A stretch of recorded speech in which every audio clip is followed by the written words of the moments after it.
Rebellious. Red Chronicles. Book 4. Authored and presented by Kendra Meeks. Prologue. Brunhild. But it's all in German. With that, I knew my daughter and nephew were up to no good. I could practically picture her behind the closed study door, my 7-year-old's ebony curls flopping around as her head tilted to the side the way it did whenever she was puzzled, like a confused pup. I shuddered and banished the thought with haste. The last thing I wanted was to credit any lupine tendencies to my own child. Pietro didn't have any such quirks, nor had his mother, who was also an Asinaic. What made my daughter so different? I knew the answer to that question, however. I did. Inside my study, the children continued their banter. "Of course it is," Marcus said. "We're in Germany. Did you think it would be in Farsi?" "What's Farsi?" "Another language," my nephew said. Only 2 years older than my Gerwalta, Marcus thought he knew everything. For certain, he knew far more than he should. He had started reading at 4 and had yet to stop. The child was insatiable, and his parents had quickly discovered that great care must be taken when leaving digestible materials around the house. Gerwalta huffed. "Well, I've never heard of it." "Doesn't mean it doesn't exist. Where do they speak parsley?" "Farsi, not parsley. And I don't know. In Farsistan." A pause, followed by a clunk as the pair took another book down from shelves I myself hadn't perused since being elected. The study had been my mother's when she, too, was Grand Matron.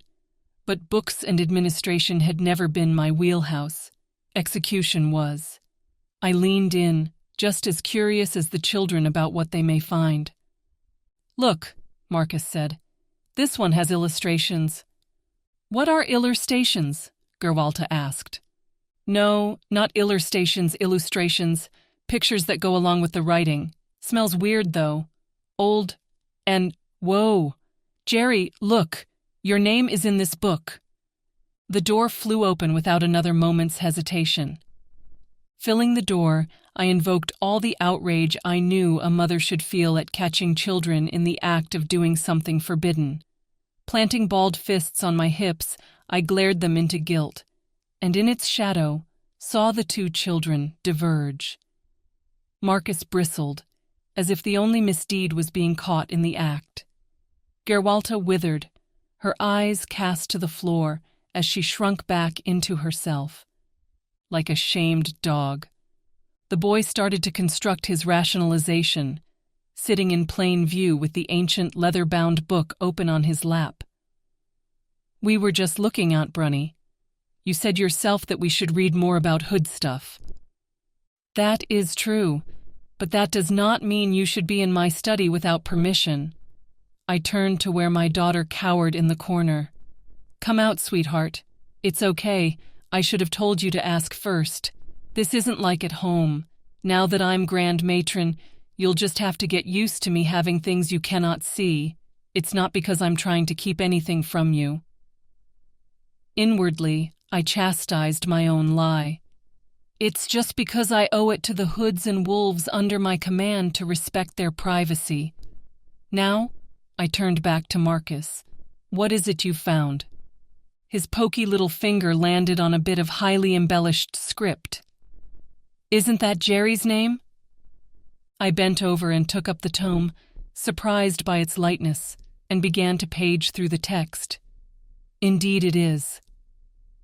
Why does one of Grandma Sabine's old books have Geri's name? My eyes fell instinctively on my daughter, whose own eyes shone bright with intrigue, even if she refused to ask the question herself. The next page's illustration was of a lupine, his dual nature shown by having the head of a wolf and the body of a man, and a red hood beside him with a baby in her arms. It's a testimonial of our ancestor, Helga the Restorer, about Die Verräterin. You both already know this story. All Hood children were told a simplified version of the infamous Little Red Riding Hood, the real story, not the fairy tale.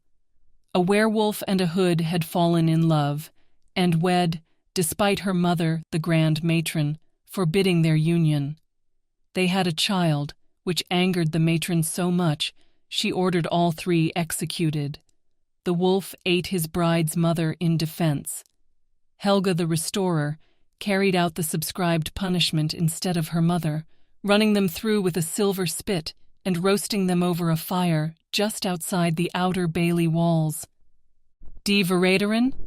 Gerwalta stepped forward at last. The one I'm named after? You're not named after her? I insisted, stroking my daughter's cheek as I balanced the book on the other arm. You just have the same name. But everyone says I'm named after her, the girl pouted. You're not. When they tell you that, just say what I told Grandmother Sabine, that your name in Old German means woman with spear. It's a proud warrior's name, one which was common in our bloodline for centuries. It is time that it is so again. It was a partial truth, but the child was too young to know the rest. I pulled my hand back, flipping pages, finding ones less yellowed by age. They'd been added later, obviously. But why? After the details of the betrayer's misdeeds and punishment, what more was there to chronicle? A great deal, it seemed, and it should have been no surprise. After all, my own mother had known the truth, that the babe born to Gerwalta Faust and her alpha mate Andreas Baron had not, in fact, been executed. That truth, concealed at the time with the aid of the powerful Dracul paterfamilias Igor Karmarov, had been reintroduced to my mother shortly after she became Grand Matron. These pages bearing her penmanship documented the recovery of the lost bloodline, tracing the heritage back through the centuries. The final entry tore at my insides. On my orders, Brunhild visited Igor K's blooded-born Inga, known also as Luciana. She sampled young Gerwalta, confirming my worst fear. The vampire advises the child be terminated before discovery, a heinous act neither Brunhild nor myself are willing to entertain. It cannot be known for certain what powers my granddaughter's blood will hold after she takes her fire, or even if she will survive such an ordeal. Her choice of mate is also highly likely to influence her nature, for such is the way of wolves. Brunhild has been advised that Gerwalta should be arranged to wed one within her own house, preferably someone unable to give her children, if one can be identified, so as to contain further iterations of her condition. To deny the child an opportunity for a full life weighs on me heavily, but the alternative is far too dangerous for us all. In the end, I blame myself for not acting sooner, and for my own contributions to the whole matter. The missteps of the House of Red, past and present, have resulted in a child that could empower our enemies and weaken our alliances. I will counsel Brunhild to do what's required so that our truths are never discovered. I pray this tainted blood dies away. There can be no defeat of the ravens if ever they become aware of the child who never should have been. The plan fell into place without thought. Children, go find the Castellan and tell her I wish to have an inventory of everyone who had access to this room during Grandmother Sabine's tenure. The young hoods looked at each other, quixotic. What's tenor? The girl asked. For once, her know-it-all cousin had no answer. I placed the offending text on my desk and pushed the children toward the door. It means during the time she occupied the office of the Grand Matron. Oh. Marcus turned back over his shoulder. But she was Grand Matron forever, like before you were even born. I nodded. I know, and it will take Rebecca a while to put that list together, but I must have it. You're not to come back until it's ready, okay? In the meantime, practice your swordplay. Marcus let out a rambunctious laugh. Swordplay. Gerwalta paused, turning sharply. Did we do something wrong, Mommy? The ache in my heart brought a tear to my eye. "No, my dear, of course not. I just have work is all. Now go. I'll see you later for supper." They scampered down the stairs then, the echo of their descent and laughter from their play growing softer with each step. I waited until even my sensitive ears could hear no more. Turning back to the study, I closed the door, locked it, checked the lock again. The book felt heavier when I picked it up the second time, weighed down by secrets. A few unspent logs still rested in the fireplace rack, perhaps where my mother had placed them before her death 2 months ago. Good. That meant they'd light fast and burn hot. As soon as I had the stack arranged, I placed the leather-bound text atop, held out my right hand, and brought forth a silver orb. I burned our past under the light of a harvest moon, hoping that the embers did not carry forward in time to set us all ablaze. Chapter 1. Marcus. Triberg had never been a prominent town in history, but that didn't stop the tourists. I know, because one of the summers of our training spent in residence focused on local history, both ours and the Hueys. The kitsch seekers started descending in droves in the 50s, right around the time the haze of the Second Great Huey War was settling down. Some came here because, frankly, it's freaking gorgeous. The mountains peeking up on the edge of town, the fall colors, the hot Berliners and Viennese college students flooding into the region to do some male bonding. The Black Forest may have once been known for its isolation and, well, blackness, given it used to be so dense you couldn't see 5 feet into it. But nowadays, it was all about cuckoo clocks, alcohol-soaked cherries on chocolate cakes, and thermal pools. Is it any wonder that I loved trips to Triberg when I was a young man looking for other young men? Tourists were so easy to pick up, especially in a Roman bath after a long hike through the countryside. But what brings people to Triberg specifically are those waterfalls. I mean, I get waterfalls. Niagara is like one of the most impressive things God did with the earth.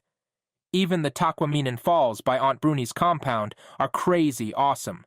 Tribergs are the biggest in Germany, and just a short hike from the parking lots at the base. You can hear them from every part of town, just like you can see the top of the cliff that rises above the valley from there, too. Believe me, if the House of Red had known when they built their homestead centuries ago that their beloved castle would be one of the most Instagrammed buildings in the whole of Baden-Württemberg, they would have avoided those falls like the plague. Interestingly enough, avoiding the plague was one of the selling points for building here, so far from any sizable population center. See, history lessons do come in handy. Luckily, Schloss Wolfsretter, note, a fancy German Frankenword meaning wolf watcher, like we're some kind of lupine peeping Tom, developed a bit of a reputation. The tourist guides even tell unsuspecting saps to be smart. Former residents of a family made wealthy through ownership of the local silver mines. It is now a corporate retreat for a private religious order and protects its borders aggressively. Take pictures from afar, but do not attempt to visit. You can find licensed postcards at the village gift shops. But, you know, tourists. Some of them are dumb. A few still crawl up that mountain each year, either boldly driving up the paved road in their airport-issued Beamers, or attempting to hike it in through the woods. Every year they're escorted back down at the end of a sword or axe. Not that they remember that particular fact afterward. My grandmother, Grand Matron Sabine Klein, wised up and hired a resident vampire. He does the hoopy-loopy thing and clears up Huey memories. As a race, we may be old-fashioned, but we're not completely stupid. I was 6 the first time my parents forced me to attend Camp Werewolf. Geri was only 4, but as the direct descendant of the leadership, her school breaks were sacrificed on the altar of hood bureaucracy since she was a baby. I can't really remember much about that summer except that it was the first time I'd seen a vampire, and they were cool as hell. Back then, the undead in residence was an old Welsh rabbit named Regina Flanders. She showed me how she could turn to smoke and made the one Huey who lived in Schloss Wolfsretter think her underwear was a dinner napkin. Aunt Bruni was not impressed, but I was. Though she wasn't officially supposed to encourage my curiosity about her kind, Regina sent me emails a few times a year with links to a few places to pick up insight, which was, like, uber cool of her. Then, when I was 13, I showed up for summer training to be informed that Regina had moved on to another opportunity. Lucky her, I thought, because by that time, the summer camp from hell, as we'd described it to our Huey friends back home, had ceased to be anything Geri and I looked forward to. I mean, how many summer camps required its attendees to drill martial arts forms from 4 continents, to learn how to land an arrow in the heart of a squirrel from 200 meters out, or to study semi-magical chants in half a dozen antique languages? And did we ever weave a lanyard? Not one freaking time! Anyways, Triberg. One big advantage of Hood HQ being a short drive from a big tourist trap was that you could drive around in cars worthy of a mafia flick, and locals would just think you were an uptight banker from Frankfurt. The reason security freaks loved big black SUVs so much wasn't hard to understand.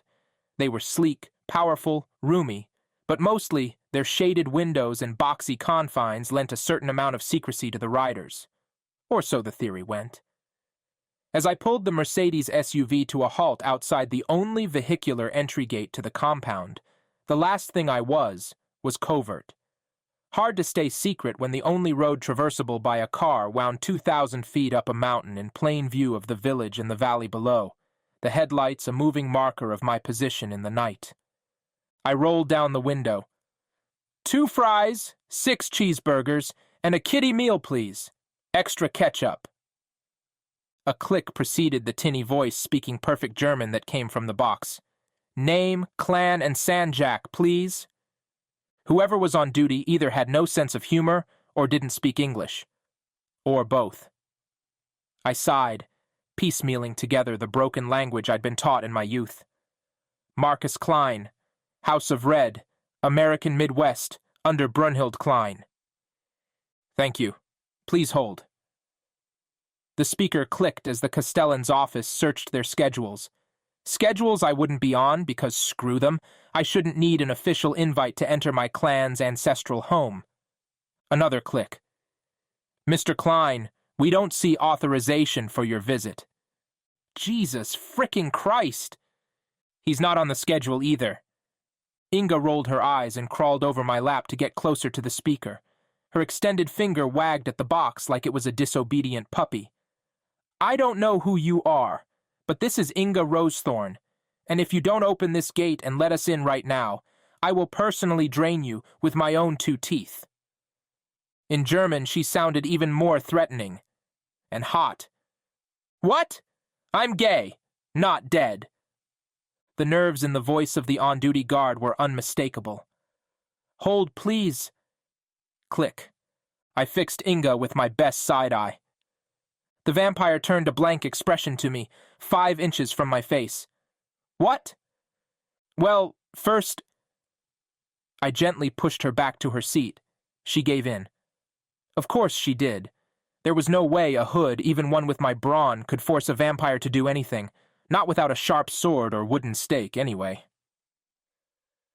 And second, I continued once she was back in the passenger side, remember on the drive up when I said, don't say anything.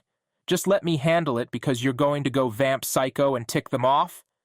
That's the kind of vamp psycho I was talking about. Inga crossed her arms. What do I care about ticking off hoods? Seeing as we're coming here begging for their help, I think the answer to that should be a hella lot. Unless, of course, you're thinking of killing them all. A hostile takeover of the compound? She balanced her chin on a beautifully manicured finger. How many do you think are inside? I wasn't sure if I should tell her because, 1, who gave up that kind of information to an outsider? And 2, I was scared the number wouldn't dissuade her, and if that was true, yikes. The speaker clicked again. Matron Chin has authorized your visit. The gates will open momentarily.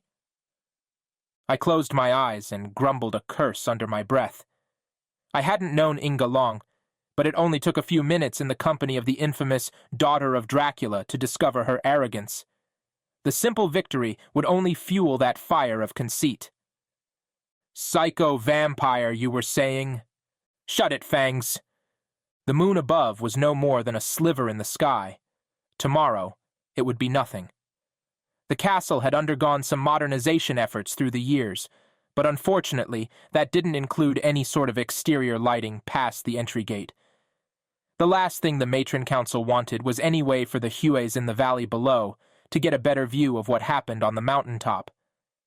Inga's eyesight, however, beat mine to hell. "So, this is the infamous Schloss Wolfsreder?" She twisted in the passenger seat as the car pivoted up the switchback road. "Funny, I thought it'd be bigger." "You've never been here before?" Inga looked at me like I'd just said the most ridiculous thing in the world. "Is there a reason I should have?"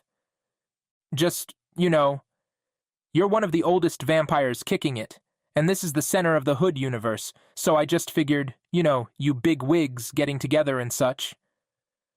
"Vampires don't have big wigs," she said indifferently. "Except for Vlad, and then only because he is a power and fame-hungry megalomaniac who made himself renowned through infamy. I think Igor was here once, many centuries ago." "Really?" I pulled the car into a spot alongside a half-dozen other well-intentioned stealth mobiles. "Why?" Inga shrugged. "The list of things my father has done of which I know little is long and varied. He's always told me the knowledge of his acts would only be a burden, one he did not want to pass along to me. As time passed and I cultivated secrets of my own, I came to share that sentiment. I'm a little jealous of that. My mom tells me everything, and I mean everything.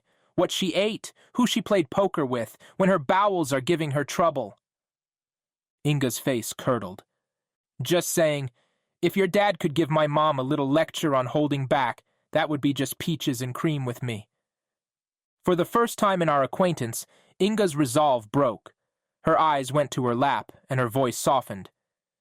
"If he survives, I'll be sure to pass along the request." A vampire playing the guilt card? That was new. "Look, Inga, I didn't mean to—" Her hand shot up, halting my words. "No need for platitudes, Mr. Klein. Every child expects their parent to precede them in death. Just because mine is immortal does not change that." I leaned across the seat, placing a hand on Inga's arm. "I'm so sorry for your loss." "My loss?" The vampire turned, indignant. "Igor is still alive." Awkward. I pulled my hand back. "But he was buried underneath half a mansion with a bloodthirsty, egotistical maniac who thinks he's the sultan of the vampire world. Tobias was also buried, yet Gerwalta knows he survived. I didn't hold out much hope of that either. I'm not sure Geri even knows what day it is. She's barely come out of her room in the month we've been here. I'm all up for a reality slap if she doesn't get out of the denial phase soon. Gerwalta is not mourning Tobias. What do you call barely talking or eating while sitting alone in your room, staring at the ceiling? I call it coming to terms with a massive shift in your understanding of the world and your place in it, Inga said so plainly. I suddenly felt foolish. She spent her whole life being trained to hate the very thing she's found out she is. Even if she was rebellious and claimed to eschew many of those beliefs for herself, it does not mean others have. Not all hoods are as accepting as you are about her newly revealed nature.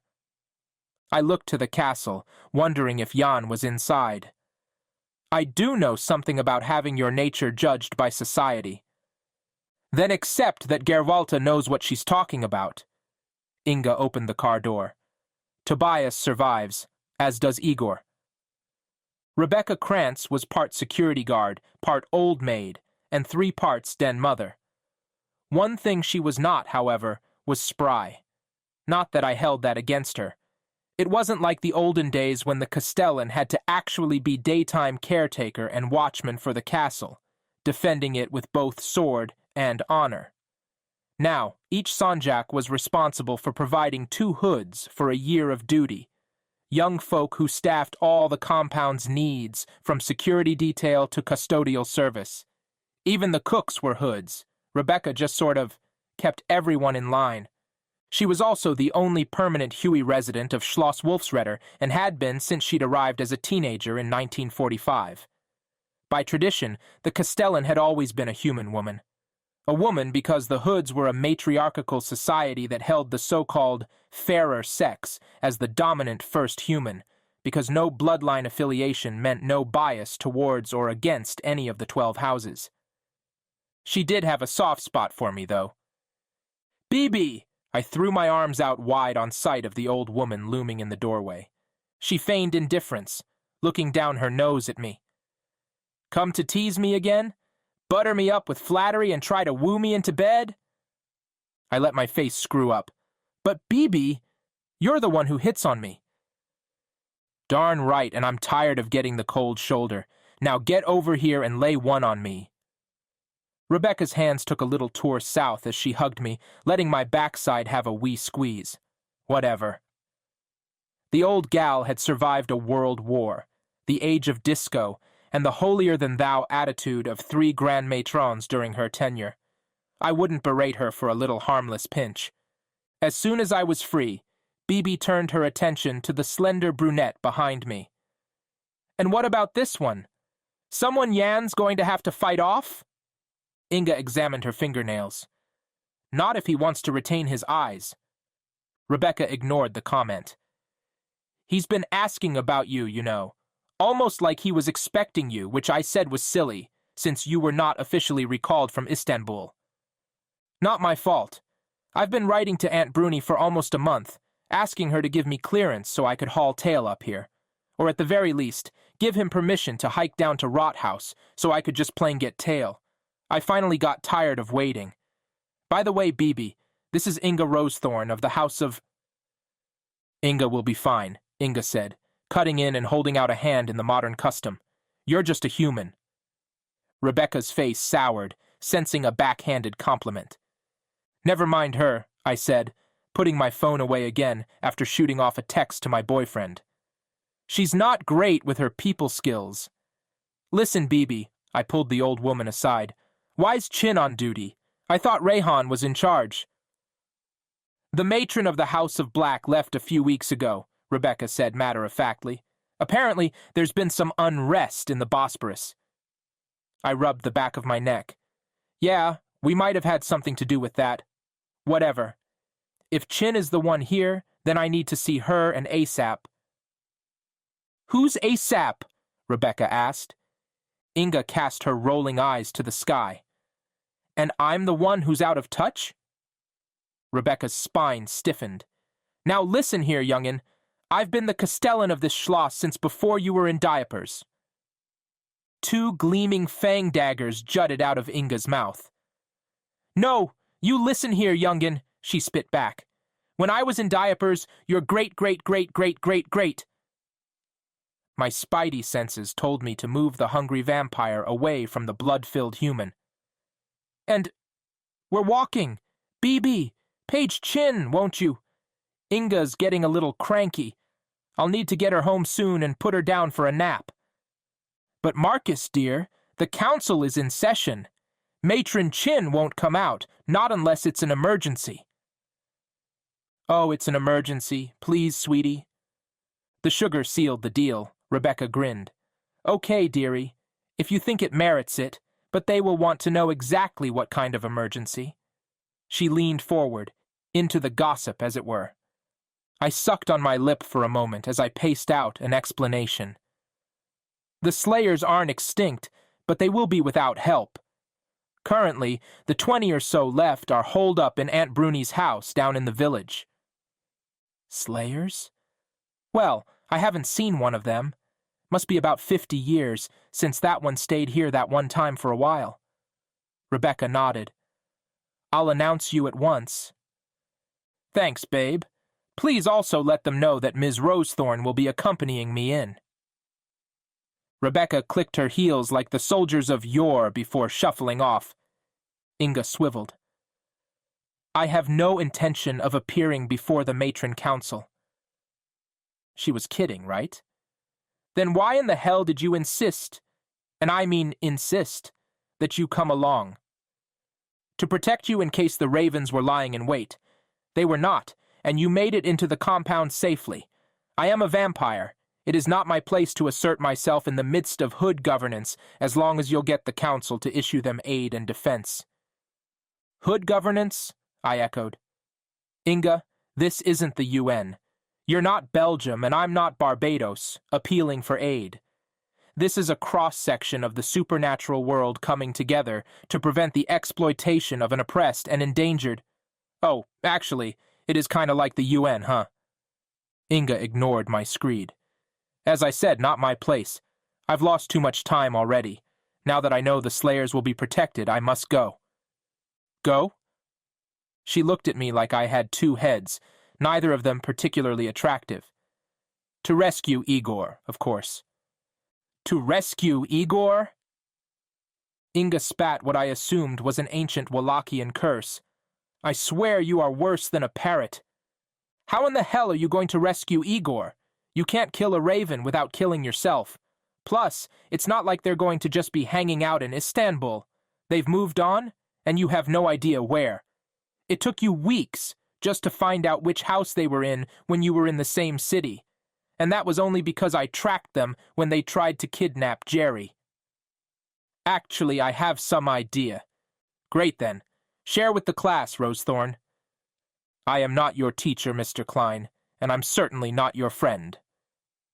Which leads me to wonder, what are you exactly? I crossed my arms, fixing her with a withering glare. Don't think I haven't noticed the way your hungry eyes keep sizing up Geri. She might be too down in the pits of despair to notice, but I'm not. You could drink any Huey in town. Hell, you keep drinking Caleb. I know, I saw the fang marks, even though he's trying to hide them. The vampire raised an eyebrow. Spend much time staring at men's necks, don't you? Caleb is a hottie. I stare at his everything, I retorted. Stay on topic. What's your stake in this, Inga? The crack was fleeting. So fleeting I'd bet that she didn't think I saw it. But I did. That tiny flash in her eyes, a look of pain, a look that begged for mercy. But a moment later, the stone-hearted vamp swept away the cameo of humanity. She turned on her heel. I will call if I discover anything about the wolf's whereabouts. Tell Geri that I promise that much. Before I could get another word in edgewise, the daughter of Dracula became a pillar of smoke and dissipated before my eyes. At which juncture, Rebecca returned. They're ready for you, Marcus. Have to say, the news about the Slayers caused quite a stir. She scanned the Bailey. Where's that woman? Shaking my head, I made for the inner gates. Stepped out for a smoke. Chapter 2, Geri. The sky cried openly, even if I could not. More fall leaves rusted away by the day. I sat and stared out my third-floor window, as the eroding canvas of trees laid a carpet over the span of the village to the west, to a point where the earth swelled up from the valley floor. Beyond that, a mountain, one which seemed out of place with its stark cliff towering over the land below. Schloss Wolfsretter looked like building blocks arranged by a child at this distance. A rectangle, a cone, and a few squares.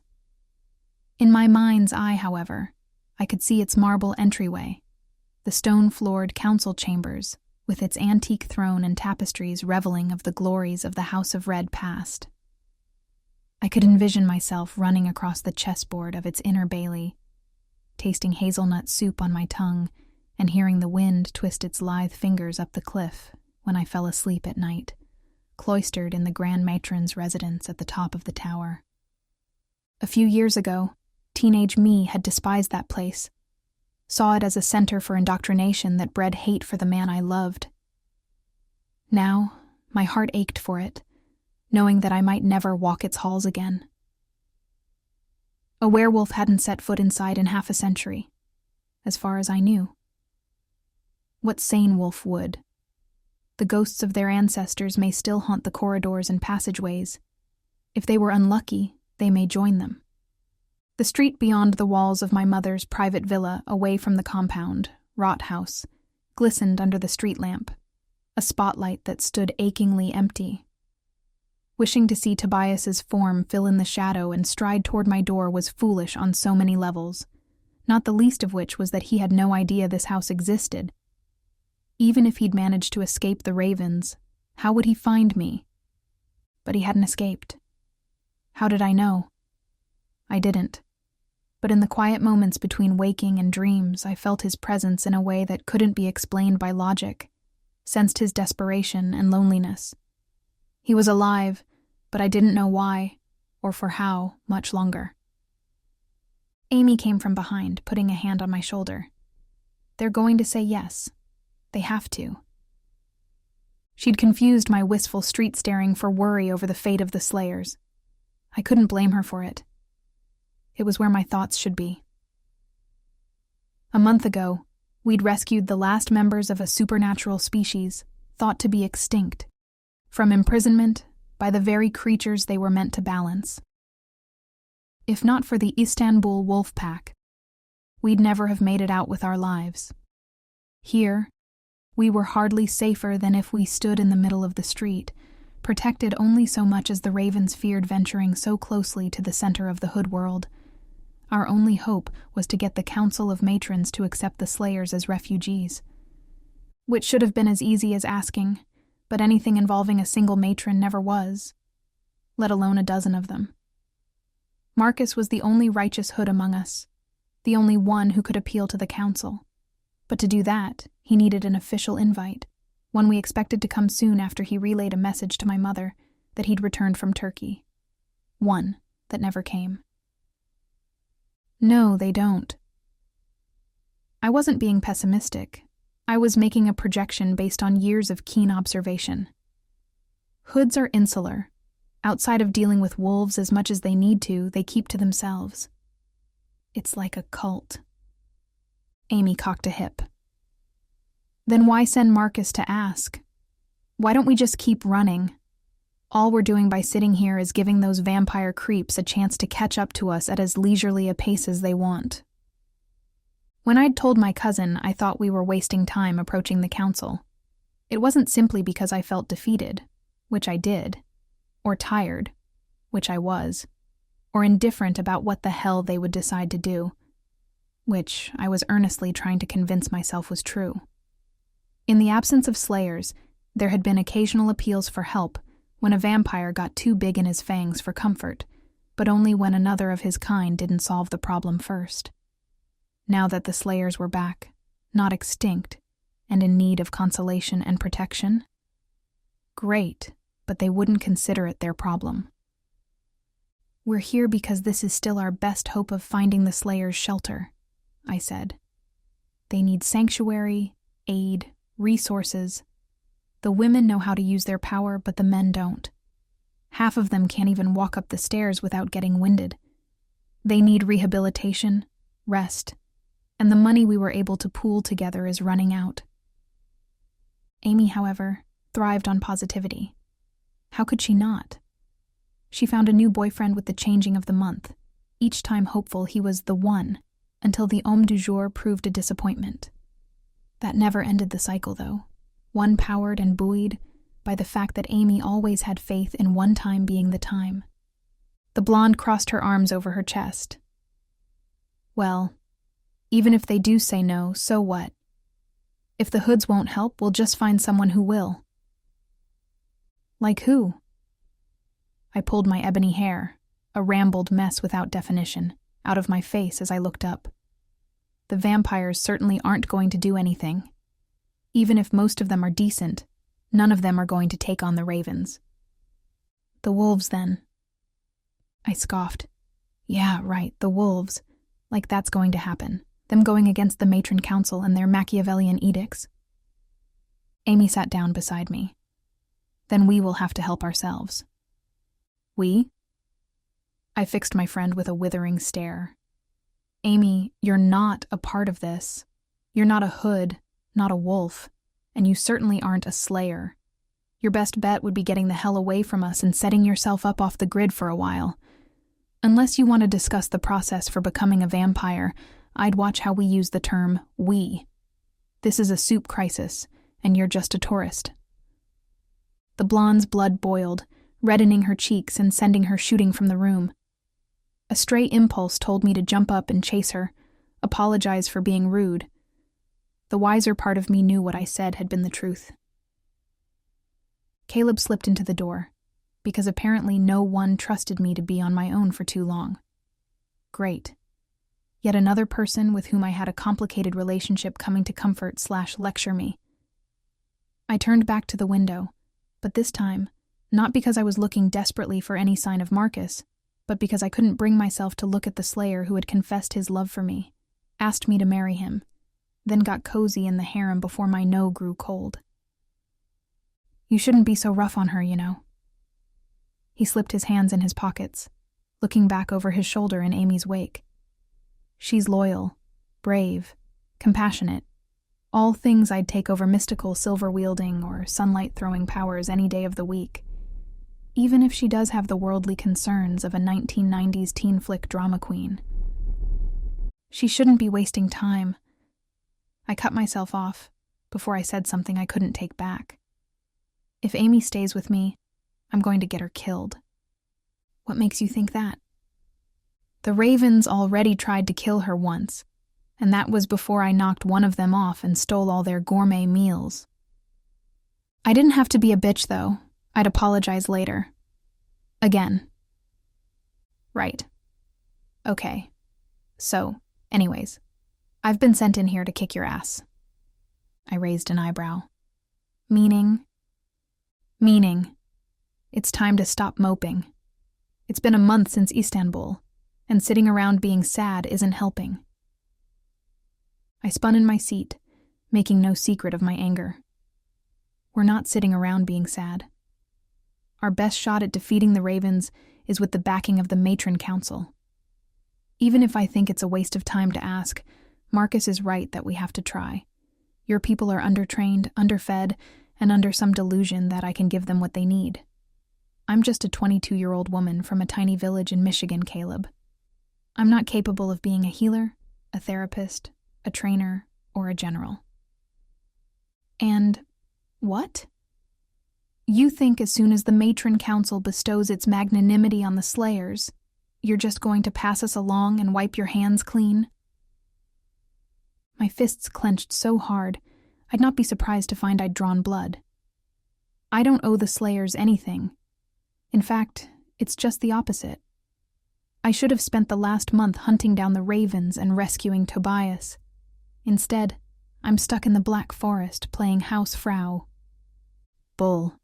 You might spend your nights here, away from everyone, but you're barely sleeping during the day. Amy says you spend hours when everyone else is asleep training yourself ragged in the basement. Of course I am. I'm going up against a 600-year-old vampire with a god complex and his 4 closest buddies.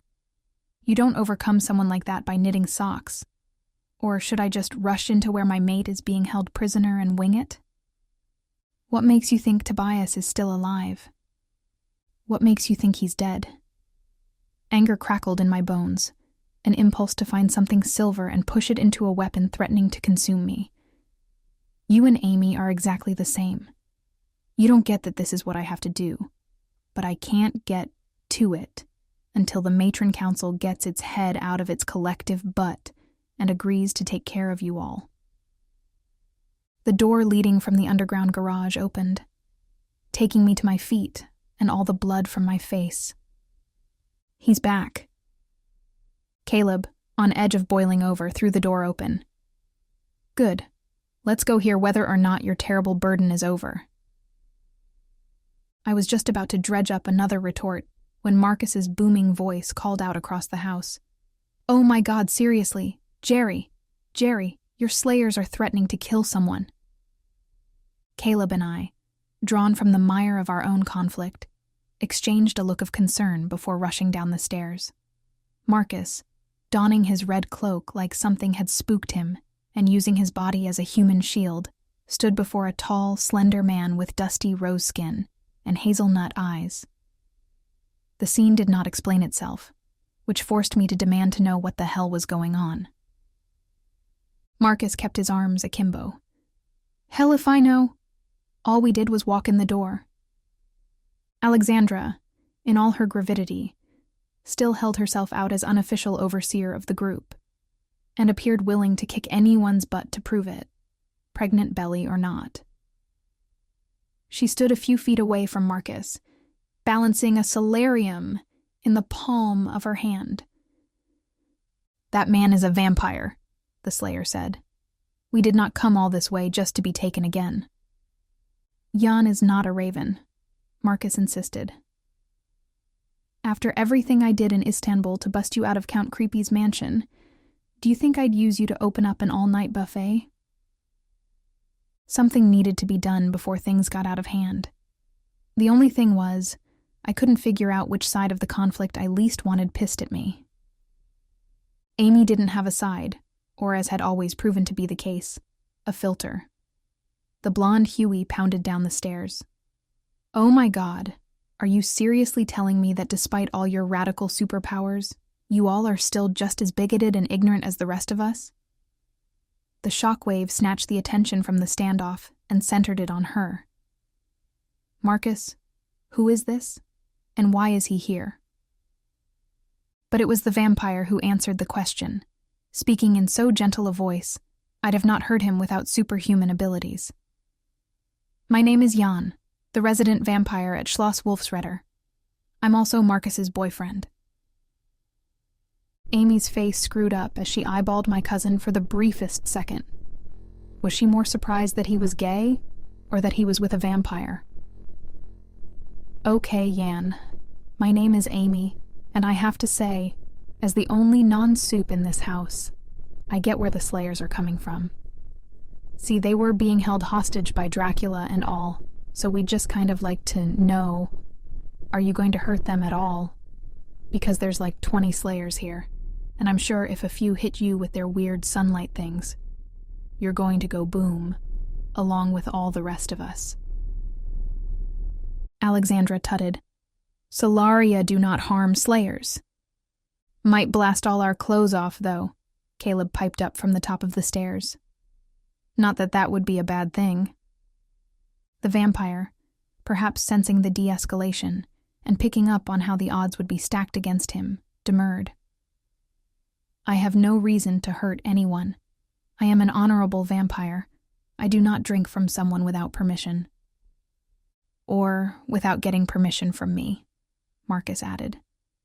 When Jan gave him a really, that's what you want to say right now? Look, he clarified.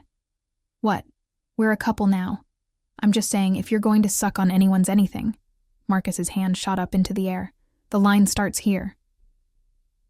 Amy, blushing like a peach, turned to Alexandra. If he were to try anything, can you end him immediately? The pregnant Slayer bounced her solarium like a child's plaything. In seconds. Good enough. The blonde dropped her arms to her sides. Now, kids, we're all going to play nice until someone gives anyone a good reason not to. Okay? I'm talking injury, not insult, so everybody, chill. The Slayers grumbled, even as they began to break up and move toward parts of the house, other than the large living room, that had become a de facto gathering spot. Jan drifted behind Marcus like a shadow as the latter made his way toward me. A word in private? I tried to keep the bitterness from my tone, but I'd never been very good at faking. Why? We all know the council said no. As Marcus reached the top of the stairs, he seized me by the arm and turned me toward my room, despite my still body routine. I said, "A word in private, Geri?" Okay, fine. Don't be so dramatic. Once the door was closed, Marcus set about his briefing. Okay, so the part you know, the request to offer the Slayer's sanctum was denied. You don't say? I deadpanned. I told you they weren't going to accept them. Marcus grinned. But they are willing to accept them. I shook my head. But you just said the request was denied. The Council of Matrons has offered the Slayers housing, provisions, and assistance with reacclimating to the outside world, in exchange for something. I racked my brain for the logic behind that lunacy. Like what? They don't have anything. Marcus fixed a furrowed brow and glared.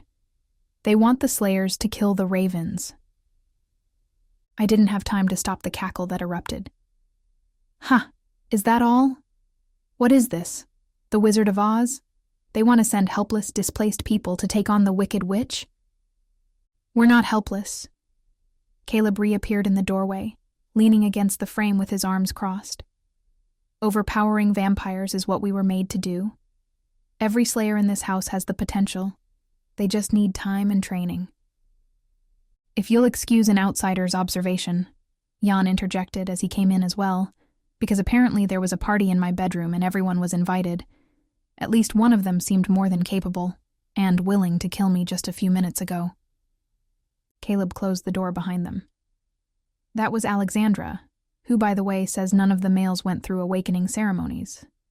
They're wet noodles, supernaturally speaking, like a nascent hood. Something I'll need to remedy soon. I tried to subdue the crawling sensation that swept over my skin, remembering that I'd suffered the same at my own insistence until recently. How that had changed, I was still uncertain. But I'd made that choice for myself, and I raged at the idea of keeping another from their birthright by force. But this wasn't about me. The fact remains, they are, well, nascent. Even the women who know how to use their power haven't been trained in combat. How could we take that kind of offer to them? Okay, first of all, Marcus said, we are not offering them anything. The Matron Council is. And second, Caleb is right. This isn't an oppressed people. They were hostages. They're like us, Geri. Soups. And soups don't get mad. They get even. I balanced my forehead on the tips of my fingers. What does Inga think? Inga. Oh, she... Marcus's cheeks reddened as his eyes sought butterflies. She, took off. To do recon, I think. She said she'll call if she finds out anything. Damn her. What gave her the right to go look for her father and leave me here to deal with the mess her brothers had wrought? But since things were left to me, as everyone had somehow decided I was the leader of this little party, I was prepared to lay things out as they were, without any heroic upsell. I don't feel right about this. Marcus and I have been trained all our life, and we barely managed to escape. And that was only with 2 ravens on the scene. You can bet your ass that next time, they're bringing all their forces. Without the hood standing beside them, the ravens will shred them. Caleb shrugged. So we train them. He turned to Marcus. You said the council was willing to forward us provisions? Yeah. As far as shelter, they deigned to allow us to remain here at the Rot House. Though what any of them could do to make us leave, I'd like to know. It doesn't belong to the Matron Council. It's Aunt Bruni's personal property. But the food and weapons they talked about would help. We do make some gnarly silverware, you know. Then we'll accept the offer, Caleb said. And between the 3 of us, we can train them pretty quickly. Jan leaned forward. I can assist with pointers on the best attack methods that work on vampires. If the Slayers are comfortable with my presence, of course, and if they promise not to actually kill me.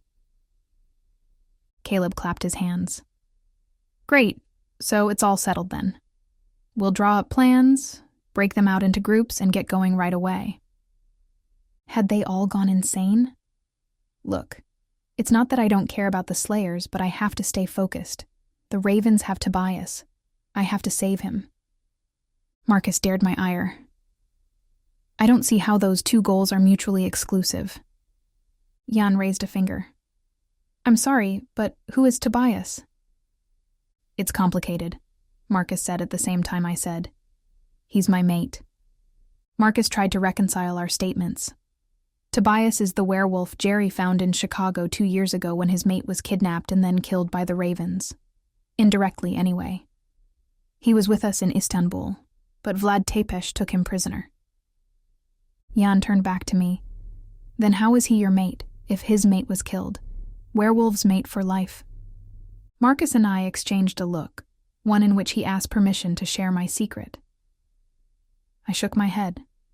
The fact that he was asking, however, let me know I could trust my cousin. As much of a gossip as he was, if he hadn't told his boyfriend, he wouldn't unless I said it was okay. They do, I said, while chastising myself internally to be more careful with my words in the future. Jan's voice ticked up a note. Did you mean mate, the way Australians use it, like friends? I can never keep all the variant forms of English in check. No, I mean I love him. And he loves me, I think only... Of all the people I had no right to expect to come to my rescue, Caleb did.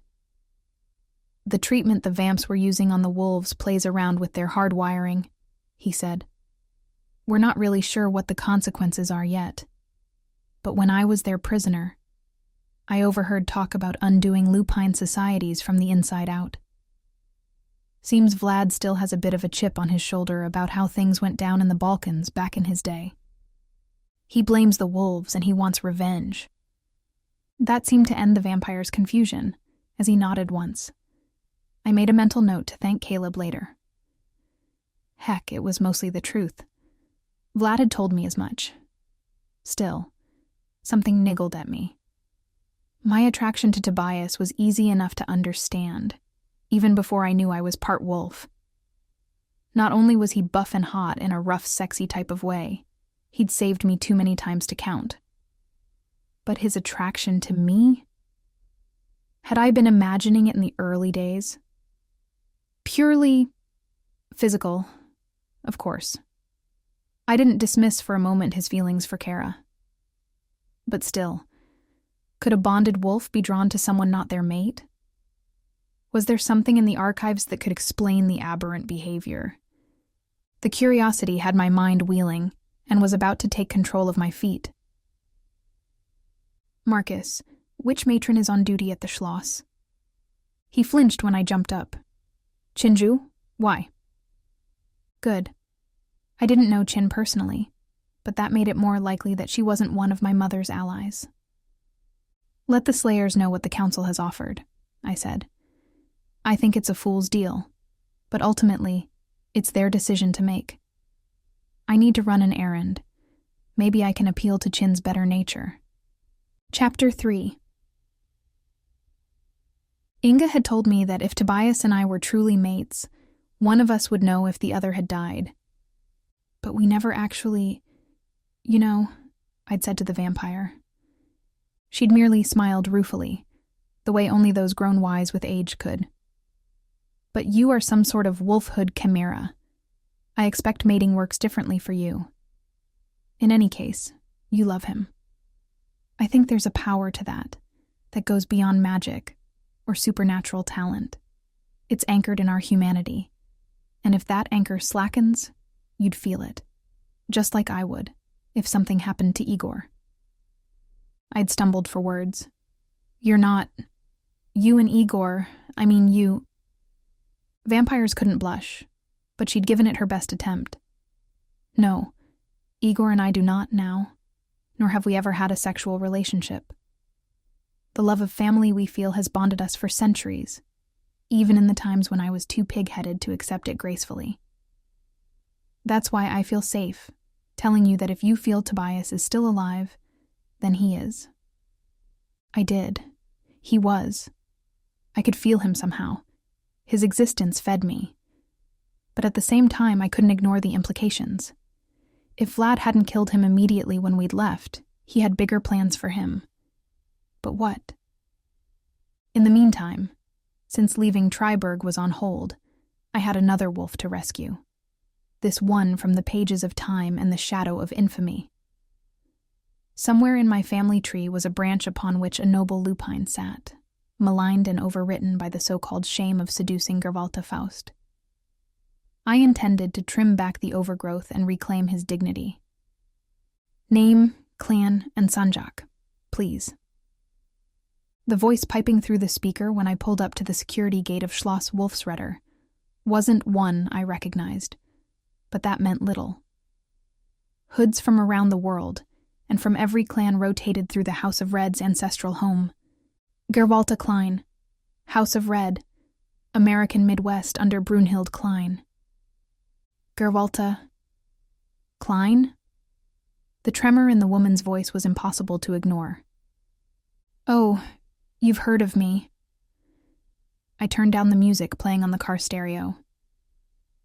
I'd like to request a word with Matron Chin. I understand she's in charge at the moment.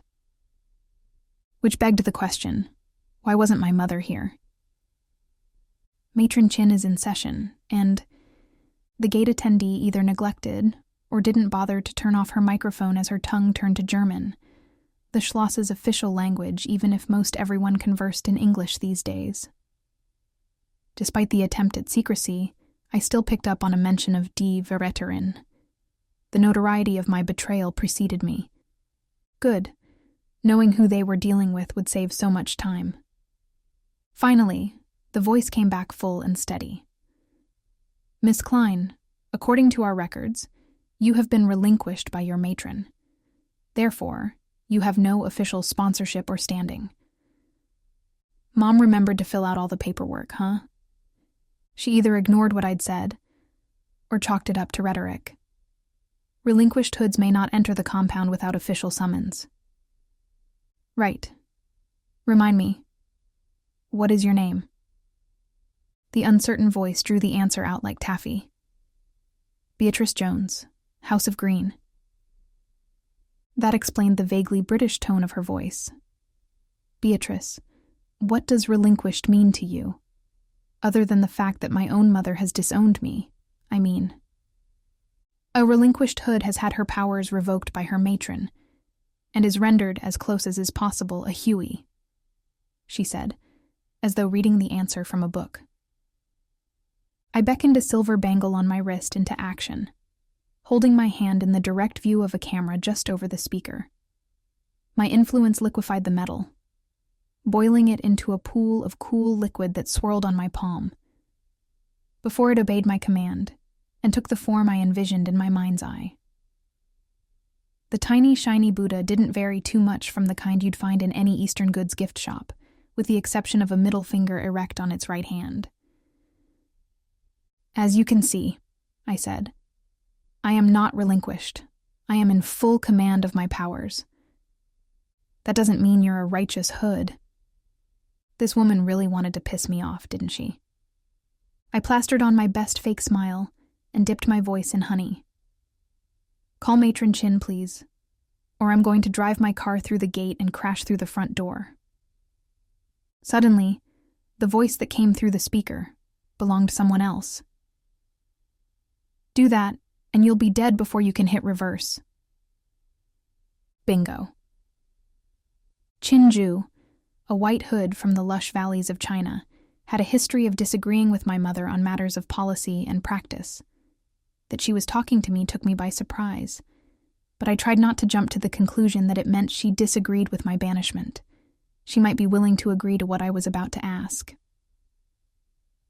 One could wedge open a door with good placement and just the right amount of power.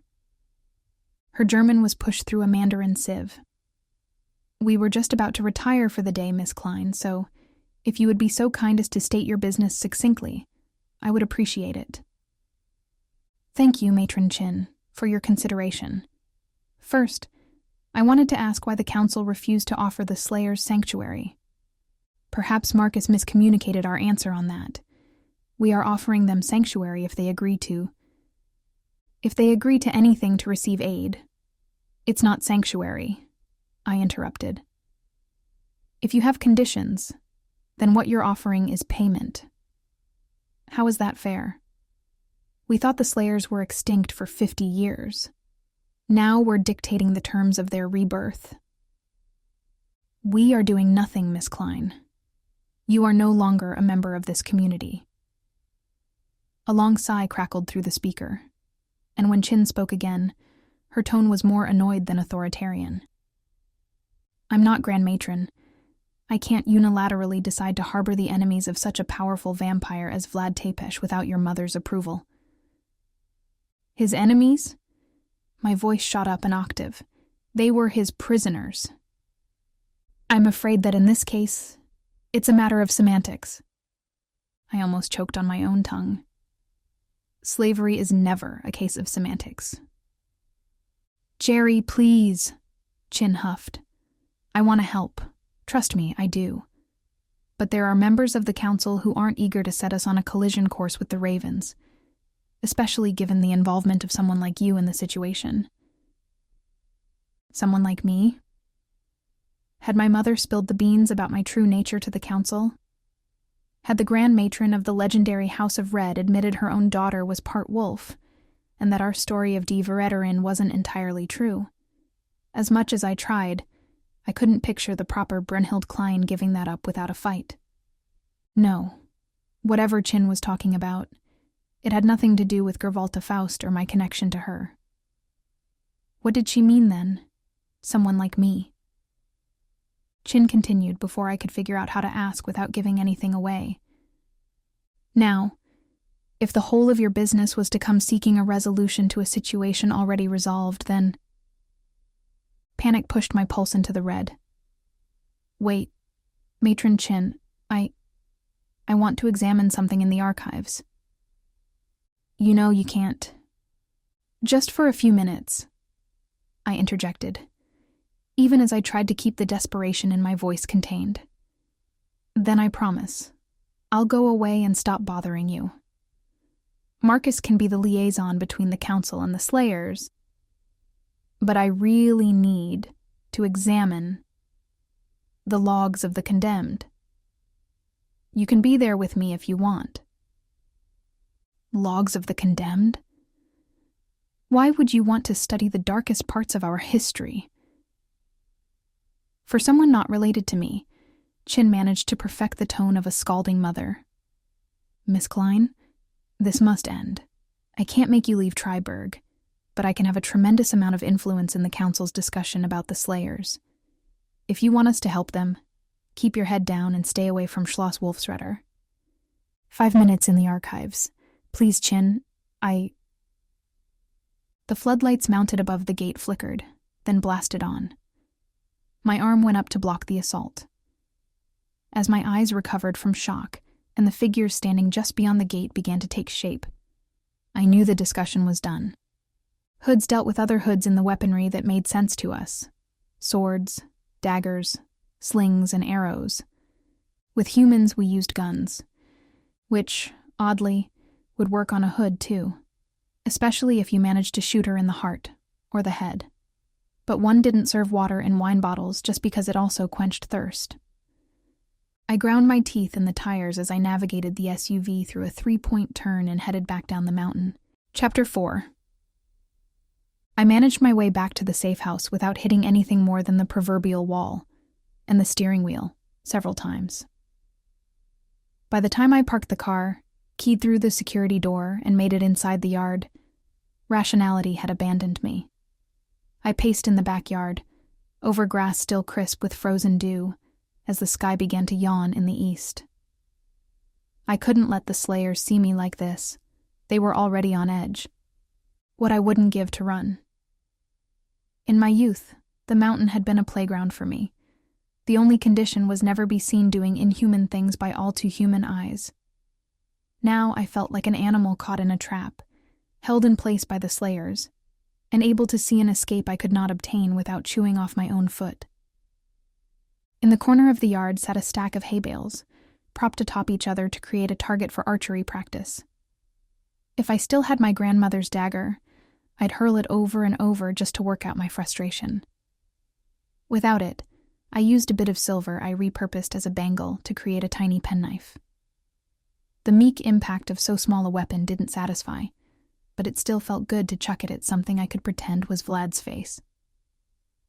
When that failed to vent my ire, I turned to my fists, imagining the vampire was standing before me. So, shoulder punch, many, chest jab, freaking, groin kick, obstacles. A final blow to the side of the stack sent hay flying directly into Jan's arms. I was startled as the vampire dropped his catch and ran a hand over his brow to clear the debris. Did you know I was here? Or was it just coincidence? Met with the fact that I was no longer alone, my posture eased, incrementally. How would I know you were here? His bleached hair bounced when he jerked his shoulders. From what Marcus says, you aren't like the other hoods. Perhaps you have some special ability to sense us, like the Slayers. None that I've noticed.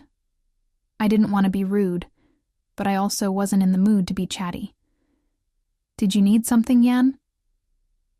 The vampire restacked the bales with the ease of a waiter, picking up a dropped spoon and setting it back on the counter. Not me, them. He pointed back over his shoulder to the house. Marcus says the Slayers have come to see you as some sort of messiah. Even though I wasn't particularly religious, I still curled in disgust at the term. I wouldn't say that. Jan twirled his right hand in the air. You know Marcus. He's given to hyperbole. But at the very least they hold you in great respect, and have put their fate, at least for the moment, into your hands. You have great sway with them, and with their opinions of things. And this is leading... where? I mean them no harm, Miss Klein. He continued from behind a twisty smile. Like most vampires, I was under the impression their kind was extinct. I admit, their resurrection has me curious. Perhaps in my questioning of their circumstances, I came off as aggressive. They have misinterpreted my interest for something sinister, when really, I am in awe of their survival. I was wondering if you'd be willing to say a word on my behalf, to set them at ease. I stepped forward to draw the silver penknife from the recesses of the hay, curling it back into a bangle on my wrist with an unspoken command. No. No. He repeated the word as though unclear of its meaning. Perhaps I have also offended you in some way. Or is it because I am a vampire, and one of my kind currently holds your lover hostage? It has something to do with the vampire part, but it's not about me. And then, for reasons I couldn't quite fathom, I began to lecture in the backyard of my mother's estate to a vampire who was basically a stranger and sleeping with my cousin. Hoods are raised to believe werewolves tiptoe along the edge of humanity, that lupines are only a hair's breadth from being consumed by their animal natures and going nutso on he's. Since the time I was little, I felt in my bones that wasn't right. I opened myself up to that possibility so much that I fell in love with one of them. My world hinged on his kiss, on our ability to overcome our natures and be together, despite traditions, biology, rules, my mother. And then... A silent laugh fell into my shoulder as I buried my head. And then, reality slapped me hard. In one night, that illusion broke under its own weight, and that left me afraid, probably more than I even admitted to myself at the time. The idea that I might trust someone with my heart and suffer that loss all over again. Loving Tobias is the bravest thing I've ever done, and now. I flinched at the vision forming in my mind. Now, I may have lost him too. So I'm learning that the fear is a good thing, Jan. It protects you, keeps you from putting yourself in the path of danger. These Slayers, some of them spent their whole life under the Raven's control, and for them, every vampire right now is a Raven. So no, I won't say a word on your behalf because I know the danger of doing that. They shouldn't trust you. Sighing, I turned away from Jan's sagging shoulders and pitiful frown. Great, I had to be a jerk about it, didn't I? Guilt condemned me to say something nice. Close to nice? Not so mean, anyway. Look, Jan, for what it's worth, they probably shouldn't trust me either. I have no idea what I can do to help them. No, understand. As much as a vampire could, he folded in on himself. Thank you for your honesty. It makes me wonder, however, if I should keep my distance and stay away from the house. At least until I can offer more than my passing curiosity. What if that never happens? I didn't know if I was asking for his benefit or for mine. In my many years, I've learned that never happens. The vampire straightened out before fixing me with narrow eyes and an amused smile. If only more hoods were more like you, Miss Klein.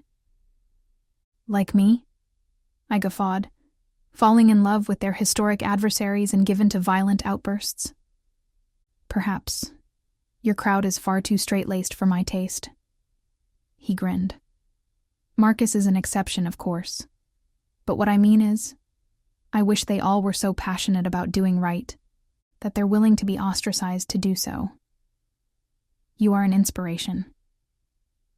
Now that's a high compliment.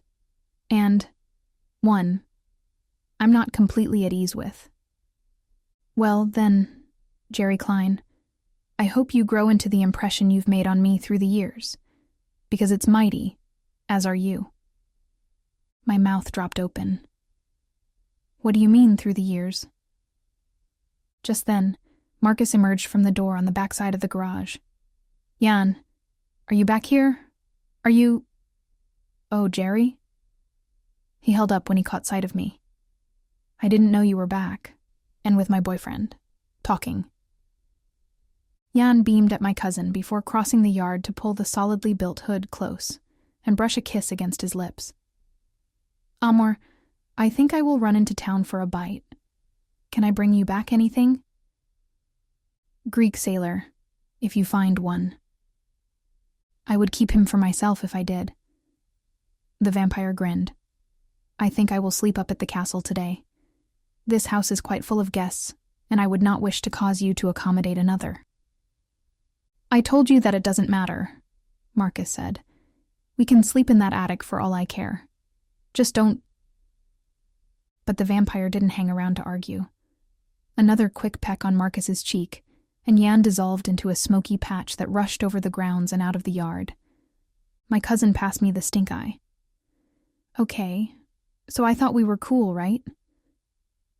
Did you tell my boyfriend he couldn't stay here? No. I mean, I didn't say thou shalt not commit adultery with my kin in the house of my mother or anything. What does he mean he's going to stay up at the compound? Marcus looked at me like I was stupid. He's the resident vampire. You know, the one the Matron Council employs to wipe the minds of any Hueys that see something they shouldn't. How did you think I met him? Maybe using one of my methods, work in his university research lab, or be really old-fashioned, storm his house to free his prisoners. I deadpanned, before realizing my attempt at sarcasm was probably the most honest thing I'd said all day. Which, of course, reminded me that the Slayers, and Tobias, were in greater peril with every passing hour. And me? I couldn't do anything about it. The weight of incompetence pressed down on my shoulders, pushing my back against the hay bales and my butt to the ground. Why am I here, Marcus? Why am I just hovering here? Marcus softened, leaning down next to me and putting a hand on my shoulders. I'm taking it Chin wouldn't give you the time of day. Sure she did. It was 1:15 leave or die. I shook my head. Never even left the car. Shame for them, really. It would have made shooting me easier. Marcus's mouth dropped open. They didn't shoot me, obviously, I amended. But they did draw against me, so, 3/4 intent or something like that. My cousin mused a moment before saying, Actually, it's a good thing they refused to let you in. Good? How? Marcus slid down on the ground next to me. Because I'm willing to bet they don't know you're an asinine. Asinaic. His hand cut the air. Whatever. The point is, Aunt Bruni did everything she could to keep that secret. And no matter what you think of your mother right now, I don't think she did it for any other reason than to protect you. Outside of this house, hardly anyone is hip to that nugget, and maybe we shouldn't just go throwing it around willy-nilly. Do you think I was born yesterday? Marcus buried his chin in his shoulder, his voice growing soft. Well, I mean, you wouldn't have to tell them. Hoods have many great powers. I was totally digging silver wielding, now that I could do it. But I'm pretty sure being psychic isn't one. How else would they know? Can matrons read minds and no one remembered to tell me? Actually, thinking back on a few times when my mother had caught me trying to sneak off and see Cody back in high school, Marcus gawked at me like I had just said the most idiotic thing ever. And he was a fan of Monty Python. They'd know the way any hood knows when a wolf is near. They'd sense you. Ice shot down my spine. Marcus Klein, are you telling me you can sense the wolf in me? He nodded. I mean, not all the time, and not since the last few months.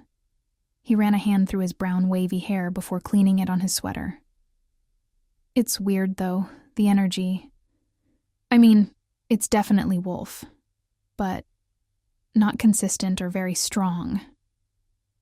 I only get a whiff of it when I'm close to you, like now. It cycles with the moon. Except when you're near Tobias, and then it gets crazy strong. Or at least it did that last week in Istanbul. I looked into the distance, into nothing and everything in particular, seeing the light that lit the room, though the room had seemed empty before. Because we're pack. He laughed. That's ridiculous. I mean, even if you are descended from Devi's kid, that was like more than 3 centuries ago. There's no way the tiny bit of lupine DNA you got is going to line you up for beta duties. He had a point. Possible to have a few traits? Yes, very. Likely that it was strong enough to bond that way? Unlikely. But the moment I said the words, I felt the weight of truth fall into my hands. Marcus continued. I mean, what's next? You going moon mad if you two are separated for too long? I glared at my cousin. You think I'm holding it together now? I'm serious. If you're wolf enough to be pack, that probably means you're wolf enough to be struck with lunacity. Suddenly, Marcus's eyes brightened. Have you tried taking fur? I rolled my eyes. Pretty sure if that were possible, it would have happened already. Yeah, but you're different somehow, right? He pulled closer, putting an arm around me. I mean, even on a hood level. You can wield silver now, but you never took your fire. Maybe whatever happened to you that made that possible also ramped up your wolfishness. He could have a point. It's possible. We'd never know for sure without proper studies, test and control cases, lots of lab work. Suddenly, Igor's absence became tangible. What a field day he'd have with me in his lab now. My cousin's face screwed up. You're thinking too much like a scientist, not a hood. What does that mean? We're at least a dozen generations down the line from when Gervalta Faust got Black Forest fever. You really think you are the only descendant?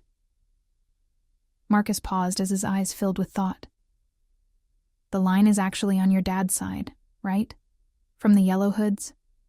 Don't you have any cousins from his clan? I'm sure if we got in touch with Pietro's family in Argentina, we'd discover other aesthetics. Asinykes. I shook my head. Remember how we agreed I should keep this on the DL? I don't think reaching out to my extended family is down or low. Besides, Dad doesn't have any family left except my mom and me. My abuela was the only closely related one on his side, and she died 10 years ago. The hood beside me balanced his chin on a balled fist. If we could look at the archives, we'd be able to trace back, see if there were any special mentions of anyone in the annals who howled at the moon and hunted tasty villagers. Humor finds no anchor on a soul worn down by sorrow. That's what I went to the Schloss to request. But Chin wouldn't listen. Now that she knows what I was after, they're not going to let you anywhere near them either. I'm surprised they haven't ordered you to disown me too yet. Chin can't touch me, Marcus boasted. I'm still under the Grand Matron's orders to watch and protect you. Even if those orders came down because she's your mother, and she's using her power to benefit her own family, none of the Matron Council would dare to override Aunt Bruni. I wouldn't be so sure. The disgust in Chin's voice when she spoke about not acting on behalf of my mother still echoed in my memories. I wish there were some other source we could go to, but all the archives have been centralized here since the Schloss was turned over to the community. You don't think Ancestry.com would be able to trace back our family that far, do you? Marcus asked. I mean, we still paid taxes, bought plow horses and stuff. Doubtful.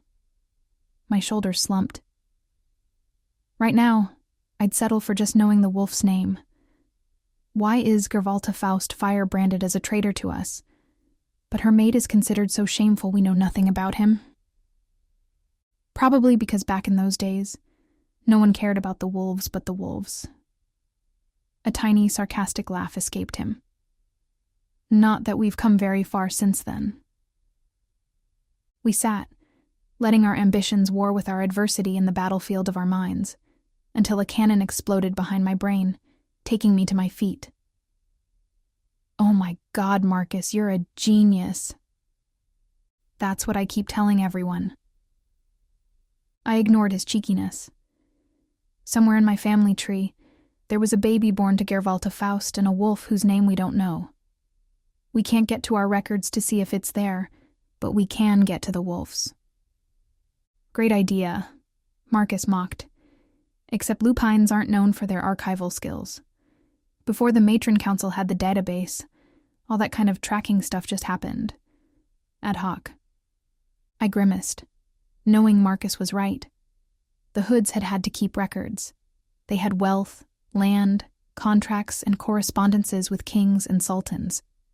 The wolves in most of Europe had been farmers or laborers, often making a living at the pleasure of their overseeing matron. The Hoods, or wolfsredders as they'd been known back then, didn't treat the packs under their protection as anything much more than cattle. Old fairy tales weren't told to inspire hope or recall legendary love. They were tools to sow seeds of fear and hate. Little Red Riding Hood was used to tuck Hood children into bed and implant in our minds how lupine leanings would lead to our ruin. If Gervalta Faust's crime had led to an alpha's execution, the wolves would not have forgotten completely. Their histories might not record numbers and contracts like ours. Likely they weren't written down at all. They howled at the moon, barked in the trees, spun around warm hearths on cold winter nights. They were oral historians. The wolves may have passed down the story like we did, I said. Only the other side of it. A warning to their pups of the danger of letting your guard down around a Hood. That's our next move, Marcus. If we can't turn a light on the wolf, we're going to look for his shadow. Chapter 5. Pastels were an odd color choice for maps. The gentle yellows, tranquil blues, and pastoral greens used to color the different countries of Europe belied a history wrought with conflict, death, and hatred. True, the continent had been more or less peaceful during my lifetime. But then again, huey political boundaries didn't correlate much with ours. The soup map would be colored in radical reds, angry purples, and confusing grays, a swirling confusion of push, pull, and parry. Borders were fluid, set down in cardinal directions based on the dominance of whatever pack claimed and kept territory. Cities belonged solely to the vampires, as they had been since ancient times. Their conflicts played out on urban turfs.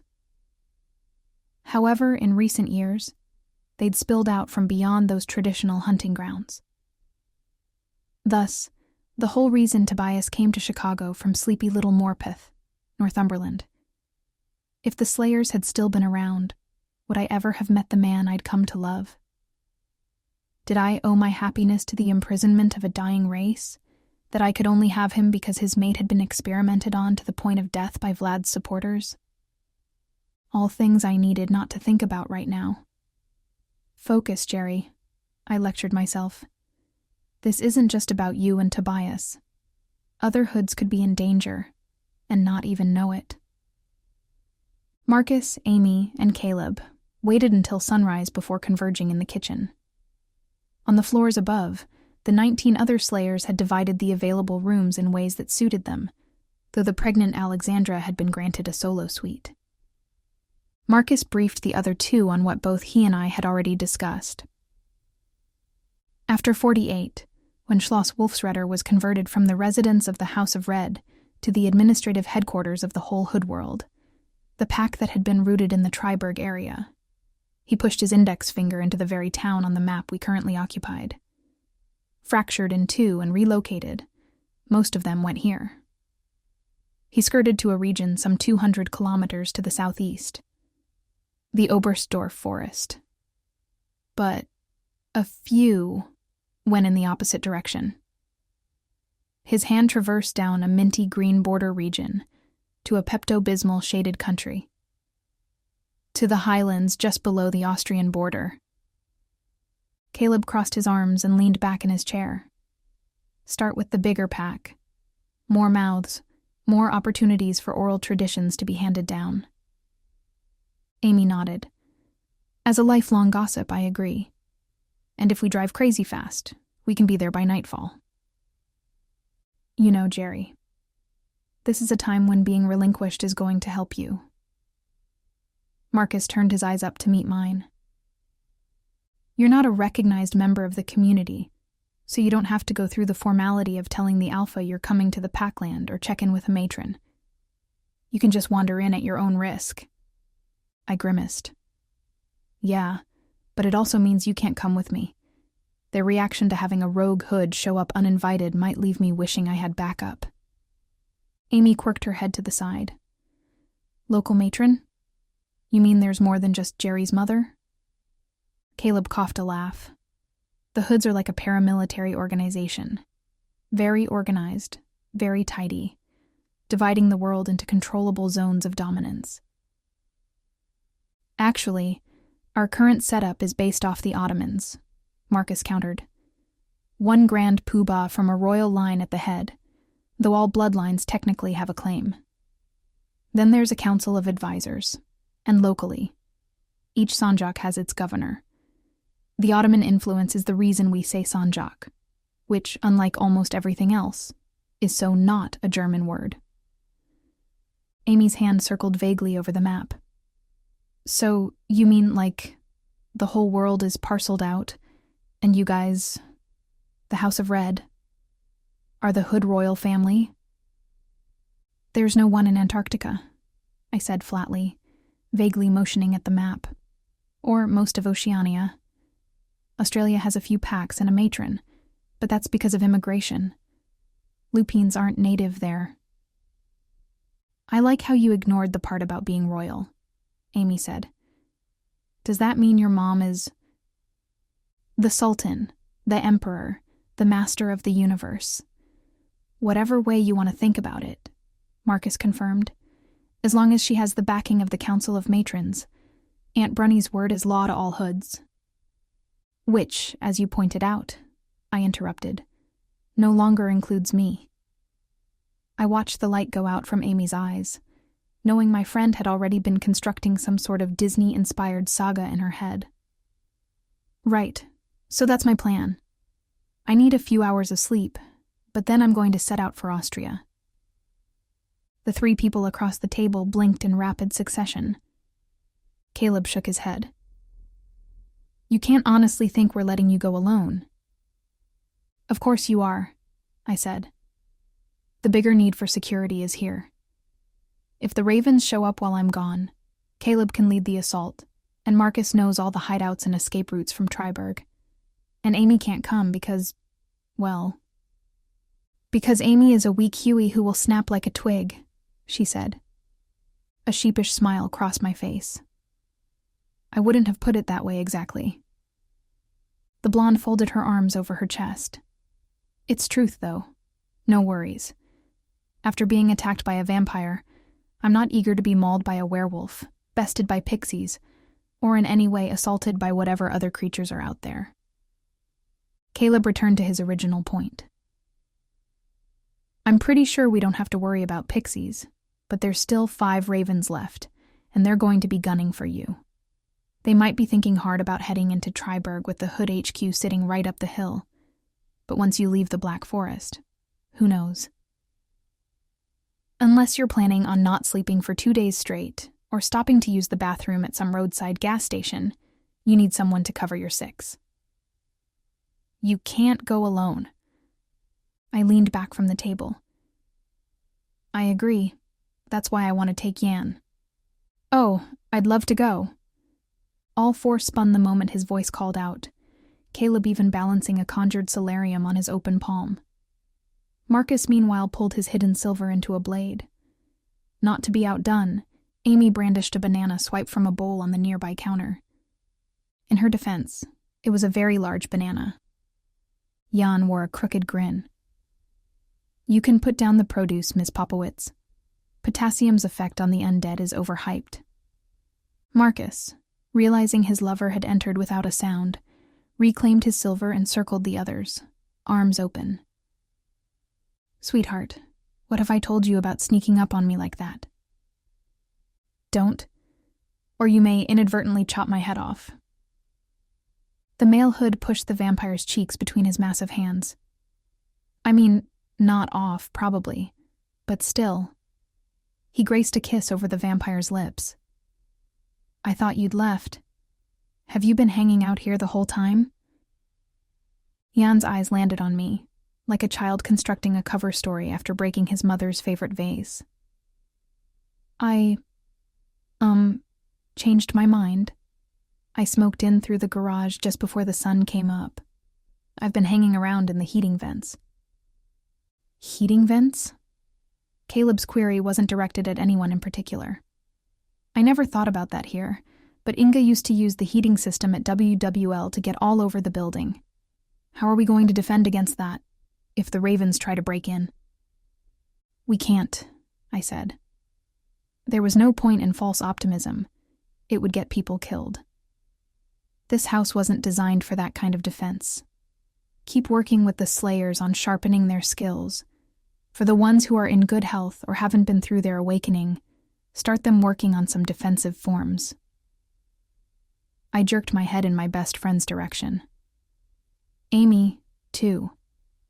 Just because she's not as strong as the others doesn't mean she should be left defenseless, in the event of pixies or whatever. But Caleb wasn't distracted by my request in the least. You knew Yan was still here. The Slayer's narrowed eyes focused in on me. How? I huffed. How else? Because he's the second pair of eyes ordered to watch me. The vampire dared feign confusion. Miss Klein, I'm afraid I don't know what you're... My only question, I interrupted, is who gave the order? My mother or Chin? At that, the game came to an end. Yan grimaced. Matron Chin. Wait, what? Marcus took a step back. I thought spying on Geri was my job. Not that I am. Not really. But why are you? Yan ran a hand down my cousin's cheek. Because if I hadn't volunteered, it'd be someone less amenable to presenting you all in a good light. I was strategizing. The formalities of lovers' reunion aside. The vampire turned to me. As long as you can provide me shelter during sunlit hours, I would be happy to accompany you to the Austrian Packlands. She's not going to Austria, and she's definitely not going in the company of a vampire. Caleb planted his finger on the Oberstdorf forest. Geri, your chances are better with the bigger pack. If they turn out not to know anything, it's not that long of a drive to the other settlement. I don't care how short the drive is, I snapped. I know it's irrational, but I'm going with my gut on this. The pack that stayed further away from civilization is the one less likely to have given in to modern distractions. The oral traditions would hold up better through the years. Actually, there's something to that, Amy said. You know, I read this one article once about one remote valley in Turkey where the people speak a whistle language, like complete with verbs and nouns and stuff, only in whistles. I guess the sound carries like a mile over the valley. But now they're afraid the younger generation isn't going to learn it, since it's not the most efficient way to communicate anymore, given that everybody has a cell phone. By the time the blonde Huey finished, the rest of us sat with jaws unhinged. Amy looked at her fingernails. Why are you guys always so surprised when I know stuff? I'm not the Daphne of this Scooby gang. Soups don't have exclusive rights on useful information. I shook off my surprise before continuing. Jan, I still would like to have you with me. A vampire can move with speeds I can't, maybe get us out of a critical situation. But this isn't hood business. Any information I get isn't for her consumption. I'm already not going to tell her that you're an Asinaic, the vampire said with a wink. When my face morphed into a mask of shock, he pointed back over his shoulder. I was listening over there, remember? Don't worry. I'm just supposed to report if you try to make any contact with other hoods. I was very careful about what I was agreeing to. Amy threw her arms out at that one, though. Come on, Geri. You barely know this parasite. Her eyes dashed to said parasite. No offense. Then landed back on me. And you're just going to get in a car with him and drive off? What if he's just waiting for the perfect chance to kill you? Jan's hand splayed over his chest. I would sooner destroy a Picasso. I didn't think I was worthy of that level of reverence, but Amy was only being a concerned friend. If his goal was to kill me, he would have done it when we were alone in the yard. Anyway, if Marcus trusts him, I trust him. Only, I'm not sure how I'm supposed to keep a vampire out of the sunlight in a car. I thought the answer would be obvious, Jan said. You are a hood. Encase me in silver. I felt like I'd been asked to join a BDSM club when I had already said I didn't whip that way. Can't we just use a Tupperware bowl or something? As if we had anything that domestic in this house. Jan shook his head. I don't mind being trapped in something, but I must be sure it's sunlight-proof. There may be alternatives, but I'd prefer it this way. I know most vamps can withstand a few hours, but my skin is a little more sensitive. And you're trusting me to do that? To entomb you in silver? Of course. Jan looked surprised that I'd even ask. Marcus trusts you, therefore I trust you. Thank you, Jan. I turned to my cousin. While we're gone, put in some appearances at the compound. I don't want the council to forget that they still owe the Slayers if they agree to take that damned contract. Marcus nodded. I'll do what I can. In return, make sure my boyfriend doesn't die. You mean die again? I asked. Marcus's face drained of any jest as his hand wrapped around my forearm and squeezed. Seriously, Geri. He's my Tobias. Don't damage him. Chapter 6. For centuries, soup intellectuals and philosophers had debated whether those once known as Dark Ones were still, or ever indeed had been, human. Opinions varied, bolstered by evidence and counter-evidence, varying degrees of facts, and even a few so-called divine revelations. The supernatural races weren't immune to crackpots and self-appointed prophets. At the end of the day, since hoods, slayers, and werewolves could still breed with Hueys, the collective summation was that, technically, we were only a different type of human.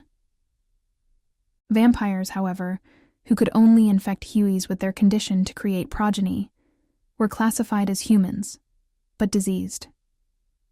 To me, the answer was simpler. A vampire could love and be loved, and was at liberty to make decisions based on will, not instinct, if they so chose. Unconditionally, They were human. Maybe that's what drove Igor to study supernatural genetics, I thought, as I maneuvered the car through a gentle mountain curve. He was of an age when all maladies came with some level of social damage. What would it be like to live as a supernatural leper? Did he see himself as having some communicable disease? And see the slayers as a cure?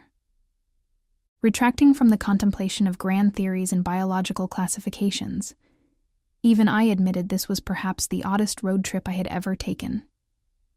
Under the light of the blazing sun, the others and I had agreed I'd be safe to drive on the main highway that led south out of the Black Forest region and over the Austrian border without my watchdog awake. As the sun dipped toward the horizon, however, and the purple shadows of the mountains stretched long over the highway, I turned to the urn-like container belted into the passenger seat beside me. To the untrained eye, it would look like nothing more than a full-size coffee thermos, though without any seams. How would anyone suspect it held a vampire inside? I reached across the divide, tapped a finger on the vessel, and pulled the silver back up my arm, past my shoulders. Remembering the practice of my mother, I like her commanded it to plate the planes of my abdomen. I didn't want any of it in sight when I met the pack. The smoke held the container's shape only a moment, so concentrated that it looked like I'd only changed the color of the thermos, rather than the materials it was made from. A blink, however, and the cloud swirled, taking on mass where moments ago there had been only miasma. Jan stretched out long in the seat the moment he was reconstituted. Thank you. It was getting rather itchy in there. He put on his seatbelt, though I doubted a car accident would do anything to him. Unless it managed to take his head off, that was. I turned down the retro German pop station I'd been listening to for hours, more to annoy me and keep me conscious than to entertain. My annual Herbert Grönemeyer quota was full in one sitting. We've got 2 more hours until we reach Ziehern. It's not completely dark yet, but the direct sunlight is gone. I have to stop for gas, and I'd feel better if I wasn't alone when I did so. You're not going to burst into flames or anything, are you? A vampire doesn't burst into flames. We dry out, then scorch, then dissolve into dust, Jan said flatly. The light is diffusing quickly. I will be fine with such limited exposure. Groovy. So then, want to take turns changing the radio station or have awkward conversations about our lives? Jan shut off the radio. Have you consummated your relationship with your wolf lover yet? Awkward conversation, then. I flicked on the right blinker as I merged toward the exit. No offense, Jan, but that's none of your business. He continued as if I hadn't spoken. In the old days, these things were so much simpler to deduce. If we observed 2 creatures going into a room together for the day, then coming out in certain unkempt ways, we could assume intercourse had occurred. But your generation has no set rules for social engagement. You and Mr. Sumfield have been cohabitating for some time without any intercourse occurring as best we can figure, but... The brakes cried to the high heavens as I slammed them down. As soon as I was assured there was no one coming up behind us, and I wasn't blocking the exit, I spun in my seat. Who in the hell do you think you are asking me that? Jan shrank back in his seat, finally rediscovering his shame. Apologies. Time and isolation have made me unpracticed in the art of social convention. You think? How would you like it if I asked what you and Marcus do behind closed doors? Marcus prefers keeping the doors open. My hand shot up. Oh my God. That mental picture is going to haunt me forever. I tried to clear my mind. How does that happen anyway? And before you get into details I don't want to know or will ever want to know, I only mean how did the 2 of you end up together? You know how curious he is about vampires, and since I came in tow to the employ of the Hoods, he's always been at me for details. I suppose in the last year or so we just sort of clicked. It has not been without some negotiation. My position necessitates certain acts which come into conflict with our relationship. No offense, I said. I love my cousin, but he isn't the lie to my face, and I'm okay with that type. Oh, I don't lie to him, Yan rushed to clarify. I've grown too old to put stock in the benefits of artifice, but both of us understand that our harmony depends on a bit of unscripted discord in the distance. I have no doubt he has his secrets as well. Remembering that Marcus hadn't told Yan I was an Asinaic, I knew that to be true. Not that I'm going to answer, but why would you ask me about sleeping with Tobias? He drew inward. One of the things that brought Marcus and I together is our interest in each other's kinds. Just as Marcus is curious about vampires, I have always been curious about wolfsredders. Hoods, as you say currently. I've endeavored to learn as much about your history as I can. And where there are unusual behaviors and events, I like to find explanations. The full implication of what Jan said took shape in my brain. Do you know what really happened to Gervalta Faust? The only record I've ever encountered about those events was penned by her sister, Matron Helga Faust. But there are rumors. My ears perked up. Yeah? Jan nodded. Some think that the betrayer wasn't Gervalta Faust at all, but her mother. That didn't make any sense, even if I didn't buy the commonly held version of the story. How so? As the saying goes, history is penned by the victors, the truth buried with the victims. Have you not ever wondered why Helga is called the Restorer? I bit my bottom lip as I moved the car back into drive. No, but I guess I should have. Anything you can add to that? His hands flattened on his legs, rubbing his knees. Someone once told me that Gervalta and Helga's mother, Gunda, had a last-minute change of heart and saved the half-wolf baby, faking its death and instead secreting it out of Schloss Wolfsredder. Hope fluttered in the pit of my stomach. Do you think that's true? Oh yes, Miss Klein, I do. It came from a very reliable source not given to spreading gossip. Yeah? Who? Igor Karmarov. Holy cats. Igor? Had he known the whole time that my ancestor survived? How? The answer to that question would have to wait until the next time I saw the professor again. If I ever saw him again. Jan leaned forward, examining me across the divide. Are you okay, Miss Klein? You've gone pale. I'm fine. I wasn't. Call me Geri, though. And do you mind if I give you one word of advice before we get to the Packlands? Of course not. Don't ask anyone about their sex life. Chapter 7. We left the car parked on the side of a dirt road and moved with lithe steps across grass crisped with frozen dew. Ahead lay 6 cottages clustered in the midst of a clearing, braced by several utilitarian structures. A little further up the hill stood the remnants of an ancient barn, moist and moss-covered, looking like one of the postcards the summer tourists gobbled up. The style was similar to one still seen in the Black Forest, though fewer of the structures remained with each passing decade. A half-moon peered over the mountains, lighting the settlement. Which house do we try? Jan asked. Do you suppose the pack is out running? I closed my eyes and inhaled, testing the air for hints and sending my senses coursing over the landscape. Then I felt it. That little tug, a quiver which grew into a wobble in my gut. They were there, up the hill, and concealed by the forest, roughly a kilometer away. They'd been moving in the opposite direction, but the moment I reached out to them, I may have inadvertently changed that. Suddenly they shifted, closing in fast. But not all of them. Several were already closer. Much closer. I didn't need any supernatural powers to know that part. The frosted lit window panes of one of the cottages gave it away to the naked eye. Marcus ran this pack through the database.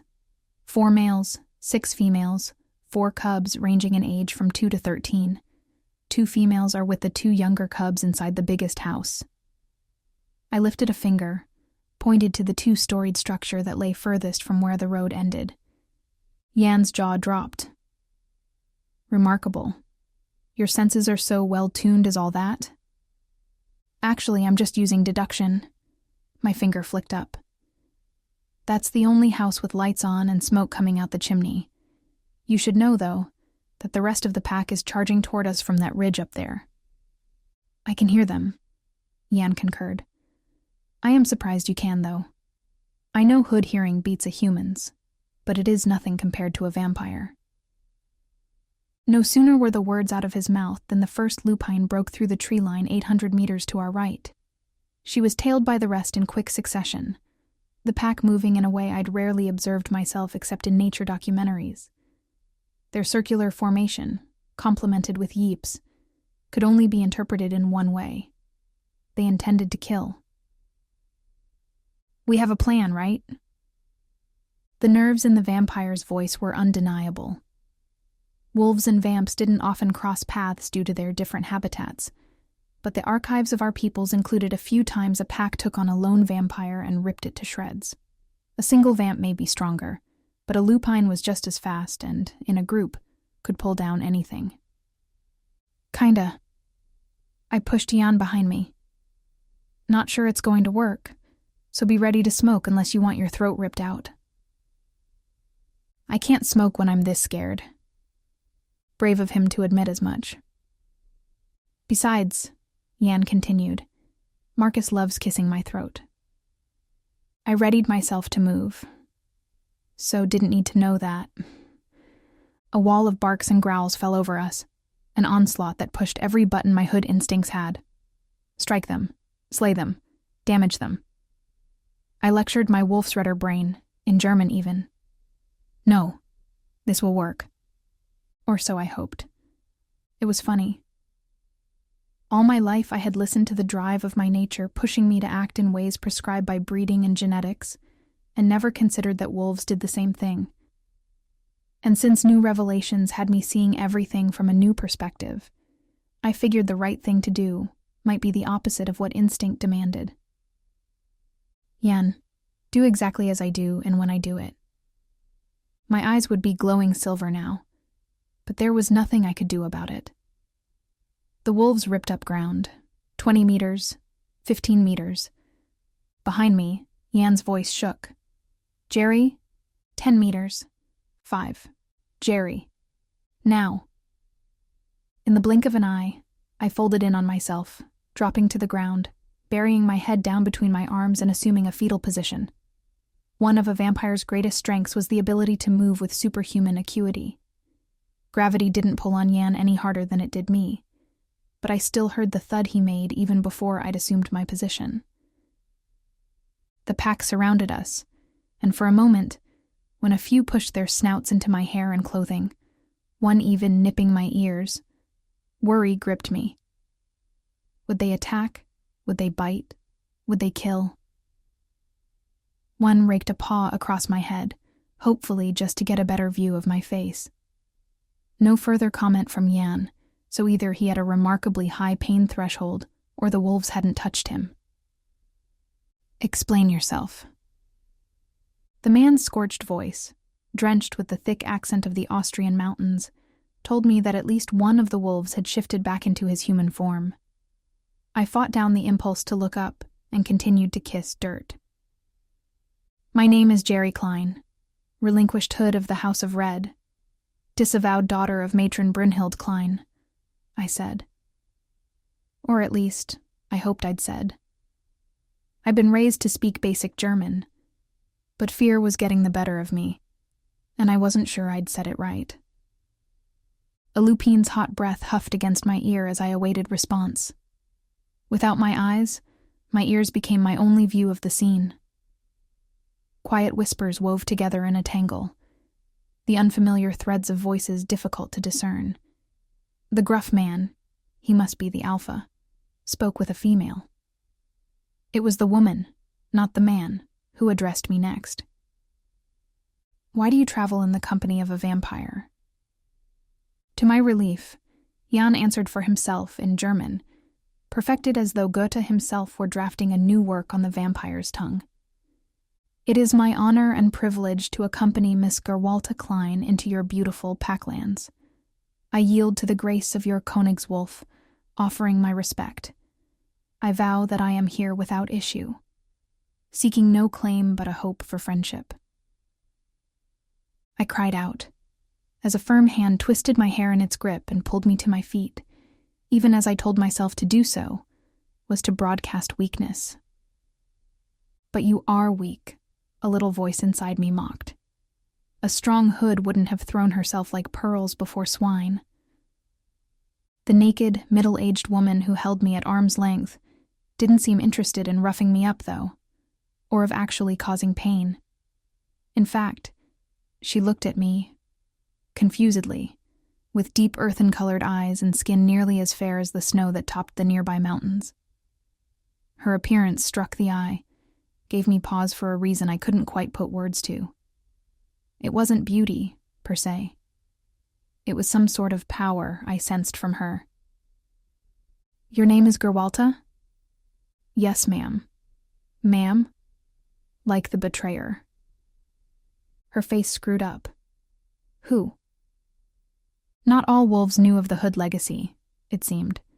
In fact, not all Hoods knew more than the name, like a title of a book they'd been read as children rather than a real person, an archetype of evil without the need for context. "Gerwalta Faust," I clarified. "The betrayer." As we spoke, other wolves shifted back into their Huey forms, one of whom, a young woman who couldn't be but a year or two younger than me, leaned into the wolf who held me captive. "It could not be coincidence," the first said. The other woman clicked her tongue. "Coincidence is never coincidence." She turned back to me. "What business does a relinquished Hood and a vampire have in these Packlands?" They were never going to believe me. "I came to learn your stories." She laughed, turning to the gravel-voiced man, and finally releasing her hold on me. "Did you hear that, Lucas? She says she wants to hear our stories. Lies. A Hood wants to hear nothing from a wolf but, 'Yes, ma'am,' and 'No, sir.'" I tried to wet a mouth that had suddenly gone dry. "Please. I've driven all the way from Triberg just for this. All I want is to talk to you, ask a few questions." The young woman smiled and stroked my cheek. "And we will do our best to answer." Lucas took half a step forward. "Anne-Marie, you cannot possibly—" Anne-Marie snapped her fingers and gave Lucas a vicious scowl, silencing him and making him sink back. How curious a behavior for an alpha. "The road from Schloss Wolfsratter is long," Anne-Marie continued. "Come. I think dinner is just about ready. Go to the alpha's home. We will dress and join you shortly." By this time, all the wolves but two had scratched back into human flesh. As though Anne-Marie were a grand marshal leading a parade, they all fell into line behind her, 6 naked bodies walking through the crisp alpine landscape, as though strolling across a Brazilian beach in the height of summer. The 2 in fur pulled up the rear, or rears, as the case may be. Jan drew himself beside me, his eyes fixed on a rather svelte male who looked to be in his early 30s. "Are they always like this? So liberated? So nude?" I nodded. "But you don't seem fazed by it at all." "It gets old after a while." "Really?" The vampire grinned. "So, when you see Mr. Sumfield—" In an instant, my face flushed. I had, of course, seen Tobias shift from fur to flesh, but that had been in a time when we'd either been battling for our lives or before we'd admitted our feelings. Thinking on it now, I didn't picture myself being so blasé the next time. Jan clapped me on the shoulder. "Save your breath, Geri. Your pulse says it all." Lucas opened the door to the largest home as the others filtered to the other residences. The scene we found was enough to melt the heart. Playtime for a chubby-faced toddler, and an older girl, perhaps a sister, who must have only recently gained an ability to take fur. She darted between her wolf and her Huey forms, drawing the little boy's squeals with each iteration. Inviting flames leapt about the fireplace. Bits of bundled pine branches hung on the walls, and I'd bet 20 euros that all the wood furniture and embroidered cushions were handmade. At ease, Lucas said to the two attending she-wolves as they leapt to their feet, instinctively seizing the children and shepherding them behind them. They are guests. The hood is Gerwalta Klein. The vampire is her chaperone. Both women's faces blossomed into silent smiles, and one with luxuriously long and thick black hair said, "Look at her eyes. How curious." I blinked my surprise, suddenly self-conscious and uncertain how to respond. Luckily the other, her hair bobbed short and blonde, spoke instead. "Like the hoods." She fixed me with a diagnosing study. "But I don't sense—" No, wait. Something shifted in the air around us, and the she-wolves grinned. How odd. Jan needled around my side. "I don't suppose you ladies would be willing to speak on what you're experiencing?" The blonde wolf smile soured. "I'm sorry. You are?" The vampire stuck his hand out. "Janis Sousa, born of the Varanasi creche, and of the Rajani bloodline, currently resident vampire employed at Schloss Wolfsretter." None of these facts seemed to meet with lupine approval, as they both eyeballed the proffered hand for a few moments, before turning their attention back on me. "Is your name really Gerwalta?" the blonde asked. "It's not just a pet name you picked up?" "A pet name." My face curdled. "Not unless someone really hated me. Which my mother does, so..." The blanket of awkward I'd just thrown out settled, dampening the conversation. Luckily, it was at this point that Anne-Marie returned, wearing a black knit poncho and blue jeans. "Ladies, I wonder if we might borrow the room." Both the women ceased staring at me and turned to the children, still engrossed in the pleasures of the young girl's quick change routine. Anne-Marie settled on the couch, inviting me, and I'd presume Jan, to take up the nearby chairs. "Before all else, I have to ask what brought you to us." How to answer it in a way that wouldn't put the wolves on the defensive. "Are you familiar with the hood stories about the betrayer?" Anne-Marie grinned. "You mean Little Red Riding Hood?" I grimaced. "Kinda, but not the Grimm brothers version." The she-wolf exhaled and fell back into the couch. "Why don't you tell us the hood version of the story then?" "Well, it's not a version. It's the actual story. Back in the 1600s, a hood of the House of Red became the mate of a werewolf from the Triberg pack. This pack's ancestors. It's the biggest crime a hood can commit." "No huntsman and his axe, then?" Anne-Marie's eyebrow arched. I curled in on myself. The story we're told as children is that they were hunted down by the Red Matron, chopped into pieces, and roasted on silver spits over a fire on Feuernacht as punishment, but I don't think that's true. I knew it wasn't, but I wasn't about to cast out all my secrets. "I'm hoping your version of the story paints an alternative picture." "And his name," a little voice in me cried. "Please, I just want to know his name." Anne-Marie smoothed out the bottom of her black poncho over the tops of her legs. "The Grand Matron both chopped her own daughter into pieces and roasted her over a fire, you say.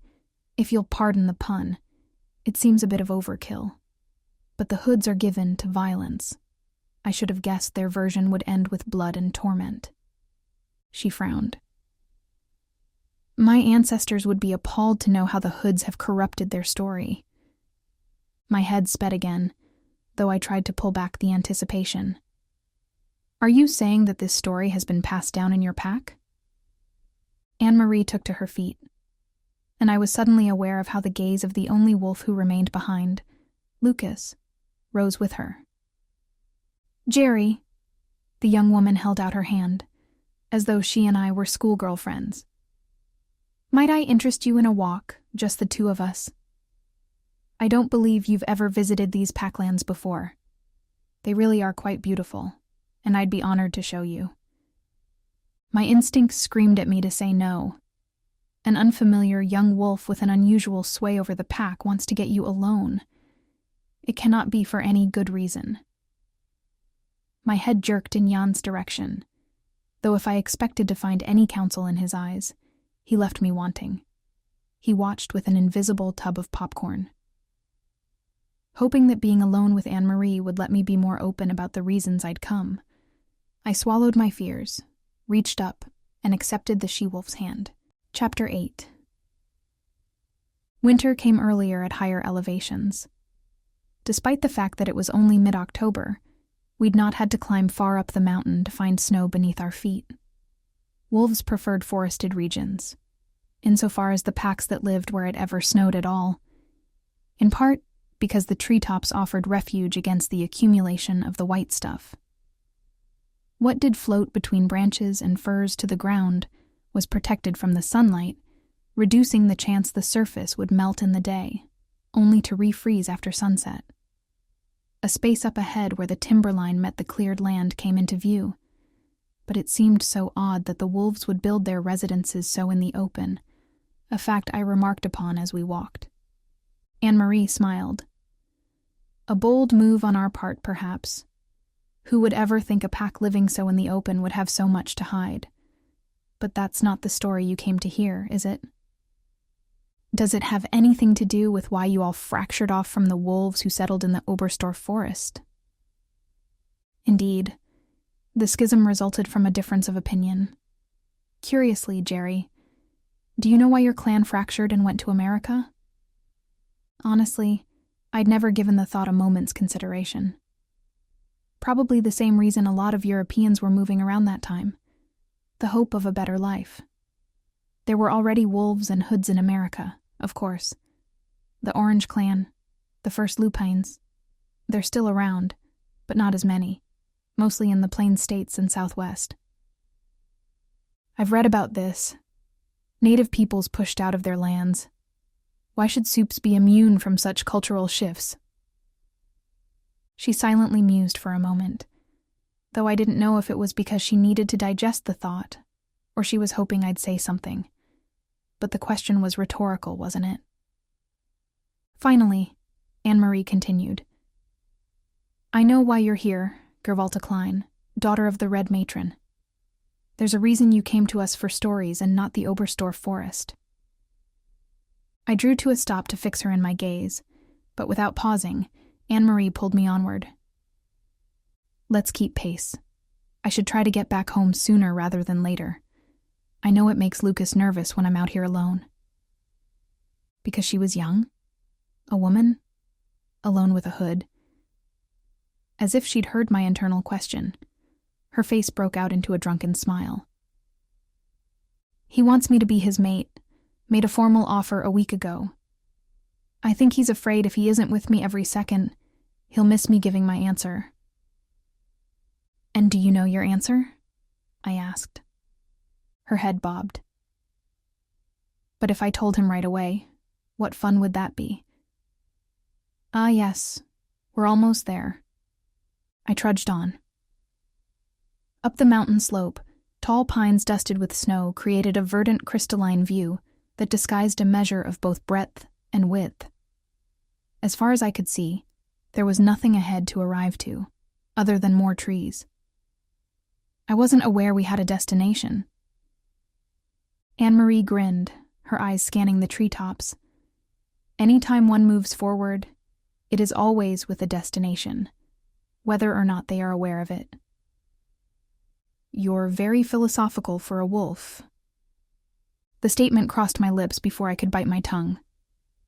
Instead, I bit my lip, waiting for a rebuke that I was totally owed. I'm sorry, I didn't mean to.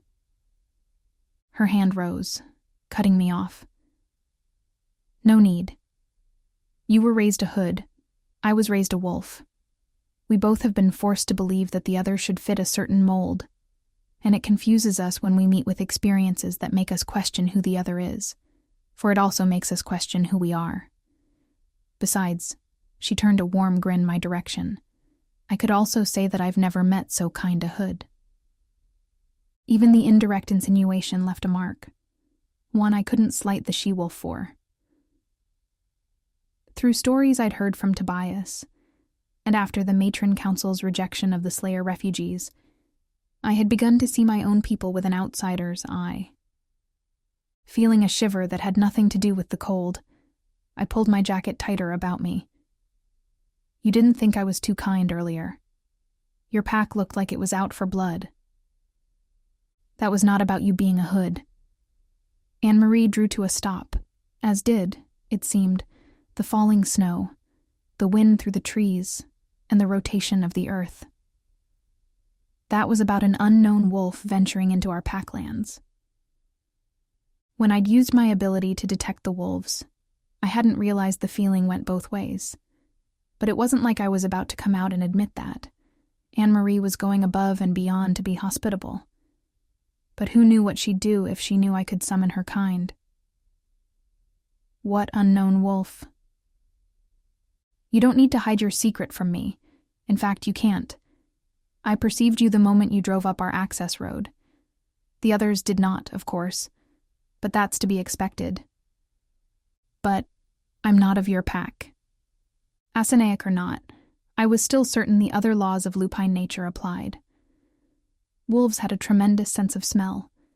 Their vision was pretty keen as well, though it paled in comparison to a vampire's. Where the super of supernatural really came into play, however, was in their ability to communicate while in their animal forms. Not quite psychic, Cody had once explained when I'd asked about it.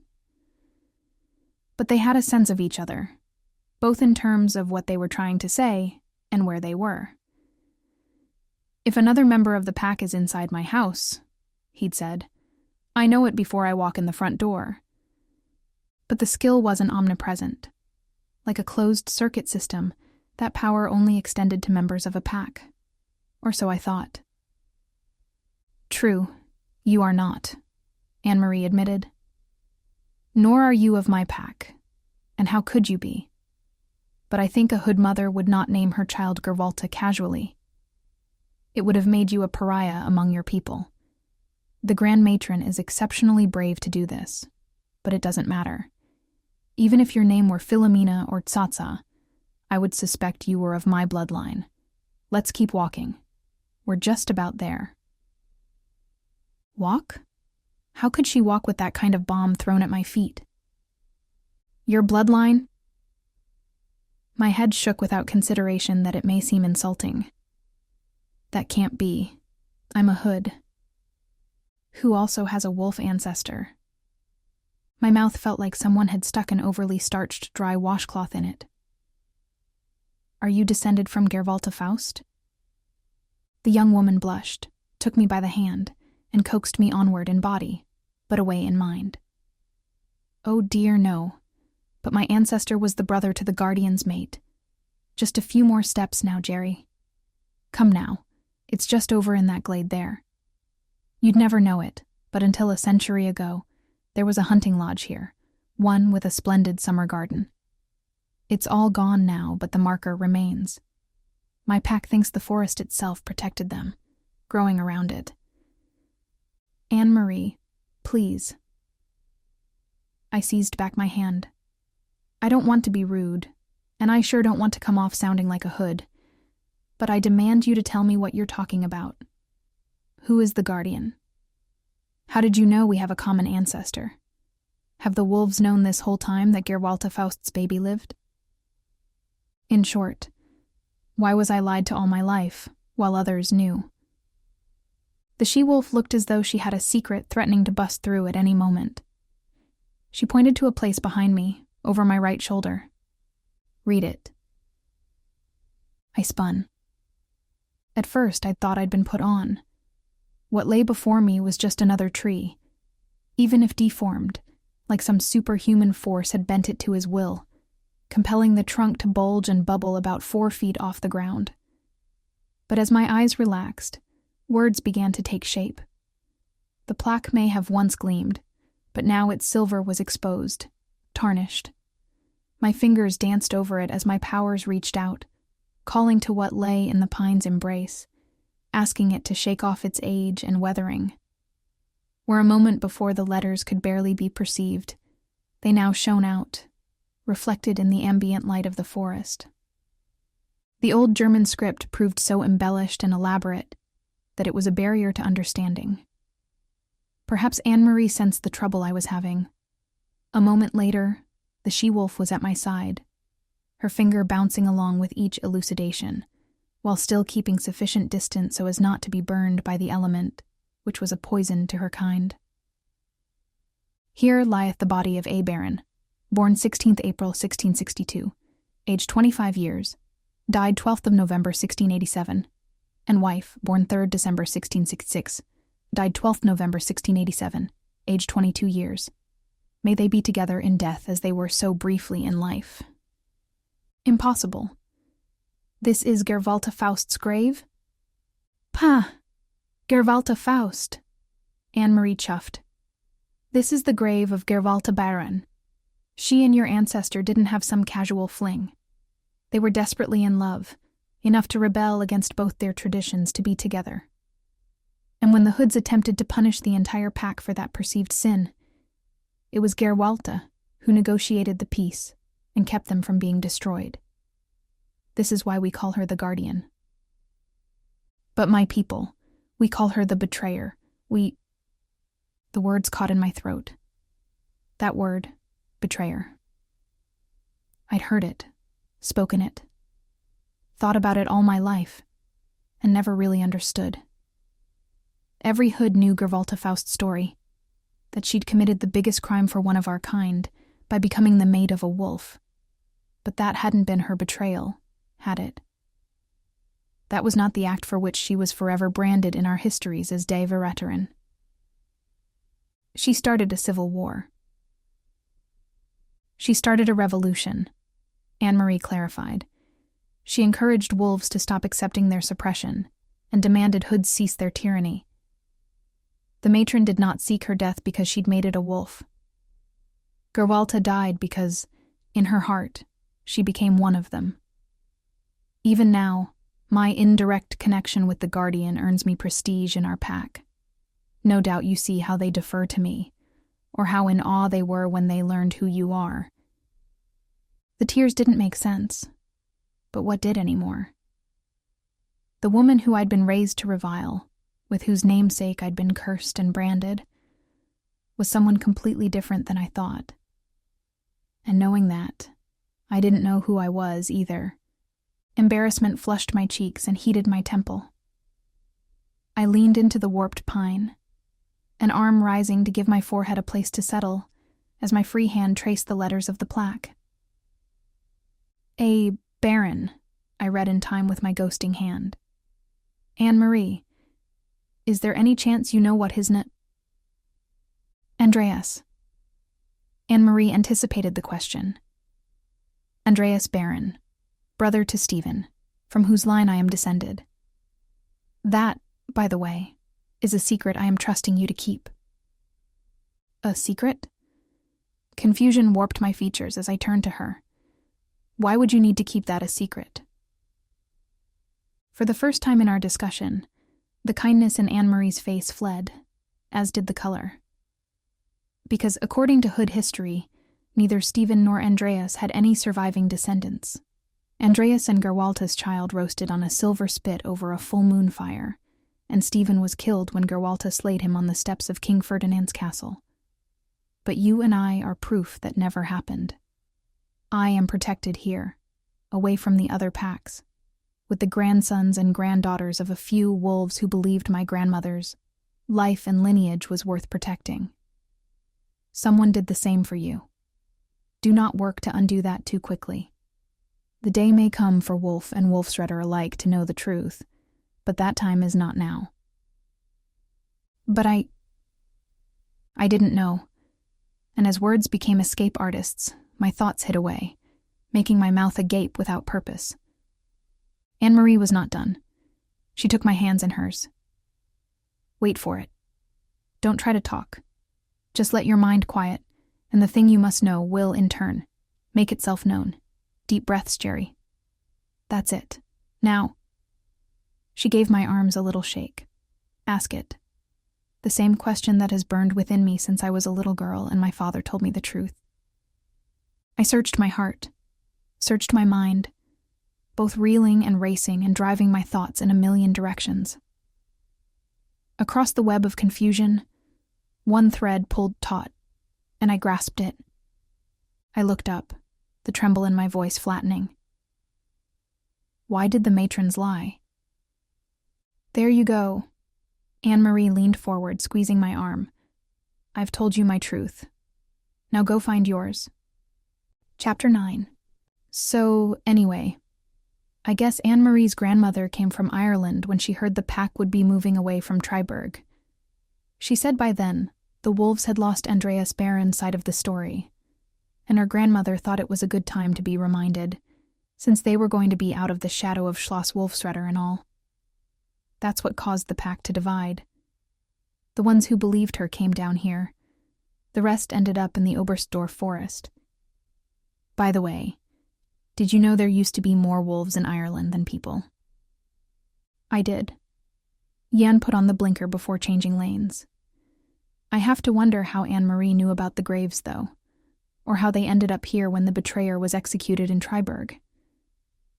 My head quirked to the side. I didn't think about that. She thinks, like you heard, that Gervalta's mother must have taken the baby and fled. If Andreas and Gervalta's bodies were burned, there would be nothing left but charred bones after. Moving bones is much easier than moving corpses. They are. He spoke with an air of confidence that sent a shiver down my spine. I shouldn't ever forget that while Jan seemed to be a passive, go-along-to-get-along type of guy, he had lethal capabilities that could cut me down at the drop of a hat if I wasn't vigilant. He must have sensed the mood shift, as he took one glance at me, plastered on a huge smile, and moved the conversation to lighter fare. Sounds like the two of you bonded. We did. I looked out to the horizon, where a thin line of pink sliced the blanket of night. Sun will be coming up soon. I should, put you in silver, I guess. Probably best if I pull over first. Jan laughed silently at his own joke. I saw a sign a few kilometers back. There's a service station coming up. I'm okay with a little bit of sun until then. Besides, Marcus likes a man with a nice golden tan. Good. Not about the tan. I couldn't care less what my cousin's proclivities for his paramours were. But even though I didn't want to admit it out loud, I liked having someone to talk to. Someone who didn't have a dog in the whole Hood vs. Lupine show was especially welcomed. No pun intended. What did you do, by the way, while Anne-Marie and I were out? Mostly, I entertained the pups. Meaning? The kids returned when you left, and I don't know. He shrugged. They'd never seen a vampire before. They wanted to see my fangs, know if I really drank blood, if I hated garlic. The usual. But I was happy to answer. And bless the parents, they encouraged the curiosity rather than shame or dissuade it. For such an isolated pack, they are amazingly progressive. That's not surprising, seeing as they also call Gervalta Faust the guardian instead of the betrayer. One man's terrorist is another one's freedom fighter, as the saying goes. He was silent for a moment, before slipping in. Still. The corners of the vampire's mouth notched downward. Please don't misunderstand. I'm glad to hear you've gotten a fresh perspective on your ancestors. I believe that will help you deal with the trials you have coming, but something about what you've learned, it creates more questions in my mind. Such as? Anne-Marie said Faust led a revolution against the Hoods. Yeah. So? I said. Every culture in the world has had uprisings. Why should supernatural ones be any different? The vampire turned, even as he guided the car off the exit ramp. Just in time, too. The first crimson ray of sunrise peeked over the mountains, stinging both our eyes. Only in Jan's case, his turned red. They shouldn't. But why doesn't your history record anything more than this one betrayer, and not a movement? Who was doing the revolting and why? He asked. What would victory have looked like, and did they achieve it? And most importantly, who was her enemy? And who? Her ally? That's the question that gnaws at me most. One rebelling hood does not an insurgency make. There must be a greater context to the events of that era.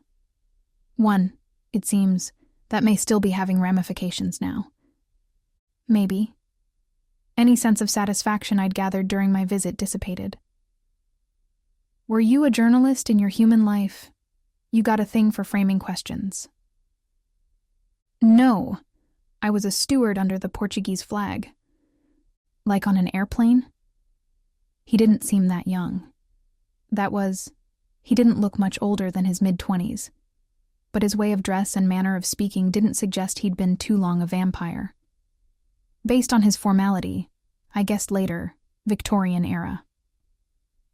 Not an airplane. He pulled into the station and up to an empty pump. You said Vlad was surprised when he bit you to discover you were an Asynaic. Yeah. He said he didn't think any of us truly existed.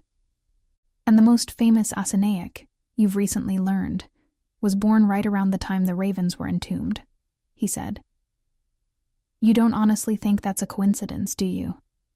I mean, Gerwalta Faust's story is infamous enough in supernatural circles that the ravens would have undoubtedly been aware of the possibility. Even if they hadn't known contemporarily, they must have heard since resurfacing after the Second World War. I bit my bottom lip, remembering what one of the female packlings had said. Coincidence is never coincidence. I suppose so, but maybe he just meant he knew it was possible, just not likely. Hyperbole isn't the sole art of the Hueys. Jan clicked his tongue. Or he wasn't talking about what you thought he was talking about. Think about it. Did he actually say he thought Asynaics were impossible? My brain tried to pull out the details from a detritus of emotional trauma. I can't remember. But if he wasn't talking about Asynaics, what would he have been talking about? A wonderful question. I rolled myself through a stretch before getting out of the car. Maybe it's time to pay the matrons another visit, shake them for whatever truth they know. He grinned. Shall we storm the castle? I've been employed at Schloss Wolfsrudder for some time now. It's been a good run and I would enjoy the distraction. I was thinking more like sending Marcus to appeal to their better natures. You know, with threats of violence and the such. What makes you think my Marcus would rise up against his own? Jan rolled his eyes. Other than having an unnaturally strong interest in vampires and their history, there isn't a rebellious bone in him. I kept talking as we got out of the car, doing the pass and gas routine. What do you call him taking on the ravens with me in Istanbul? I settled in behind the wheel. A peaceful protest? I call it following orders. Jan closed the door behind him, trapping in the interior of the vehicle a subtle odor of singed hair. Your mother's orders, as you'll recall, to aid you in whatever mad quest you were undertaking, insofar as to keep you from harm. Maybe. But I don't think my mother ever anticipated I'd take on Dracula himself. If she had, she'd have probably told Marcus just to call when I was killed. Of course she anticipated it, Jan countered. Or, at least, planned for the contingency. You almost make it sound like she was trying to help me. Trust me, she wasn't. I'm quite sure Marcus also had orders to kill me if the escape from Vlad's took a turn for the worse. It's part of the unofficial Hood Handbook, the scorched earth policy. Now, making sure no one was watching, I pulled down the silver grafted to my arms under my sleeves. It pooled in my hand, then took on the form of a jar. Ready to play Aladdin again? The vampire crossed his arms and frowned. You give your mother too little credit. On the contrary, I credit her with a great deal, just very little of it to do with my welfare or happiness. Now, I tapped the container. Smoky, smoky. He closed his eyes. Okay, but only because I do not savor a hellish sunburn. We shouldn't let this go. I have a feeling what happened back then has a lot more to do with what's happening now than you might think. I sighed. I do too. But all those answers are at the end of this drive. Chapter 10. Amy. Oh, God, Caleb was beside Alexandra in a flash, but for all the good it did, he might as well have taken his time. She was pregnant, not under attack. Unless Slayers had some sort of do-not-break-water here in this totally badass training gym, hidden behind a secret wall in the basement, power, I didn't see what his flash impersonation achieved. Show off. Caleb braced her. Alex, are you okay? The gravid, isn't that an awesome word? I picked it up reading Bronte. It only means pregnant, but it sounds so much more intellectual. Woman squatted against the wall, holding her bulbous stomach like a bowling ball. Or at least, like the way I held a bowling ball. I'm fine. She didn't look fine. The baby kicked, very hard, and possibly ruptured my spleen. Caleb drew Alex to her feet with a great deal of tenderness as he spoke from the side of his mouth to the dozen or so slayers working in the space. Okay, everybody, let's call it a night. Hit the showers and grab some dinner before you turn in for the day. Then, once they had filtered out, he said to Alexandra, You shouldn't be down here. You should be upstairs, relaxing. I know you're a tough chick, but you're also carrying the future of our race in there, and she gets preferential treatment. Hey, Barbie? He was talking to me. Of course, he was talking to me. I raised an eyebrow. Yes, Buffy?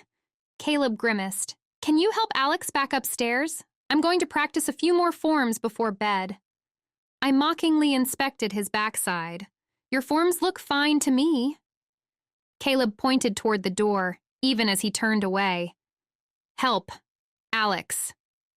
Alex put a hand on my shoulder. No, Amy, I'm fine. The pain has passed, and I don't want to become a burden for anyone.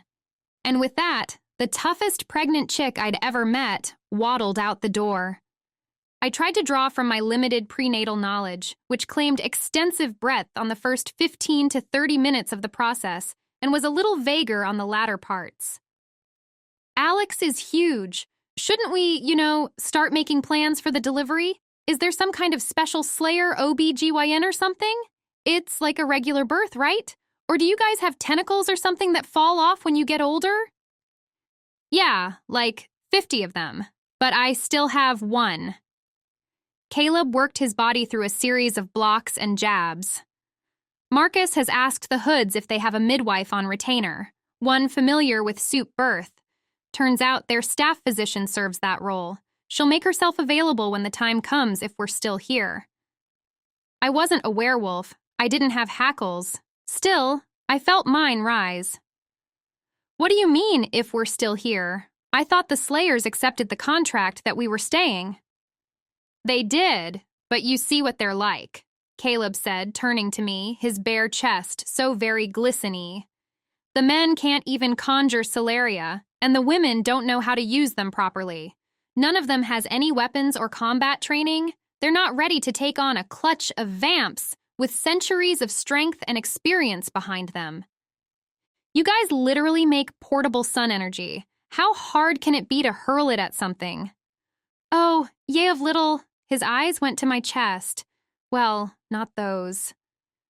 Ha ha, a tits joke. Never heard one of those before. Now answer my question. Caleb picked up a towel and dotted it against his forehead. Fine. It's like this. A solarium only has a ground life of 3 to 5 seconds, and vampires are quick enough to dodge out of the way if the assault isn't made close enough. They'll have to know how to strike hard and run fast before we encounter them. And if the ravens come here first, Caleb swallowed, then they'll be hardly more able to defend themselves than you are. Heat flooded my face. No thanks to you. No thanks to me. Caleb threw the towel against the wall. I'm sorry, Barbie, but did I miss the part of orientation where you became my responsibility? You told Geri you'd help me learn how to fight. I crossed my arms over my chest, not to push up my cleavage, but que sera, sera. Geri isn't my boss, and since she broke up with me, she's not really my anything. I'm being nice because the welfare of my people needs me to be, and because we're both after the destruction of the Ravens. But you can bet I'm skipping town the second that's no longer true. Besides, Geri already taught you basic self-defense, and that's about all you could hope for. I took 2 steps forward. Caleb eyeballed my advance with some sort of malicious glee. So, you're saying if I kick you in the balls, it will hurt just as bad as it would a human male? Of course, the anatomy is the same. We just thwack. What the ow. There are times in life when you wish you could just roll back your memories and frame a picture. Seeing smug, self-important, cocky Caleb double over would have gone up on my fireplace mantle if I lived to have my own place again. Why did a terrible wheezing noise? Did you... A delicious cough. Do that. I bent at the waist, bringing myself eye to eye with him. I was trying to see if you were right. Guess you were. All I have to do is kick a vamp in the nutsack and I can run away screaming. Oh, unless he's smoke. I shot to my feet. Then what the hell do I do? Caleb shook his head and braced his knees for support. I wasn't... Hack? Damn, that was hard. That's what she said. What? I couldn't help it. He left that window too wide open not to crawl through. Even though I very much wanted Caleb to choke on his tongue for treating me like some defective teacup that couldn't hold a drop, part of me lightened when he grinned at the joke. Gasping, he righted himself. His recovery time was miraculous. Next time, I might want to kick him twice. I suggest you do the same thing you do with men. Date them. That sure seems to get rid of them fast enough. Oh, and here comes the sequel. But before my hand could connect with his cheek, he'd fetched the assault from the air, holding my arm in place. Amy, so he did know my name. Can I tell you a little secret? A soup with secrets. How novel. A momentary flicker of his customary annoyance, but it faded in a blink. I wish I could teach you, but some things vamps do, a Huey could never counter. Smoke, for example. A slayer can push it away with a solarium blast, but since you can't summon those... My confidence dripped to the floor, taking my righteous posture and the tension in my arm along with it. I dropped the attack and turned to leave. No, I guess not. Sorry I kicked you in the balls. Amy, wait! No sooner had I turned to leave than he was before me. Not that I enjoyed having my testicles against the back of my teeth, but I guess I deserved it a little. I haven't been very nice to you lately, or like, ever. No, you haven't, and I don't get why. I spun on my heel. Even when I thought Geri was crazy for not hooking up with Tobias, before I understood why, and she was dating you, I was telling her to put her big girl panties on so you could take them off. It wasn't like I was trying to undermine you or anything. He buried a laugh into his chest. Geri's right. You don't have a filter. And you're right back to insulting me in the blink of an eye, so bye. Shit, no, I wasn't insulting you. This time, instead of rounding me, the bastard tugged me back by the arm. I was 2 seconds from a second attempt at a ball drop chaser when his words alone stopped me. You've already mastered your weapon. My hand paused at my side. What weapon? This. He motioned vaguely to my body, my whole body, from top to toe. This facade you put up where people believe all you are is a materialistic, man-eating, dumb blonde. But really, it's like your shield. It keeps back the danger until you gauge your enemy, find all his weaknesses and exploit them. And that honesty you have, that's your sword. No, it isn't going to overpower a pair of fangs, but a warrior learns to choose his battlefield. Yours is interaction and relationships, and I'm willing to bet you're undefeated there, aren't you? Only when my lungs cried out for air did I realize I'd stopped breathing. Suddenly, I felt amazingly naked, and not in the fun way. If you mean, did anyone ever break up with me instead of the other way around, then the answer to that is a brilliantly red heck no. He crossed his arms, examining me like I was a piece of art in which he'd just found a heretofore unnoticed brushstroke, framing the muscles of his chest. Caleb had, like, 1% body fat, but damn, it didn't make him look bad. It's because all you've done so far is sparring, he said. Practice runs with opponents you knew you'd best. But be advised, Amy Popowitz, you're working up to something better. You're going to find a worthy adversary someday. One who's going to hit you back, who's going to pin you to the mat and get a few blows in before you even realize what happened. And you know what? His arms fell to his sides, and my jaw went to the floor as Caleb stepped in closer. The no man's land between us suddenly became a one-man land. One man who was crazy hot, and half naked, and touching me. The Slayer's heated breath parted my lips. The angle of his head tilt demanded me to reciprocate. I licked my bottom lip. What? An inch, a half an inch, a quarter of an inch. My eyes closed, and reopened to him, 6 feet away and laughing. Oh, come on, Barbie! Caleb struggled not to double over. Did you really think I was going to kiss you? I'm still nursing my broken heart over here. Oh, he so didn't want to try to outburn me. Actually, when I passed your room yesterday, I heard you nursing something else. Pretty sure it wasn't your heart. I hadn't, but by the way, that smile fled his face told me I'd stumbled onto the fact by dumb luck. Might as well play it for all it was worth. Which is odd, because aren't you sharing a room with Mikhail and Ezekiel, or were they watching? They were asleep, and I haven't. You shouldn't have. Red as the dawn, his wide cheeks burned. If you ever tell anyone. I put up my hand to end his suffering. Chillax, Buffy, my lips are sealed. His frame relaxed. If. And again, he was a wall of nerves and steaming eyes. Oh, it did my heart good. Caleb asked, if what? If you stop putting a Huey down and help me learn how to fight. Stand around and observe all you want, but I kinda got the weight of my race on my shoulders here. I don't have any time to. I cupped my hand, made a rude gesture, and winked. Okay, fine. Caleb threw up his hands in defeat. But don't expect me to go easy on you just because you're. He motioned finger quotes. Fragile and top-heavy. Get a damned sports bra or some duct tape or something. But mark my words, Barbie, I'm going to be on your ass more than any of your fly-by-night boy toys. Ever. We're. In a flash, he reclaimed the towel he'd thrown against the wall and tossed it in my direction. You've got a little bit of drool there on your chin, by the way. Hey, if I wanted you to kiss me, then you'd be. And then he was. And damn, he was good.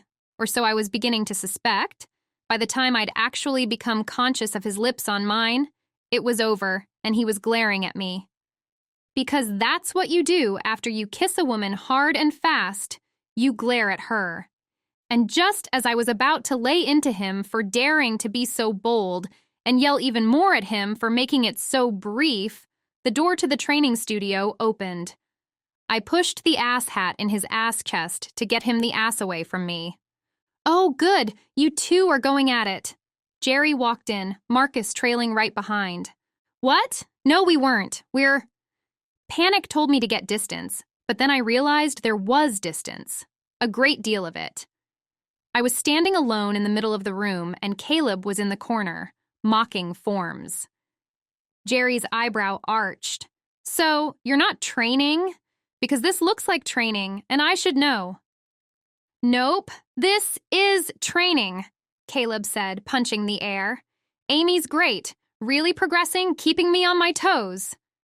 Really? Marcus asked. Because to my eyes, all you two have done in the 2 days Geri was gone was bicker and bitch at each other. Like, he said, I'm keeping him on his toes, and you don't do that with casual pleasantries. And then I changed the subject because I so did not want anyone spinning any sentence that would diagram Caleb and me in the same compound subject.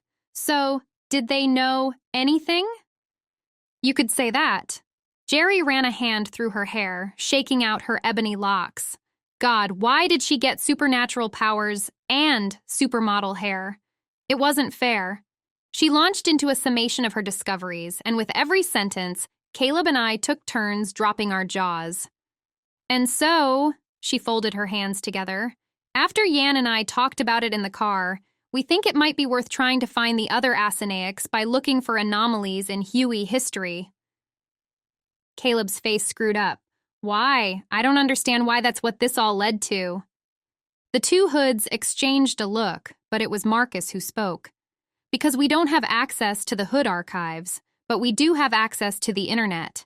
And knowing what we do now, that the other version of the betrayer story mentions at least one prominent Huey, we might find threads that will at least point us in the right direction. You don't have access to the archives? Caleb asked. You know, somehow? Why were Soups always so cloak and dagger? I pushed Caleb back, trying to ignore the jealousy of my other body parts toward my fingers. I think what Nancy Drew here is trying to say is, can't you just get your boyfriend to go all smoke monster and look in these archive thingies?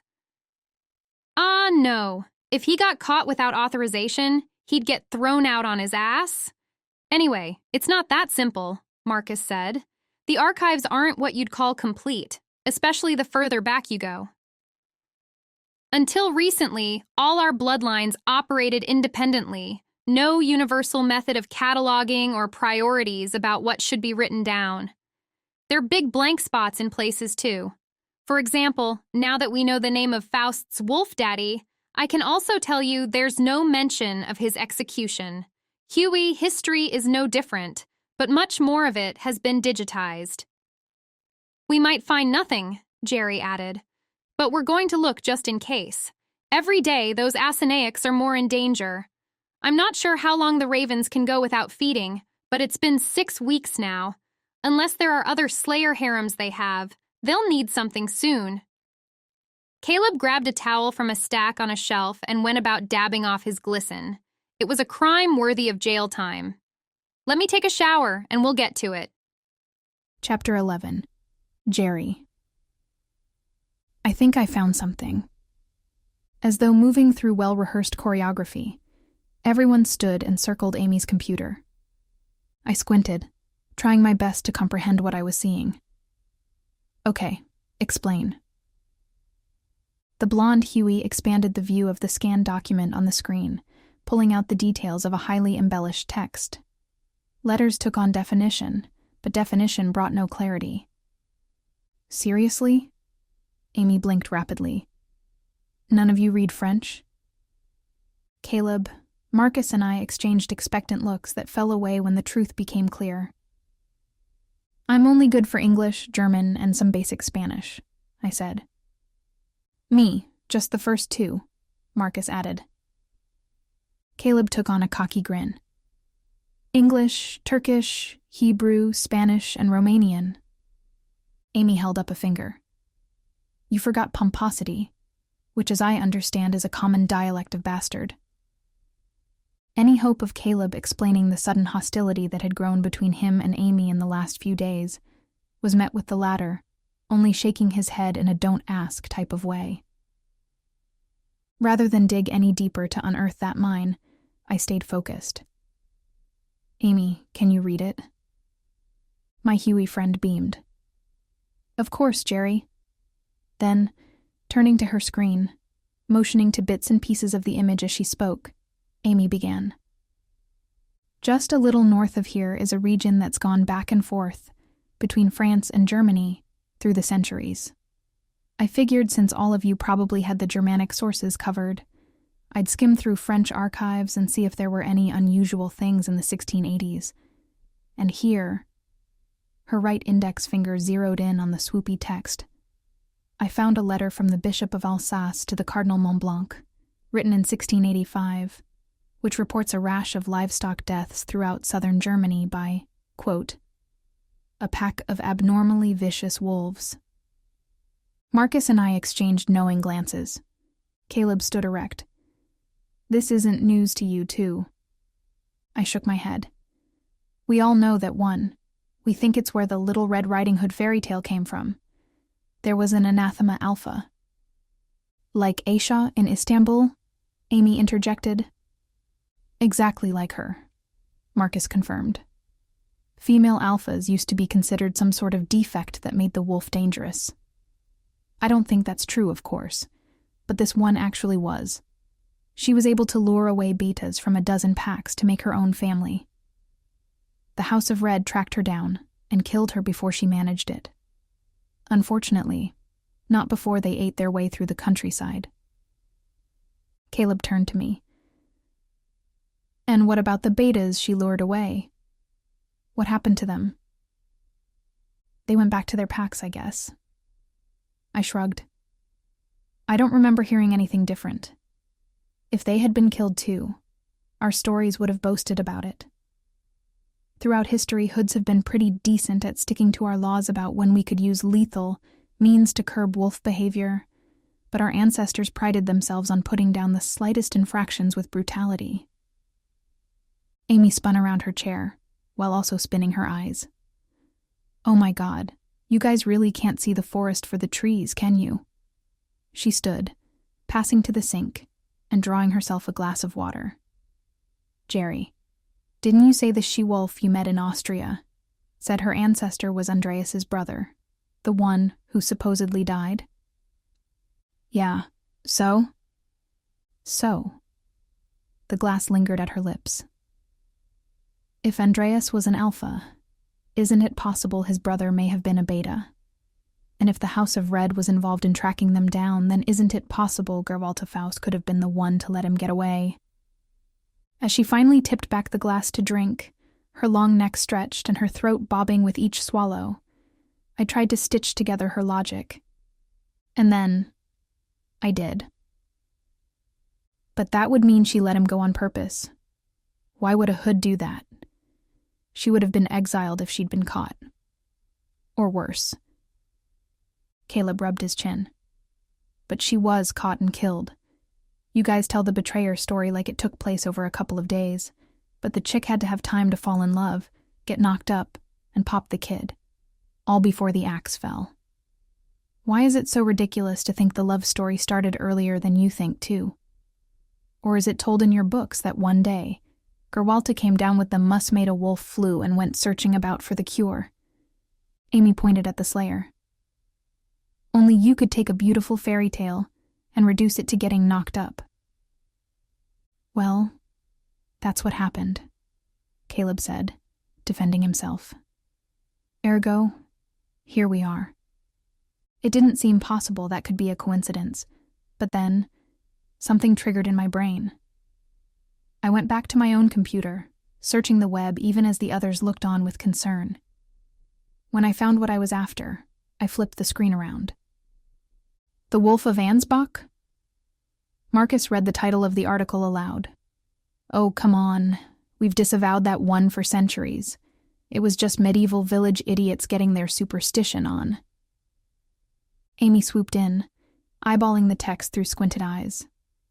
In 1685, the same year of the letter I found, except if that graphic's to be believed, that guy, Werewolf, actually ended up dead. I turned the computer back, looking closer at the accompanying picture of a human-bodied wolf dangling from a scaffold. Obviously, it's not Andreas or his brother. But if there is a connection between Gerwalter Faust and the wolf epidemic, this might have been part of it. We can never really know, but it feels right to me.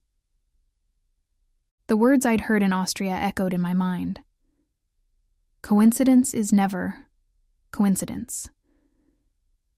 If only we could get into the archive, then... The computer dropped to the table as my chair flew out behind me. Startled, Amy coughed, choking on the water mid-swallow. Marcus and Caleb were beside me in a moment, as I turned my face to the front door, gauging the distance of the uninvited guests I sensed outside. In my peripheral vision, Caleb turned to my cousin. Marcus? No idea, Marcus answered, even as he leached the silver hidden beneath his clothing to form a two-pronged knife. Do you know Geri? Did I? One was coming closer, but moving at too steady a pace to be covert, and too leisurely to mount an attack. Not that whoever it was would stand any chance if he were. There was only one of him, and 3 of us ready to kick ass. 3.5, if you included Amy and her banana. Amy, I spoke without turning. Tell the slayers to shelter down, quickly. Without asking a question, the Huey obeyed, dropping the fruit on the counter before scurrying to the stairs. Caleb rounded my right side. Shelter down from what? Before I could answer, the approaching party finally came close enough for Marcus to pick up. A wolf, he said. I shook my head as proximity delivered clarity. 2 wolves. No. Marcus squinted. I'm only getting 1. He's not dodging around or anything. He's making a straight line for the front door. Could it be... Geri? You don't think... It's not Tobias, I said, cutting him off. But do I know them? Maybe... I've felt their presence before? Definitely the first, and I thought the other, though I just couldn't place either. Oh my God. Really? Light blazed in the grand room as Caleb conjured a solarium. Tell me who it is, or I'm going to blast them back across the Rhineland. No time for a witty retort. No sooner had I turned to the slayer than the doorbell rang, which marked the first time in 15 years of staying in the house that I had ever heard it. Caleb did a double take. Well, that's unexpectedly civilized. Then, raising his voice, he called out, "Who's there?" Silence for a moment, and then an unsure timbre reached through the wood. Hello. I'm looking for Geri. Gerwalta, I mean. Shit, you think she's really here? I'm looking for Gerwalta Klein. Is she... Dude, are you sure this is the right house?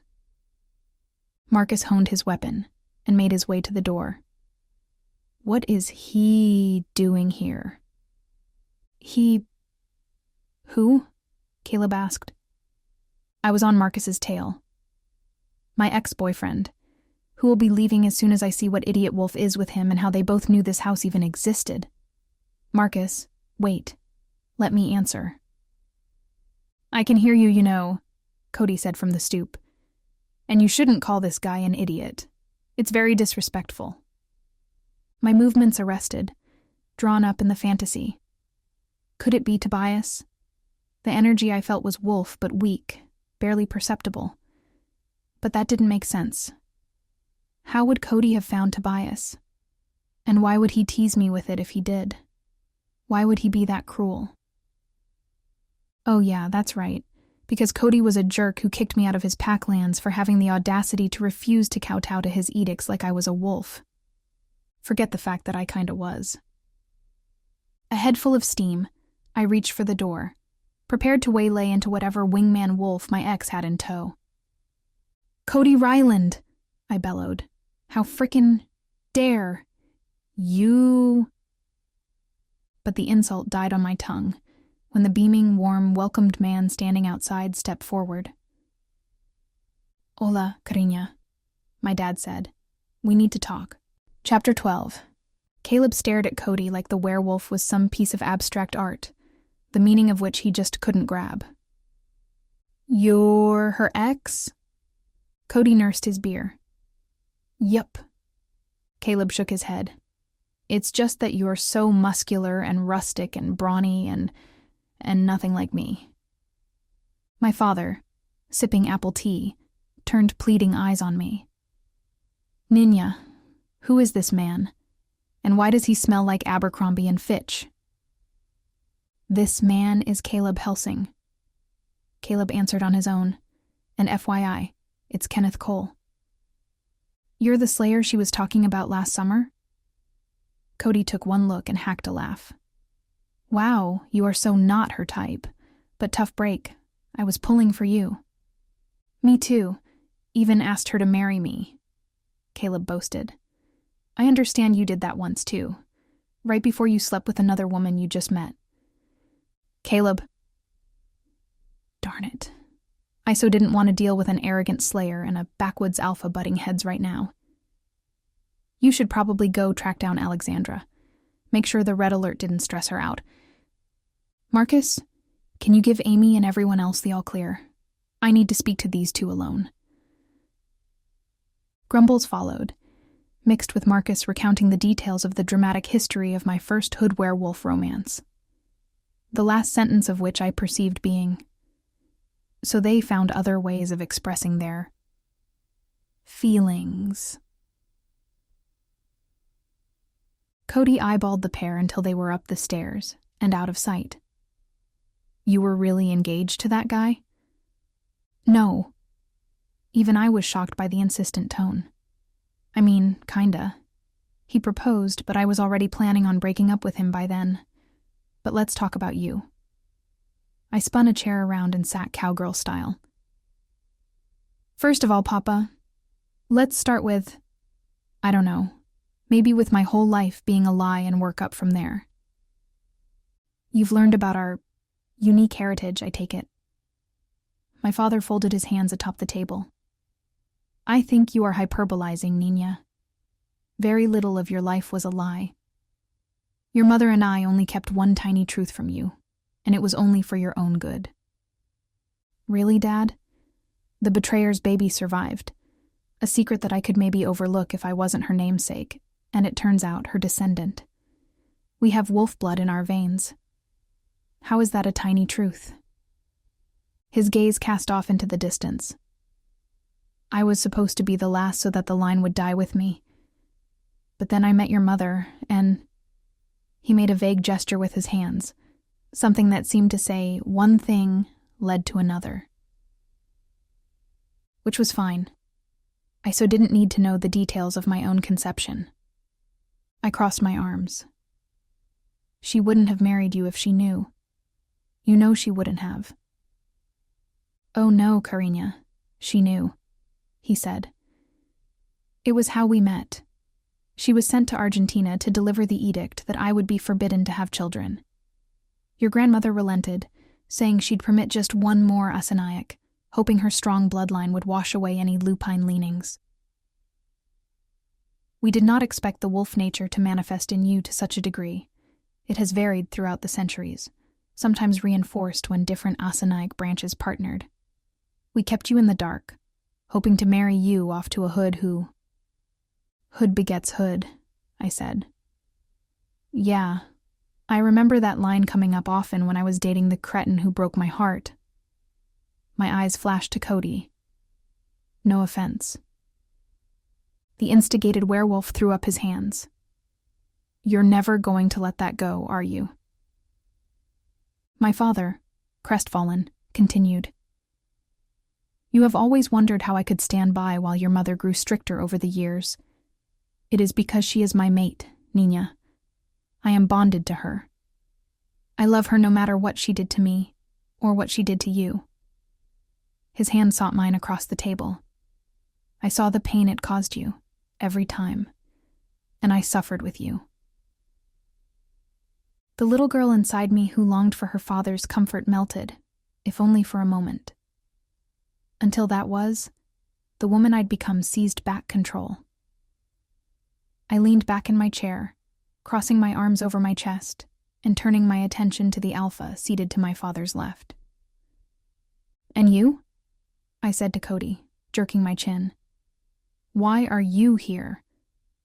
Last time I saw you, you were kicking me out of your packlands.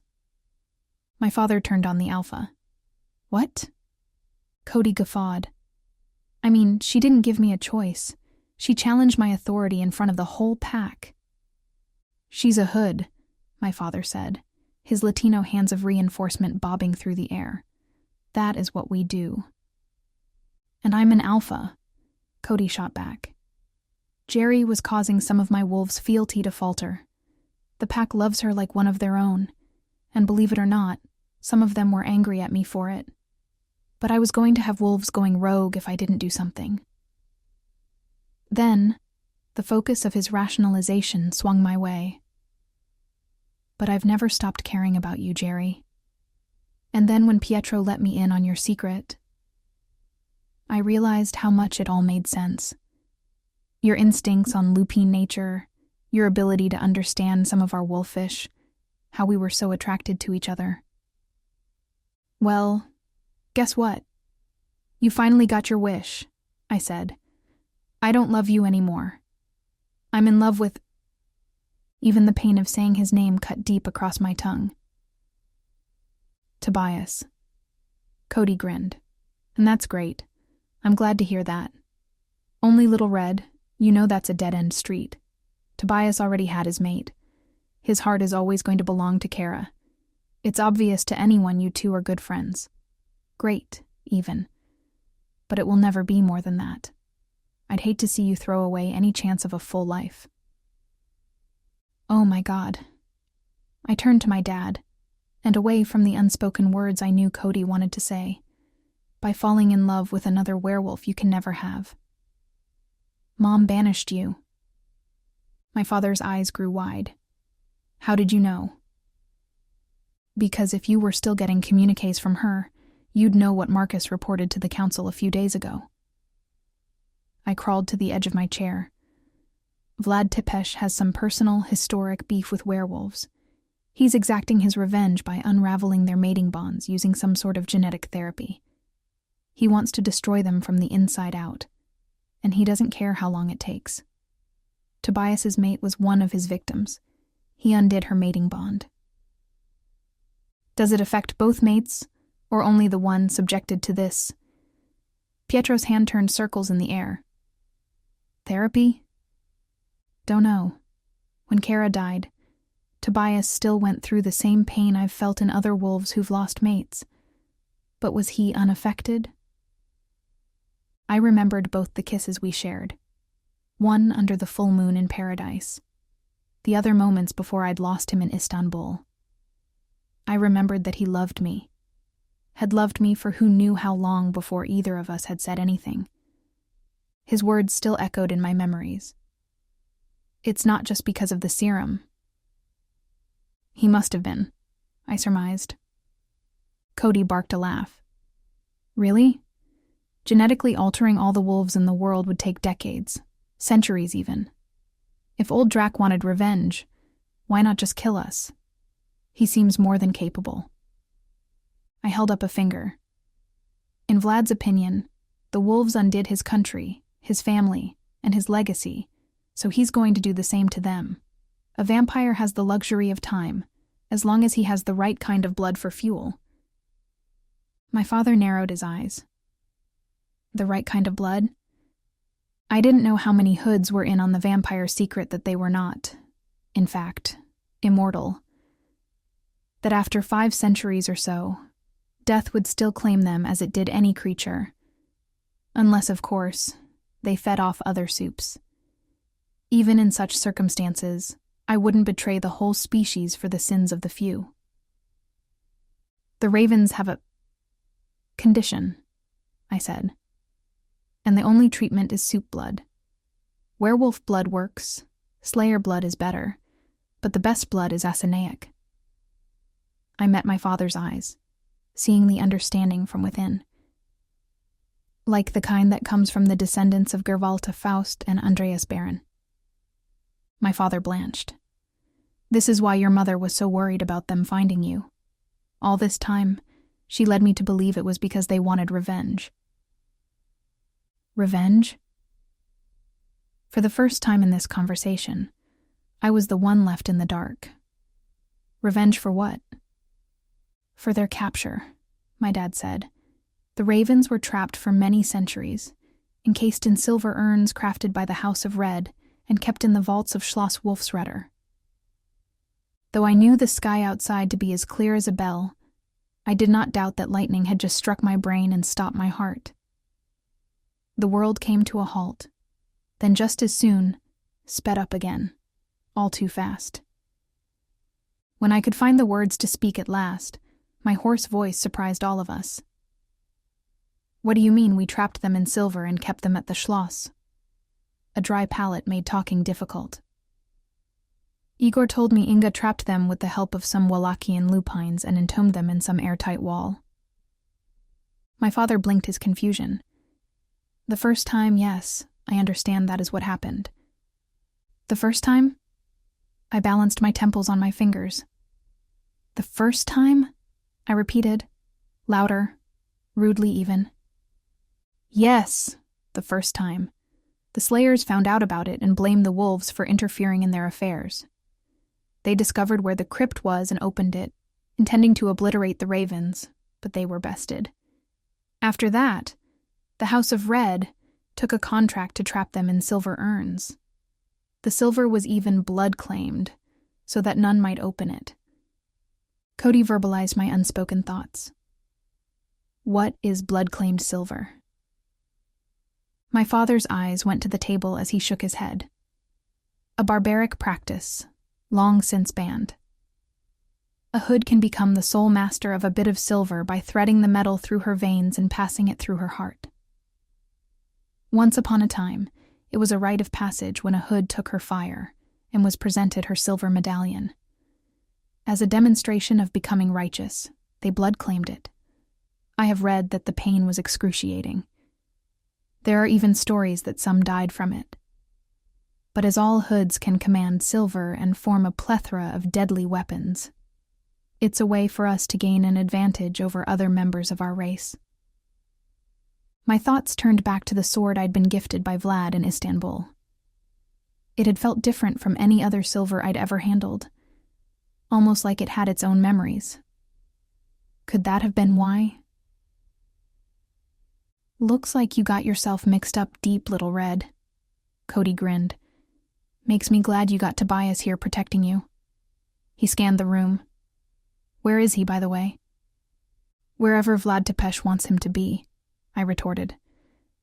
He was captured when we freed the slayers. My father's eyes nearly bugged out of his head. What? I guess that hasn't gotten to you either then. I folded my arms over my chest. So, tell me, Papa, if you didn't come here because of my mate's disappearance or because Mom told you to, then why did you come? More importantly, I turned on Cody. Why did you? I hope it's not for an apology for Kim's wedding, because that isn't happening. The werewolf clearly wasn't ready to mend fences either. His acidic gaze fixed me long and hard as he drew another pull off his bottle of Schwarzbier. I'm here because of Amy. Okay, that I hadn't been expecting. What does Amy have to do with anything? She took off to Istanbul with you back in June, and she hasn't contacted her parents since. My father filled in. By late July, her mother got worried enough to hire a private investigator, who found out your friend emptied all her bank accounts the day before you left. Hasn't used any of her credit cards since the first few days you were gone. And other than going through passport control when you landed in Turkey, hasn't triggered any official records in 3 months. Cody took over from there. When the PI showed up in Paradise and started sniffing around for clues last week, that raised the pack's hackles. Oh my God. My head turned to the stairs, as though I expected to see my bubbly blonde friend there. I had no idea. I never even asked her. I mean, how would that come up anyways? The werewolf grunted. Maybe by you being a little less self-involved and remembering that the people around you have their own lives, that this isn't some sort of dramatic play where all the characters enter and exit the stage just to move your plot along. My father growled. Actually, growled, but the alpha wolf wasn't impressed. What? We agreed to give it to her straight, didn't we? Straight does not mean cruel, my dad snapped. Nina, what Cody means to say is, where Hueys are concerned, you have to be far more appreciative of the fact that they do not come from our world. They have attachments that will follow if you bring them in. But it sounded like Amy had been trying to break those attachments. I understood she and her father didn't have the greatest relationship, but she seemed to get along with her mom okay. Why would she cut them both off? I'll talk to her and ask her to reach out with just enough information to pacify them. I'm sorry that Hueys infiltrated the Packlands, but that still doesn't explain why you came to Germany. I mean, you could have called.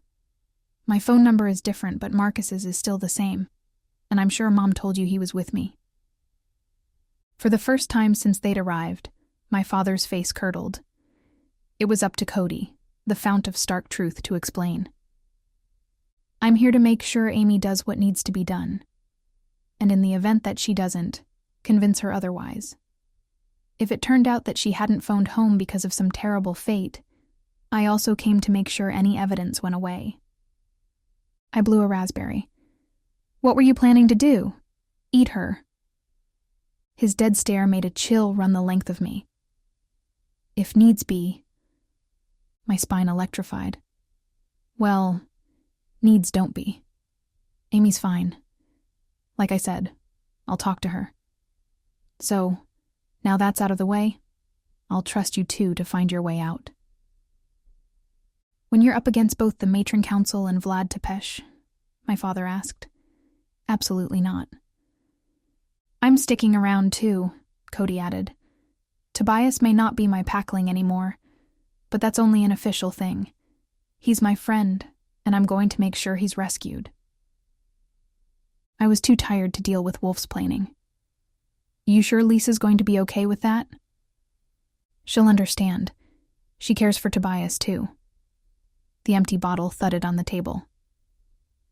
So where do we start looking? I turned the chair around. We don't. He's not my focus right now. The alpha went wide-eyed. Maybe you don't love him as much as you think you do then, if it were my mate. But it's not, I said, cutting Cody off. Despite what you think about how self-absorbed I am, the truth is that I have others depending on me more than Tobias right now. For one, I jerked my chin. The house full of slayers upstairs. Maybe the last of their kind, and considered by Vlad to be stolen property. The Matron Council in their magnanimity refused sanctuary. Instead, they offered them a contract, full social and financial support, but only if they agree to kill the ravens. My father's jaw dropped. Dios mío, surely this edict was not issued with your mother's knowledge. Who knows, I said. Marcus says Mom hasn't been in residence since right after we left for Istanbul, and she hasn't been checking in either. I don't suppose either of you know where she is. The men exchanged puzzled looks. Cody stretched out in his chair. She was in paradise over the summer, but your aunt has been overseeing the roost since August. A fact I was sure his pack was thankful for. Marcus's mom was slightly less regimented than her older cousin, my mother. But even a kind warden is still a warden. I continued. Matron Chin is sitting in the big chair right now, and she's not too interested in anything Marcus has to say. I tried getting in, but no go as I'm officially relinquished. And the Slayers? Cody asked. Did they take the contract? Of course they took the contract. Their best bet for survival right now requires appeasing the hoods. The council might be refusing to grant them humanitarian support out of the kindness of their hearts. But we all know that if the ravens stride into Triberg and try to get away with anything, the hoods will have their heads. My father nodded. Yes, which is why you should not feel guilty about leaving here to go find Tobias. The Slayers will still be shielded by the proximity to the Schloss. I am leaving, but you see, there's another group of people counting on me for protection. And they're in even more danger because they don't even know it. It was clear neither knew what I was talking about. The other Asinaics, the ones in Spain, I said. Since Vlad discovered I exist, and since I'm currently out of his reach, he's going to have to find the next best thing if he wants to continue his therapy. You might have been the last Asinaic in the Americas, Papa, but there's still others of our line in the old country, aren't there? At least he had the guts not to deny it. But I do not know where. My line comes from the north part of the country, and this is all I know. I pursed my lips. We need to ask Inga Rosethorn. My father narrowed his eyes. What do Asenaics have to do with Rosethorn? The same condition that Vlad has. She and Igor do too. It wasn't the whole truth, but it would suffice for now. And the two of them have been treating it for years with trips to Spain. Igor was also taken prisoner by Vlad. I'm not sure if vampires are susceptible to torture, but if so, it won't take long for the Ravens to find out. That's why I'm going to Spain. It's the most likely place to find Vlad. And since I doubted he'd leave his prizes behind after I'd robbed him of his harem, I could assume Tobias and Igor would be going along for the ride. My father stood. I will go with you. Papa, no. I'm going to be traveling light. You'll slow me down. Fee. Me slow you down? Don't be ridiculous. Besides, your Spanish is not so good. What are you talking about? My Spanish is fine. You think that because you only speak with me. I know what all your mistakes mean. He folded his arms, signifying the end of the discussion. When do we leave? I grinned. Just as soon as I can pack up the car and get supplies together, which should only take me until morning. Oh, and I talked to Amy, of course. I'll just go. Without warning, a scream rent the air, a terrifying shrill cry that took me flying through the house and up the stairs. Footsteps pounded behind me, even as a voice in the back of my head warned about the slayers finding yet more strangers in the house. None of them would have noticed. They were all too focused on the huffing woman in the midst of them when I got to the third-floor hallway, being braced on one side by Caleb and on the other by Amy. Geri. Alexandra's face broke into a smile as she caught sight of me, even as her teeth clenched. I think it's time. Chapter 13. At some point, coffee would cease to substitute for sleep. I couldn't have drunk more of the stuff, unless Starbucks introduced an IV latte. Hour 18 came and went, with no more babies in the house than there had been when Alex's labor had started. The screaming had started in the 13th hour. My father and Cody agreed as the self-declared senior experts in childbirth that the first part of the labor didn't hurt that much. The Slayer women took shifts, 2 or 3 at a time in the impromptu birthing suite that heretofore had been Alex's bedroom, to fetch ice chips, refresh the water basin, or give Alex a new hand to squeeze the blood from as she suffered through the pain. Dawn, however, arrived in eerie silence. No one spoke. I suspected because none of us wanted to acknowledge the obvious. But as I finished my 6th mug and set it on the coffee table in the great room, truth took on a mass that refused to be contained. Something's wrong. My father on the sofa beside me pulled me into the wing of his embrace. We do not know that, Nina. Have faith. All will right. A door opened on the floors above, bringing with it a fresh swirl of scented air. Antiseptic, I'd been told, as well as some aromatherapy oils because, apparently, Hood Medical Care had caught up to the 1970s. Petunia Creed, whom Caleb had already nicknamed Patchouli Reed, pawed down the stairs on lithe feet. Doctor though the slender woman in her early 60s was, she was also a Hood of the House of Green.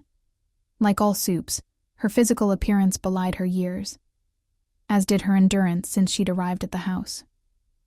We shot to our feet as though a head of state had just entered the room. When she chose to address me as the point person for all that was going on, I had to wonder why. Still relinquished, I had no right under our customs to expect more than a curt nod. Even my father, merely exiled, had status over me. She sleeps between contractions, Petunia began without precursor, but she's growing weak. Caleb stepped forward. And the baby? The Green Hood side-eyed the Slayer. Are you the father? Me? Caleb stuck his thumb into his chest as his face burned crimson. No, definitely not. Shame, that, said Petunia. The genes would be strong.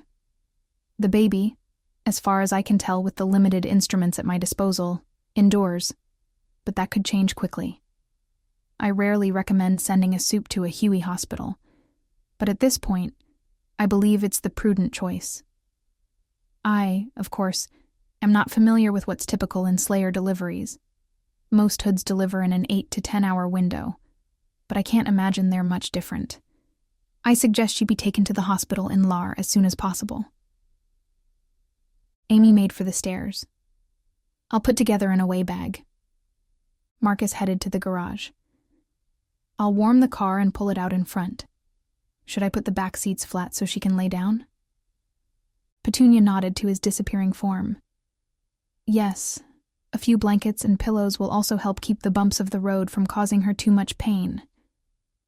My father took the acquisition of sufficient linens and throw pillows as his duty, speeding off to a closet where we kept such things.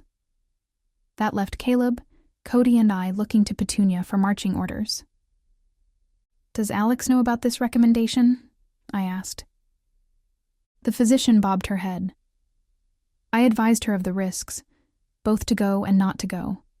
She agreed. Better safe than sorry. A Slayer birth is a rare event. She said there had not been one in the 15 years she was held in the harem. We need to do all we can. We should have made arrangements for this at a private clinic in advance. We weren't expecting her to give birth for a few more weeks, Caleb said. According to Alex, she's only 8 months along, and barely. Petunia chortled. 8 months, my eye. If anything, she's overdue. I'll want to move her between contractions in as easy a way as possible, and I'll need the help of that cousin of yours, Miss Klein, to carry her down just as soon as he's back. Cody stepped forward. I can do it. The midwife looked at the alpha, like she wanted to deliver a knock to the side of his head. What do you think I'm going to do? Run away with her? Eat her? Cody huffed. I just want to help. Caleb stepped in closer. Take him at his word, Nurse Ratchet. If Geri trusts him, then he deserves it. Petunia's eyes rolled to the ceiling as she turned back toward the stairs. A Slayer and Alpha, vouched for by a relinquished. What is this world coming to? Fine, come along then. Miss Klein, I'll trust you to make sure this whole kit and caboodle goes off as planned. I will phone ahead to the hospital and let them know to expect us shortly. We looked like a circus train driving into Lar. 2 cars, each full of fretful 20-somethings, supplemented by one senior physician smelling of the Grateful Dead and one middle-aged Latino, looking like Antonio Banderas's slender brother.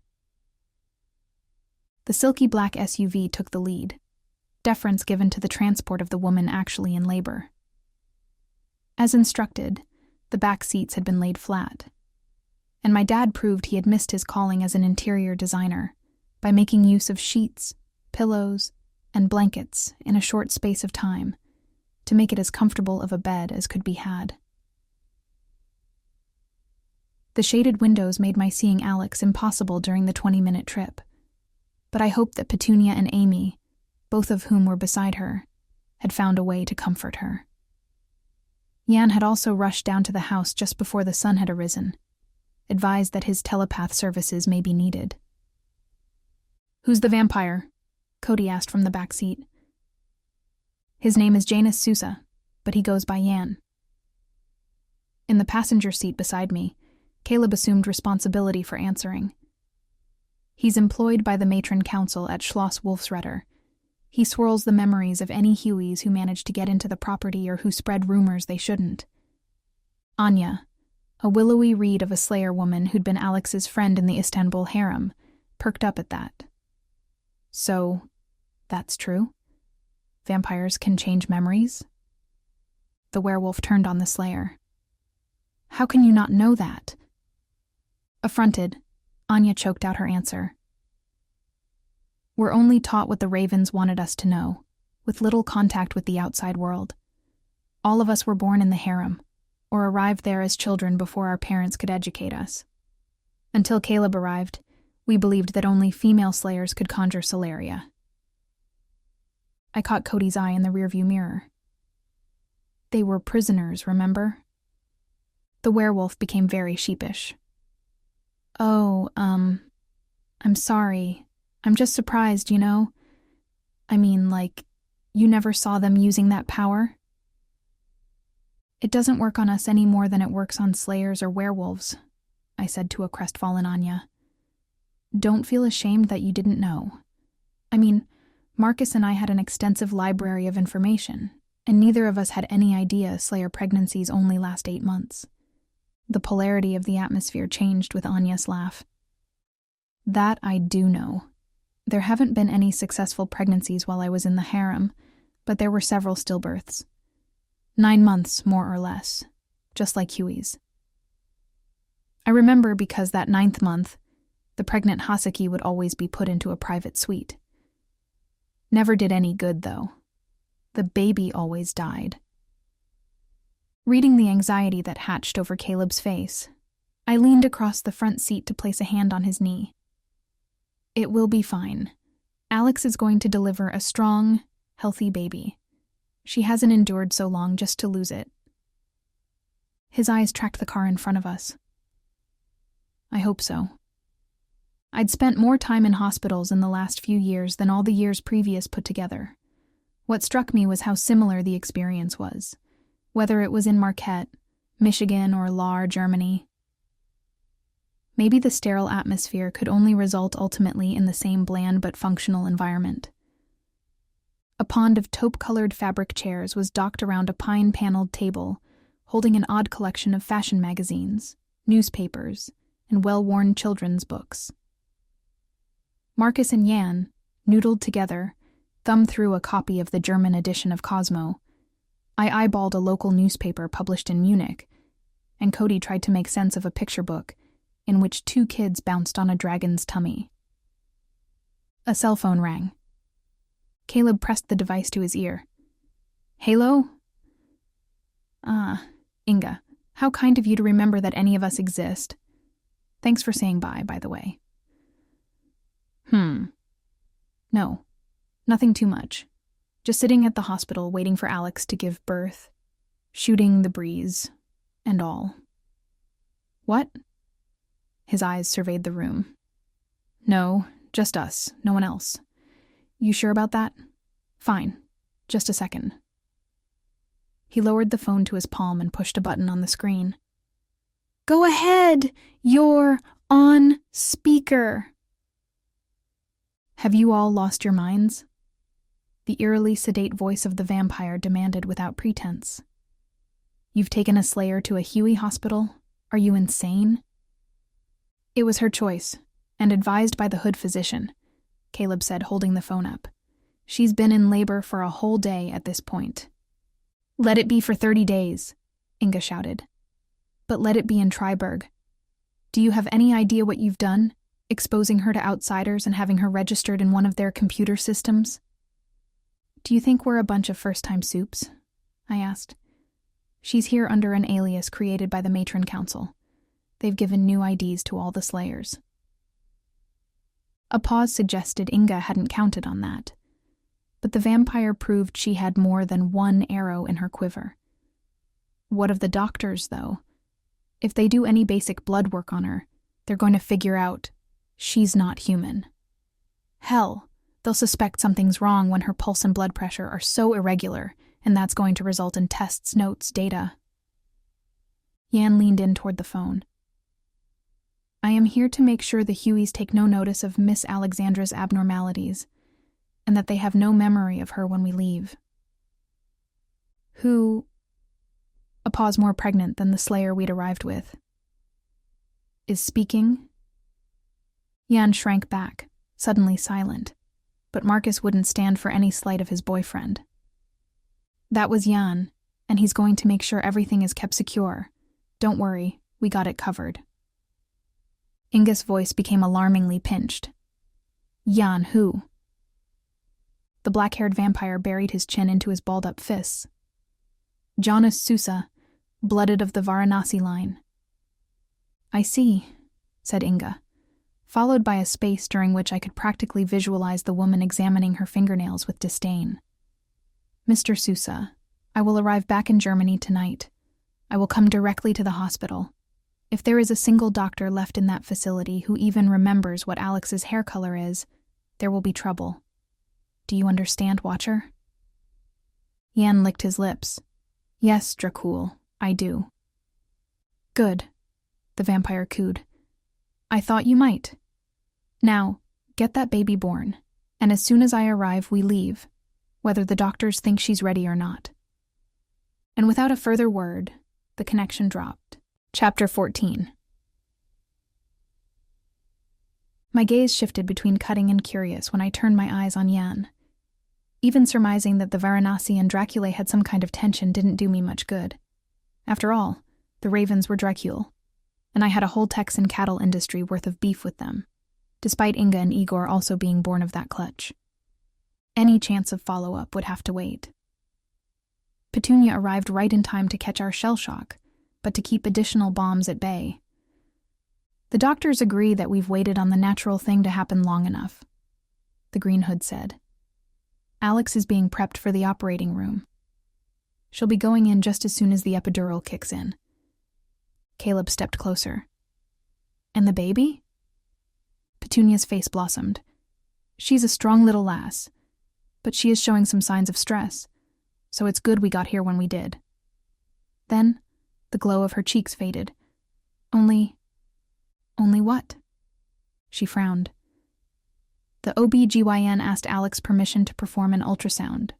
Poor child hadn't had one, she said. The image was...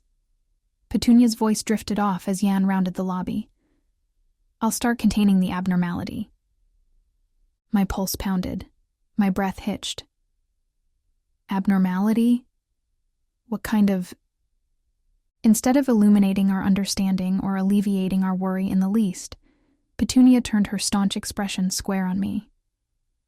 Alex would like to talk with you. The weight of collective stares threatened to collapse me. Me? I asked, just as surprised as any of them. Anya had gone in with her the moment she'd been wheeled off, after all, so it wasn't like she was alone. Why me? Caleb should be there. He's a slayer. Or Amy. She's been helping Alex pick out baby furniture and names. I'm... What? A hood? A no one? Relinquished? But I knew what I was. I was a broken woman who was beginning to fear her mate was dead. I was bad luck. I was a malcontent. I was the last person Alex should want at her side as she welcomed her firstborn child into the world. I felt my head shaking before I'd even realized I'd said no. Petunia planted balled-up fists on her hips. Miss Klein, perhaps you've never been present at a birth before, but here's a helpful tip. Whatever the mother wants that's not a danger to her baby or herself, she gets. The elder hood pulled the surgical mask back up over her mouth. I'll come retrieve you in a few minutes before we go into the OR. As the midwife made her exit, I suddenly felt like I was the one in need of medical attention. My heart was going to thud right out of my chest. Marcus put an arm around me. No worries, cuz. It's easy. You just tell them to breathe and push. Caleb slapped Marcus upside the head. Alex is having a C-section, Einstein. The doctors are going to remove the baby surgically. You mean they have to cut into her hoo-ha? Marcus's face curdled. Oh my God, I'm so glad Yan can never do that to me. As the boys bickered and Amy rattled something off about the shortcomings of the female body, I gathered my courage. I'd taken on ruthless vampires and stood up to my alpha ex, but facing a mother giving birth was twisting me into knots. One thing Alex did not need was to be the one reassuring me everything was going to be okay. Time to step up and get my act together. Caleb? I mean, the biology alone would be impossible, so... Caleb? The Slayer snapped to attention, wide-eyed. Geri? I don't suppose you're aware of any Slayer birth traditions I should observe, or anything. He guffawed. We don't give birth to aliens or anything. Plus, how the hell would I know? There's the naming ceremony, Marcus offered, Leave it to my cousin to have some forgotten piece of historic Slayer lore in his head, but be completely clueless on what a cesarean section was. How does that go? Yeah, Marcus. Caleb crossed his arms over his chest and cocked a hip expectantly. How does that go?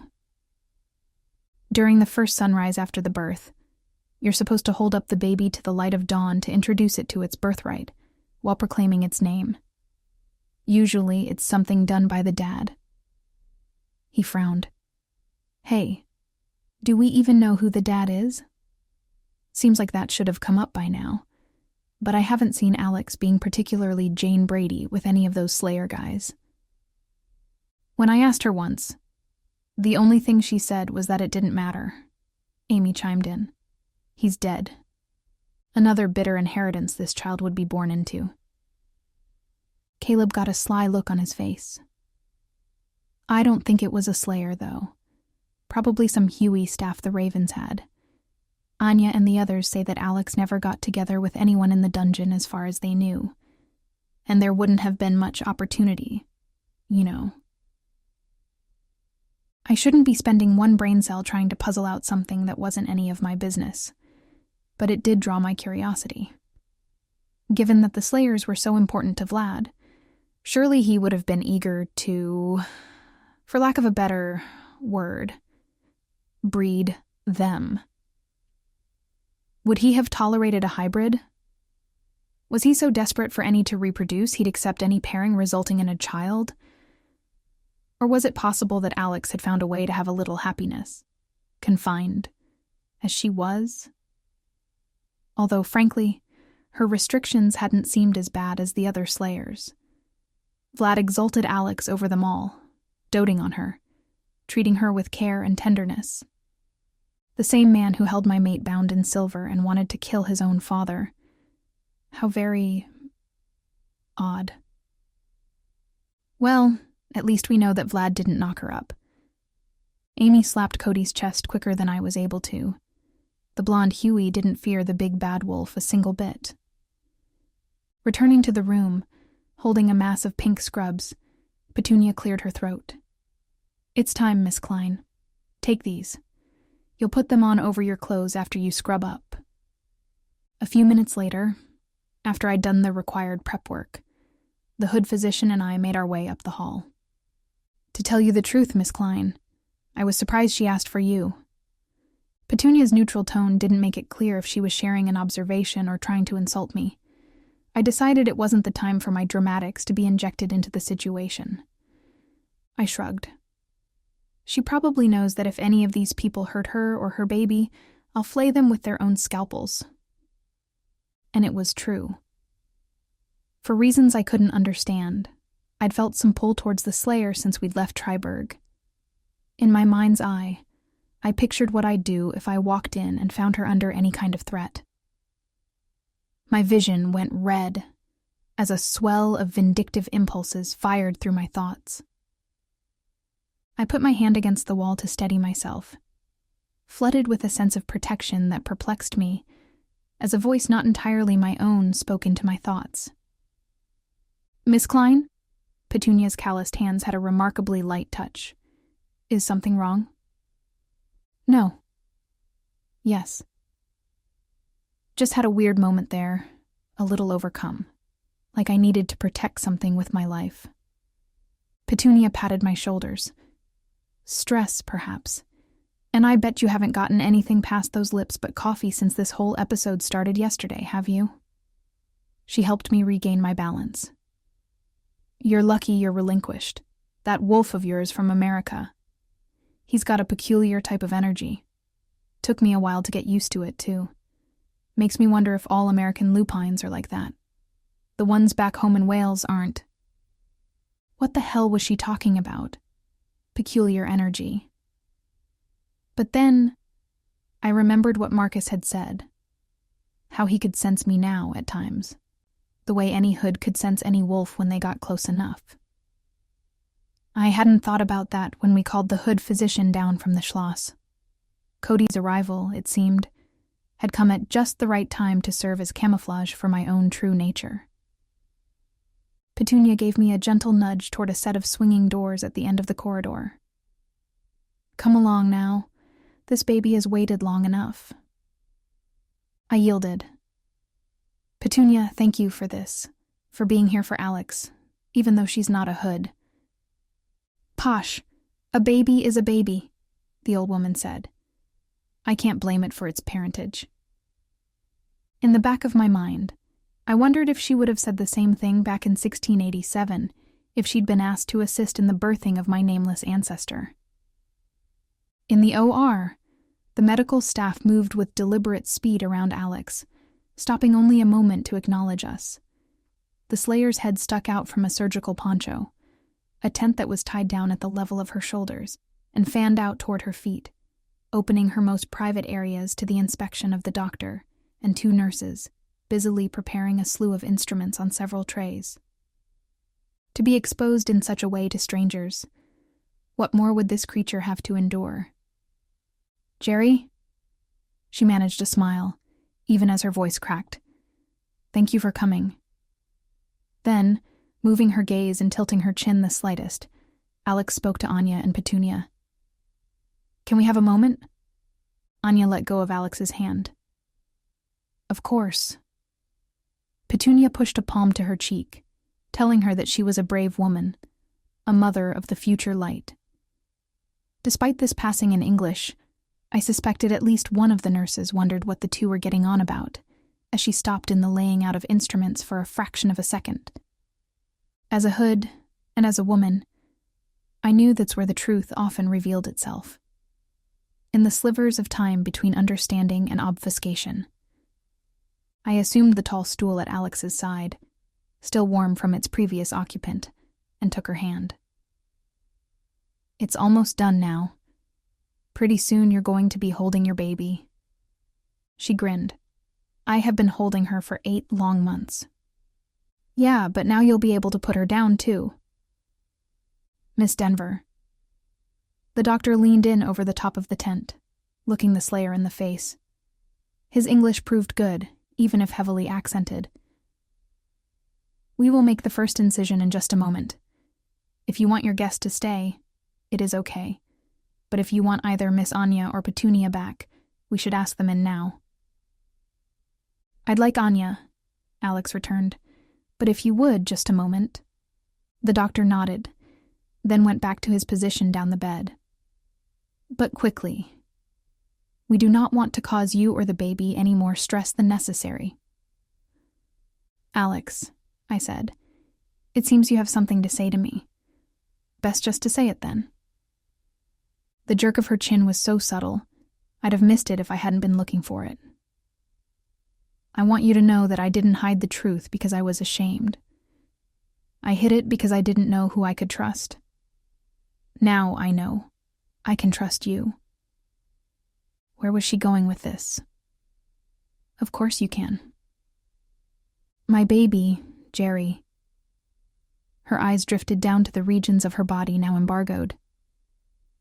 The life she would have known if you had not helped us. Thank God she was cognizant to mind her words with an audience. When you liberated us from Dracula's harem, might have changed the temperature of the room. The opportunities she will have now, possibilities that would have been impossible before. What I'm trying to say is, will you do us both the honor of being Mina's godmother? The skin on my nose crinkled.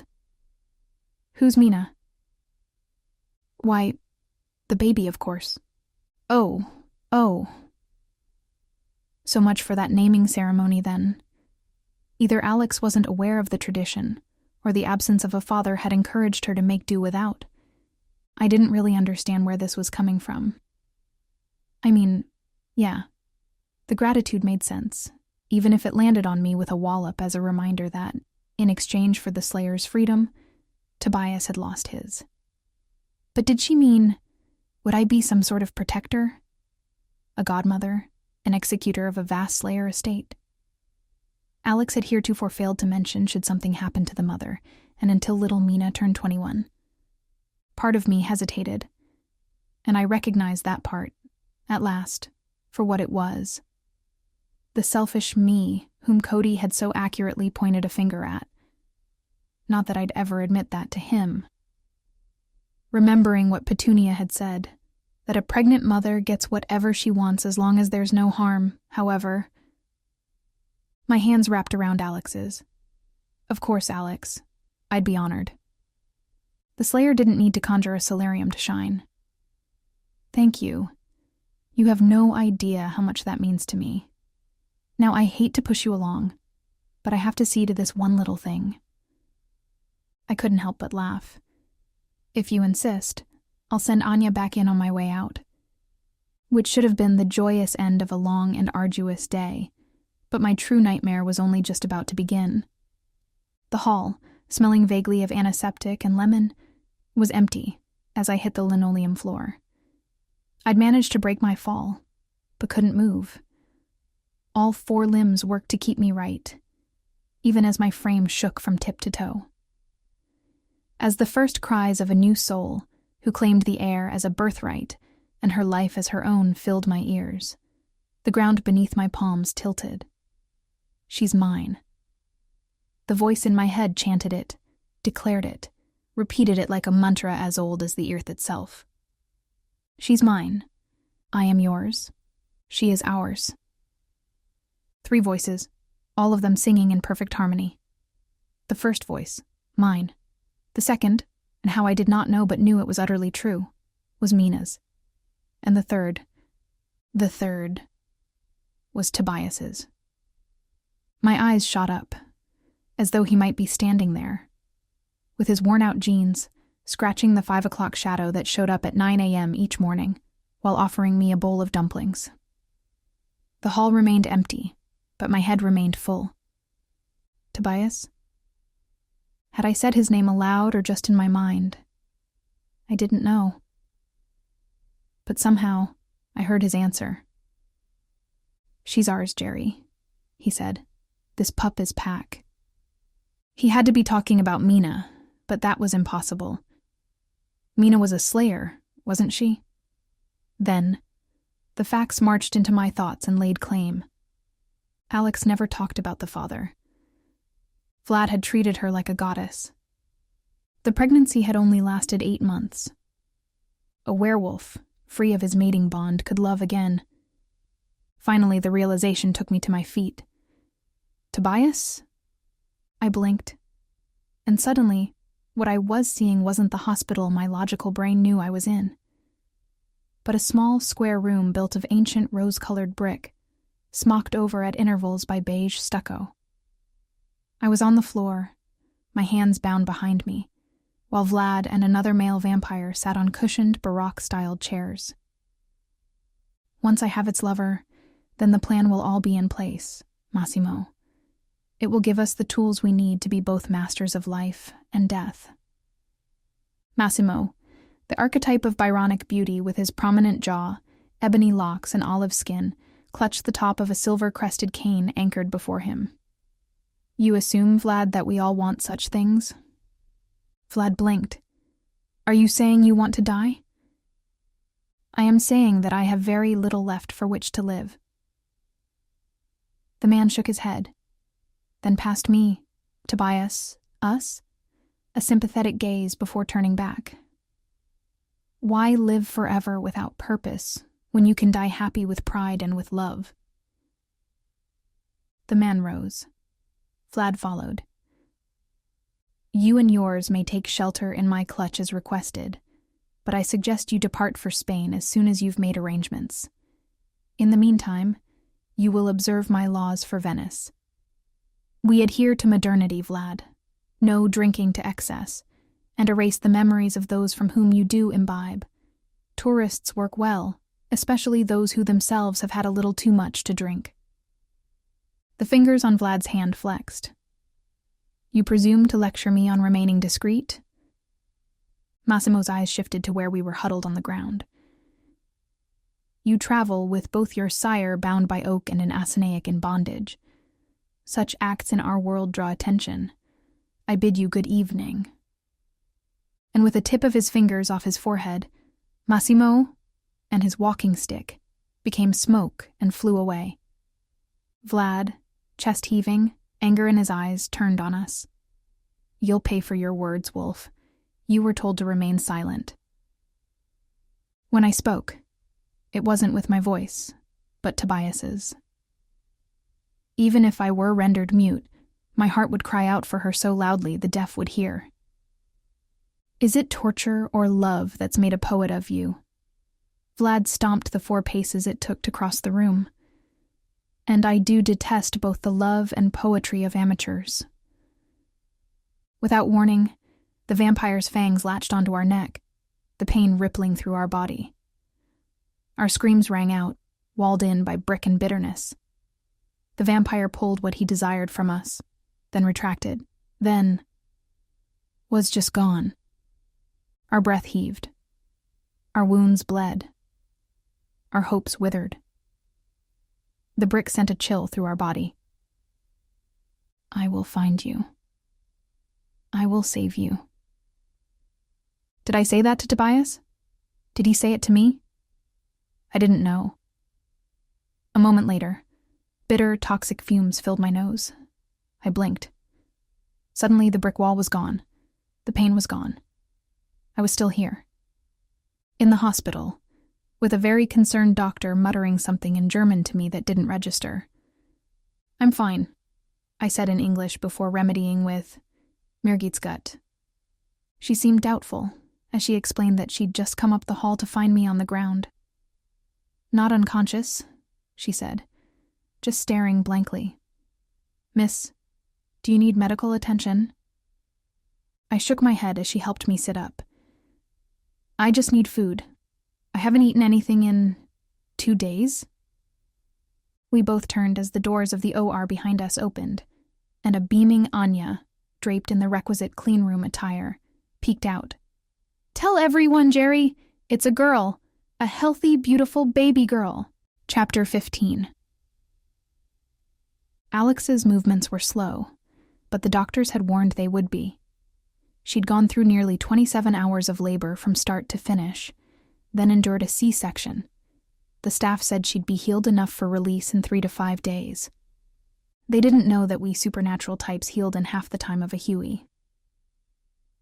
Ignoring the vampire hovering over her bed, Alex's gaze searched the room and found me sitting in a nearby chair, rocking a sleeping Mina.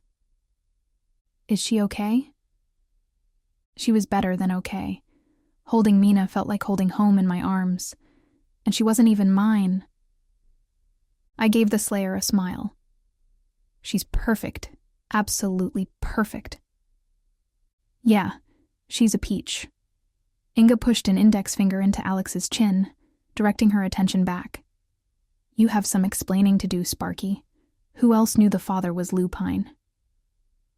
Alex tried to sit up, but one painful shift of her frame told her why that wasn't a good idea, and she surrendered back to the bed. "Vlad, Timur. Other than that, I don't know." "And what about the wolf?" Inga asked.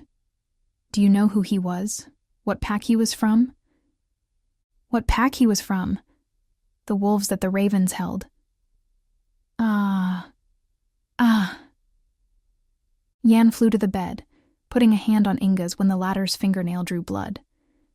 "Perhaps you can remember, Miss Rosethorn, that Alex is not our enemy. She has committed us no wrong, and she is recovering from major surgery." Violet eyes flashed anger. Then, with glacial coolness, Inga's features eased. Her hand dropped back to her side as she feigned clearing her throat, waiting for Alex's answer. The Slayer shook her head. "I speak English, Ukrainian, Turkish, and the Raven's form of Romanian. The wolf spoke none of those." Something about that answer set Inga at ease, and I itched to know what. Regardless, now wasn't the time. The recovery room door opened, and a short man with a pot-belly and brown-rimmed glasses bustled in, carrying a clipboard. "Miss Inga, madam?" "Yes, Dr. Altz?" Earlier in the morning, Inga had marched into the hospital like Patton arriving to the front, despite the sun lingering overhead. A quick arrival was worth the sunburn she'd endured, it seemed. Within 5 minutes, All the doctors and nurses that Yan had already corralled and began to process were under her sway, taking each of their breaths from her sighs. Yan had looked simultaneously impressed and ill. Dr. Altz flipped open the charts. As you predicted, the patient's blood pressure and pulse are slightly elevated but steady. The baby, however, seems to have the opposite result. We're concerned that her temperature is low. I wouldn't worry about it, I said. A wolf's temperature runs slightly cooler than a Huey's. Speaking up only brought Inga's attention back to me, the last place I wanted it to be. The vampire had been shooting me daggers since she'd shown up. What happened, Geri? Igor raved all about your amazing ability to sense wolves at a distance. How did you not sense the baby? I'd been pondering that myself. The only thing I can think of is that Alex's body, a slayer's body, created some kind of barrier that interfered with whatever it is I can do. As soon as Mina was out, I could sense her. Any of you had any other insights? She drove on. No inklings, no nudging suspicions, any visions. At the word vision, I almost spilled the beans about what had happened to me in the minutes after Mina had been born, but instinct told me to hold back. Besides, it probably had been a hallucination. Wolves weren't telepaths in the traditional sense. Neither were hoods. There were no precedents for any soup saying they'd inhabited the mind of another and seen with their eyes. None, I said instead. We all assumed that the baby was wholly Slayer, at best half Huey. Inga hissed. You mean at worst? Before the vampire could follow up her line of questioning, I launched into one of my own. Alex, it sounds like you met the wolf, but if you couldn't speak, how did you come to an understanding about what was to be done?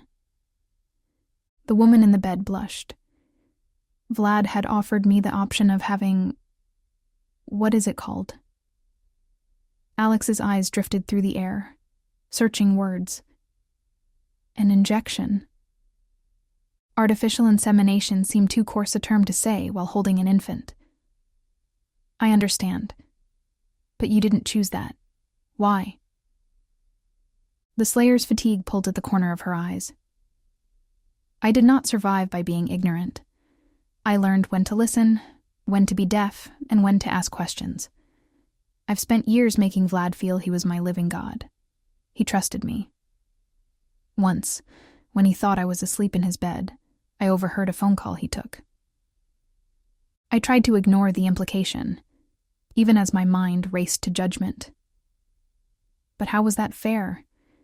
Alex had been worse than a prisoner. She'd been a slave. Whatever advantage she made of her limited choices wasn't for me to berate. She'd have done it not for herself, but also to keep the other slayers as safe as she could. Martyrdom didn't always mean the death of the body. Sometimes it meant the death of the soul. I placed Mina in the clear plastic bassinet the hospital had provided and made sure she was tucked in tight. Do you know who he was talking to? Alex shook her head as I took a chair at her bedside. A vampire, for certain. Vlad said something about how he wished he could destroy his father, but he'd need a miracle to do it and survive. You know that about them, right? That vampires who kill a member of their bloodline kill themselves in the process? I nodded. Yes, Igor told me. A faint smile ghosted her face, then flitted away. Right. Then whomever he was talking to told him something that made him happy, exceedingly happy. To delight Vlad when he is in such a mood is to sift diamonds from mud. I pretended to wake up and asked what the good news was. When he explained he'd learned a way to kill Igor, and explained how, I asked for the honor of being the vessel. Vlad agreed, saying if any of the slayers could seduce a wolf to lie with them, it was me. That sounds like him, Inga said with a surprising hint of familiarity. I'm sorry that happened to you, Alex, but I don't understand what you're getting at. Of course you don't, Alex said. Like all vampires, you don't want context. You only want what you feel is critical. But you never understand that humanity is where the context lies. Inga choked on the retort, taking none too kindly to being lambasted. Excuse me?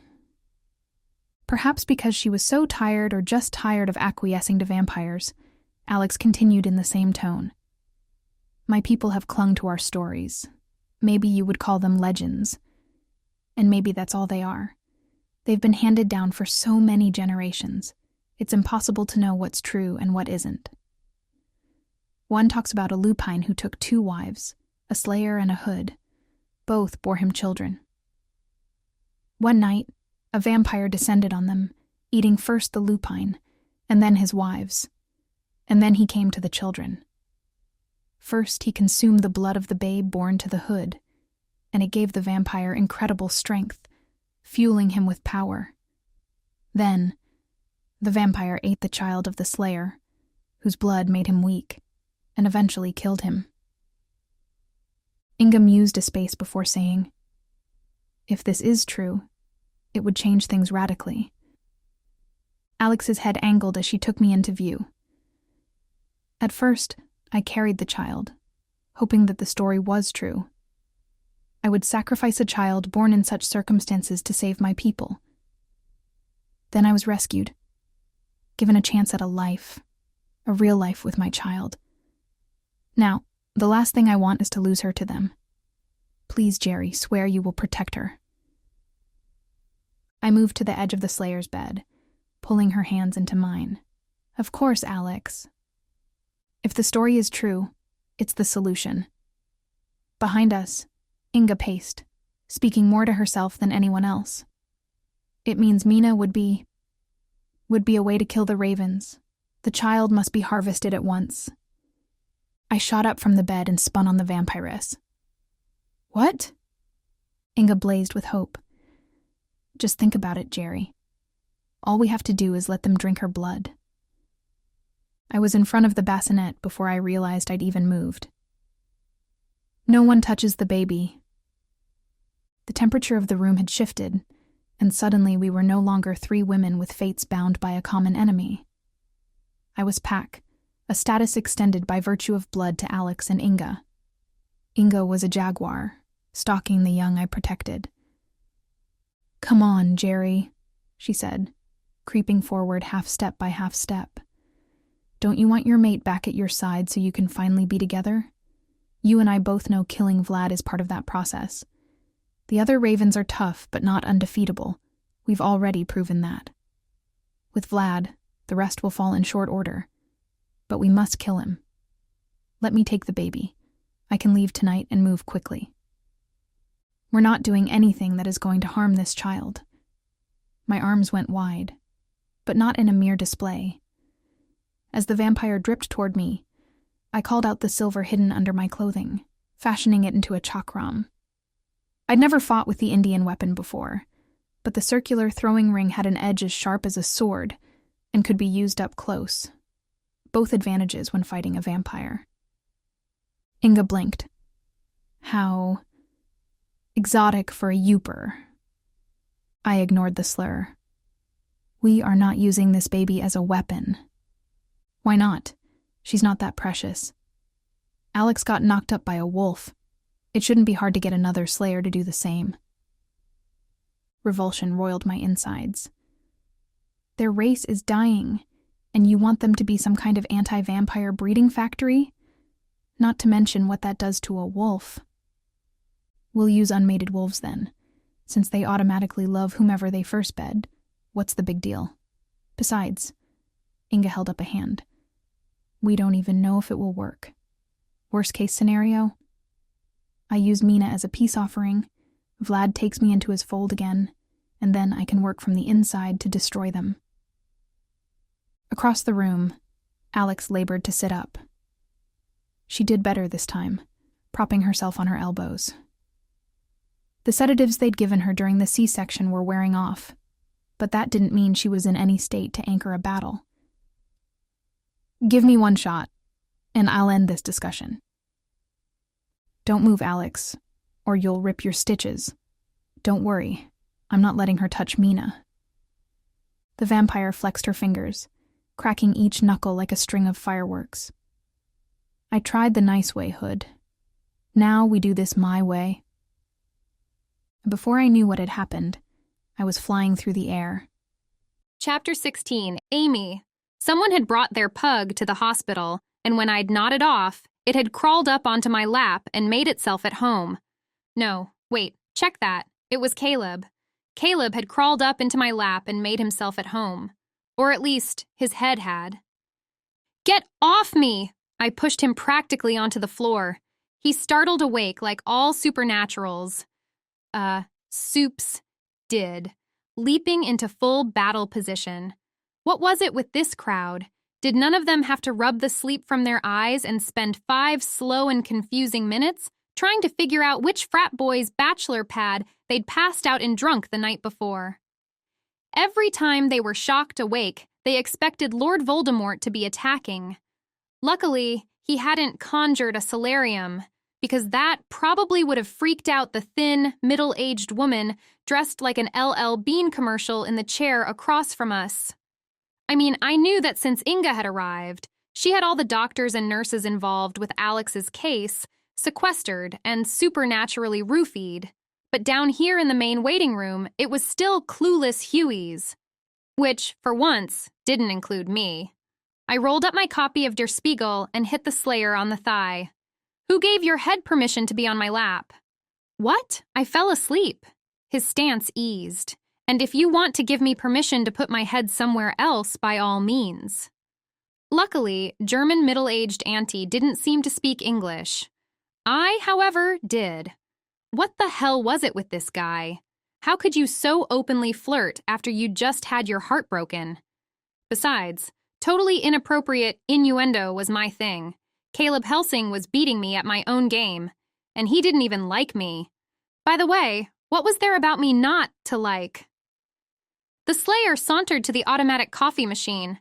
How long was I out? I turned my wrists out to him. Do you see a stopwatch? My eyes went to the clock over the world's most pristine goldfish tank. It's 5:30. Morning or evening, though. We've been at this hospital so long I've lost track. He shoved a coin in the slot. A disposable cup automatically popped into existence underneath the dispenser as it spouted out liquid humanity. Morning. The sun is about to rise. Probably why I fell asleep. That, or you, bored me to death. Believe me, Buffy, if I could kill you by talking, I'd never shut up. Now stop being self-centered and get me a cup of coffee, too. Your wish is my command, Barbie. Despite the lip, he did as asked, shoving a scalding plastic cup into my grip a few moments later. Inspired by Joe, I finally untwisted myself from the awkward position forced by trying to sleep in a waiting room chair, bending at the hip, elongating my frame, and puffing my chest out to stretch my lower back. I did not miss how Caleb's eyes clung to me during the whole procedure. Didn't Inga get here, 3 hours ago? I asked. I thought she'd just go through and mind zap all the particulars and we'd be out of here. I took a survey of the waiting room. Where are the others? Cody and Pietro are sleeping out in the car, Caleb said between sips. Marcus and Jan are upstairs, helping to run doctor and nurse interference. Why? I asked. Is there something wrong? Is the baby okay? The Slayer shook his head, and then, annoyingly, crossed his arms and beamed at me. You're very cute when you're concerned with someone besides yourself. I stood and shoved a finger into his chest, his very solid, very defined chest. I'd say the same of you, but I don't know what that looks like. Those soft lips curled into a mischievous grin, one I wanted to smack off his face. With my lips. Hot coffee scalded my hand as Caleb threw me against the wall, knocking all the wind from my lungs. I'd had aggressive lovers in the past, but this was borderline Christian Grey-level stuff, and I was not having it. Especially not in these clothes. But no sooner had I drafted a witty way of saying, screw you, that simultaneously said, Screw me. Then I figured out Caleb wasn't attempting to ravage me. Not unless a slayer's idea of getting to first base was to paste you to the nearest flat surface with their backs pressed into your chest. What the Boom! Crash! I'd never heard anything about earthquakes in Germany, but it would have been hard to miss the way the whole building shook. The slayer peeled himself off me and shoved me toward the exit, just in time to see LL Bean hightailing it likewise. Get out of here now! Caleb almost managed to get away before I grabbed him by the collar and dragged him back. What's going on? Fighting! Not sure who. Go to the car in the parking lot. Send Pietro and Cody in. Might need their help. Hurry! In a blur, my hand was empty and Caleb was gone, leaving me unprotected, and worse, unravaged. Sigh. Maybe I should try to sneak out of the house and hit up the local bar scene when we got home. Apparently, I needed someone again. Always did, eventually, and it had been, 6 months since that graduation party at Delta Mu? Did Triberg have a bar scene? Ignoring the throbbing of my scorched fingers, I instead focused on the destruction of my last pair of blue jeans as I headed toward the exit, all while things were crashing somewhere behind me. All around, frightened chatter turned into panic as patients and hospital staff alike fled the building. I turned to look up at the 3-story structure, knowing Geri and Alex were on the 2nd floor, right where a bright light flashed moments before the windows blew out from one side of the building. Holy! Women screamed, a child cried. I looked up, only then realizing I'd fallen to the ground, a moment later to be pulled to my feet. Cody shoved keys into my hand as Pietro whisked by. Get the car ready. We might need to make a quick getaway. They're still up there. My head jerked to the place where a patch of wall had simply ceased to be. But Cody didn't wait for a reply. He flew as fast as 2 feet allowed, running in the opposite direction of the crowd flowing out. This was bad. This was super, mega bad. Some serious stuff was going on upstairs, and they wanted me to go start the car? I looked over my shoulder and found it parked just 20 feet away, past cement barriers that would keep me from bringing it much closer. The key fob had a remote starter. As long as I didn't lose the keys, it was fine. Slipping them inside my pocket, I circled back. The good news was, Lar was in the middle of nowhere. Nowhere being the Black Forest region. Well, technically, it was sort of on the upper northeast side, but there weren't many people there. Caleb said Inga had created a safe zone around the area where Alex was recovering. Other than Geri, Marcus, and Jan, there shouldn't have been anyone there when whatever exploded went boom. Oh, except for a poor, helpless baby. I wasn't exactly what one would call interested in kids, but just because I didn't go gaga over mini-humans didn't mean I'd let one get hurt if I could do anything about it. As I re-entered the building, I came to the sudden realization that I really had no idea where to go, other than up. Luckily, the steady stream of people heading in the opposite direction gave me some clue. Near the stairwell, a man, wearing a security uniform, his chest pumping and his face uber white, talked over a red phone. He held out a hand as I passed, saying something very German. Sorry, I know sprechen. Explosion! He warned in an accent so heavy I'd have to pay extra fees to take it on a plane. You know can go in the... I hit the stairs and didn't hang around to hear the rest. At the top, I could turn right, down a sterile hallway, or left, down a sterile hallway with a window at the end. The glass in the window was still intact. I thought that was as good a reason as any to hang a right. A few doors down, I heard growling. A few more steps. A thundering voice wove into the mix. Can't let you do this! Was that Caleb? My feet picked up the pace, as did my heart. I rounded the corner and passed a door. Like one on a wall, only not hung by hinges. The smoldering rectangle bore a perfect shape to fit into a frame that now stood empty. On the side of the room without windows, or really, much of a wall anymore, was Geri, holding a bundle of pink blankets clutched to her chest, winged by Marcus and Pietro. Jan and Caleb stood in front of the trio, the Slayer balancing a solarium on his hand. Also, there was a wolf. Like a massive, hulking, would-make-my-mother's Chihuahua poo itself wolf. Alex was still in the hospital bed, and from what I could see, unconscious. Inga's back was to me, but I'd learned enough about soups in my limited time to know they all probably knew I was there. Hearing me or smelling me or their earlobes tingling or something. The supernatural really got the royal flush of hands when it came to the 5 senses. And that made me wonder what Caleb's mouth could taste like. "Silly Slayer," Inga hissed. "Don't you see? This is the solution. That babe has the power to kill the ravens. All I need to do is present it to Vlad, and finally, your kind will be saved." "We are not sacrificing a baby," Caleb snapped. "Back down or else." Inga crossed her arms. "Are you going to kill me, Caleb? You couldn't do it when I found you, and you're even more compromised now. Now hand over the baby. I don't want to hurt anyone." Hurt anyone? I'd never heard Geri's voice so worn, so broken, not even when we left Istanbul.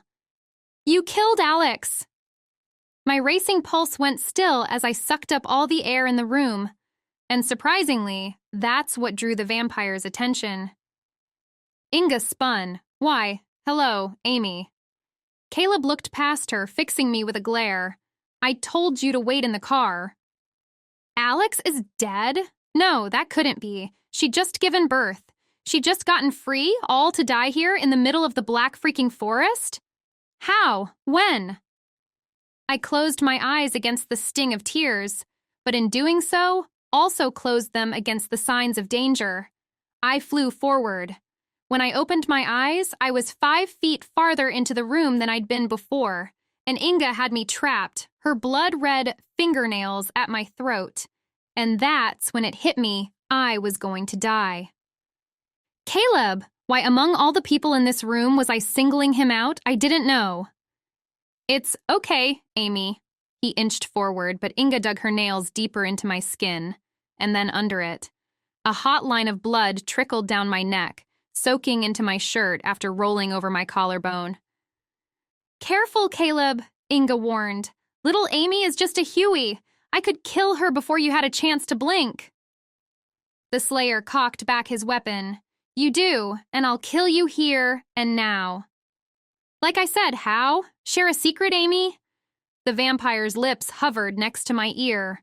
"I've had a theory that this is part of the reason that Caleb is such a man-whore. His solarium has performance issues, so he bangs everything with a pulse to feel like a man." Anger fringed my fear, burning away its fumes. "Probably why you're so jealous," I said. "Having no pulse, he never gave you the time of day." The vampire's chest shook with laughter. "Oh, I do like you. I'd hate to kill you. But if Geri just gives me the baby, that doesn't have to happen." I locked gazes with my best friend, shaking my head. "Don't you dare, Klein." Geri nodded. "I won't, Amy, I won't." "The wolf? Was that what Cody Ryland looked like with fur? Chuffed." I turned my eyes back to Caleb. "Throw it." His eyes went blank. "But it will kill you." "If you don't give Inga the baby, she's going to kill me anyway," I said. Even if what the vampire said was true and Caleb's supernatural power had performance issues, it had to hurt like a son of a bitch, right? Besides, I got nothing to live for. No job, no home, no boyfriend. My father hates me, and my mother thinks I'm the reason he hates her. Saving a baby from a wacko vamp would at least give my death some purpose, even if my life has added up to nil, net gain. Said vamp tugged me a step backward. "The girl makes sense, Caleb. Now hand it over, or I'll take you too, Geri. Your blood could keep me going until doomsday." Geri got the fire of the gods in her as she put a hand forward and morphed silver into some kind of ball. Because the best-kept secret in history is that you can kill a vampire by bowling at it. My friend sneered. "To the death, then, Inga." Amy's death. That's what they meant, right? Being that I was the hostage du jour? I closed my eyes, trying to buy my sales pitch. I could see my mother weeping her crocodile tears in my mind's eye, but I could also see Geri actually crying. Fine, I'd die. At least I'd be the hottest corpse ever. The grip around me loosened and the floor smacked my ass suddenly. A moment later, I found myself sitting in a puddle of something dark and crimson. A thud next to me drew my attention. Turning my head, I found a body without its own. Pietro Klein stepped away from the non-human shields that had gathered around the baby. Gracias, Dio. Was he smiling, grimacing, having gas? Any of those was possible based solely on the half-grinning, half-kidney stone-passing expression he wore. I followed Pietro's gaze, swiveling, my arm losing its grip from the slick sheen of blood pooling out over the floor. What I saw didn't make sense. A red hood, brown hair pulled into sober braids that twisted like a crown around her head, and a silver sword dripping red. An actual, freaking sword in the post-op recovery room. At the end of the woman's arm, the head of Inga Rosethorn frozen mid-word. She, the sword-wielding baddie, not the decapitated vampire, looked down on me, both literally and, I felt in my Huey soul, figuratively, and asked, "And just who are you?" Chapter 17. Geri. I stepped past my father and fixed my mother with the most acidic glare I could manage. Her name is Amy Popowitz, and she's my friend. My mother ground her teeth. Marcus, explain. Marcus cleared his throat, even as he pulled his silver away from the twin daggers he'd fashioned in the heat of battle. Yeah, so her name is Amy, and she's... Amy Popowitz, I intervened. As I just said. If Brunhild thought she was going to pretend I didn't exist after what she'd just done, she had another thing coming. And she doesn't have to explain herself here. You do. But one didn't get to be Grand Matron by being easily emotionally manipulated. Ignore me, she had decided to do, and ignore me she would. Marcus, please help Miss Popowitz to her feet and take her to the bathroom to wash off. Quickly. Sunrise is 11 minutes out, and you need to be on the road in 6. Friend though he may be, my cousin fell right back into being the perfect little soldier when the Red Matron snapped her fingers. He hoisted Amy to her feet, even as her left and right legs attempted to swap sockets. Whatever you do, don't get any of it in your mouth. Inga was a Dracul, very potent maker bloodline. Even a few drops could start the process. The process? Amy asked, clutching his arms for support. What process? Of becoming a vampire, of course. He said it like he was telling her water was wet. Unless that's what you're after. Amy shook her head. I can't even eat a pink steak. I don't think I'd have much luck with sucking down human blood. They rushed off to the bathroom, Marcus closing the door behind them. You there? Mother pointed at Caleb. Have you gone through rites? The Slayer's eyes hadn't left Inga's dripping head since it had left its owner's body. I have. Good. Brunhild tossed the head atop the corpse on the floor. My sympathies for the loss of one of your own, but now is not the time to grieve. There mustn't be any evidence of her existence when the authorities get here. Is it true that your dead dissolve in water? What? Caleb seemed shocked by the sentiment. Yeah, it is. Brunhild jerked her head toward the bathroom. As soon as they're out, take that one and wash it away with haste. Cody shifted back to his human. Oh, come on, Brunhild. You can't possibly think you're going to be able to cover all this up in less than 10 minutes, do you? The Grand Matron quirked an eyebrow. How long have you known me, Cody Ryland? The werewolf fidgeted, which paired with the fact that he was naked, upped the awkward level. All my life, ma'am. And still, You doubt my ability to do this? Cody cocked a hip and shied his eyes. He may be an alpha, but he had also lived years under my mother's direct authority, and worse, on numerous school field trips on which she'd chaperoned. No ma'am, sorry.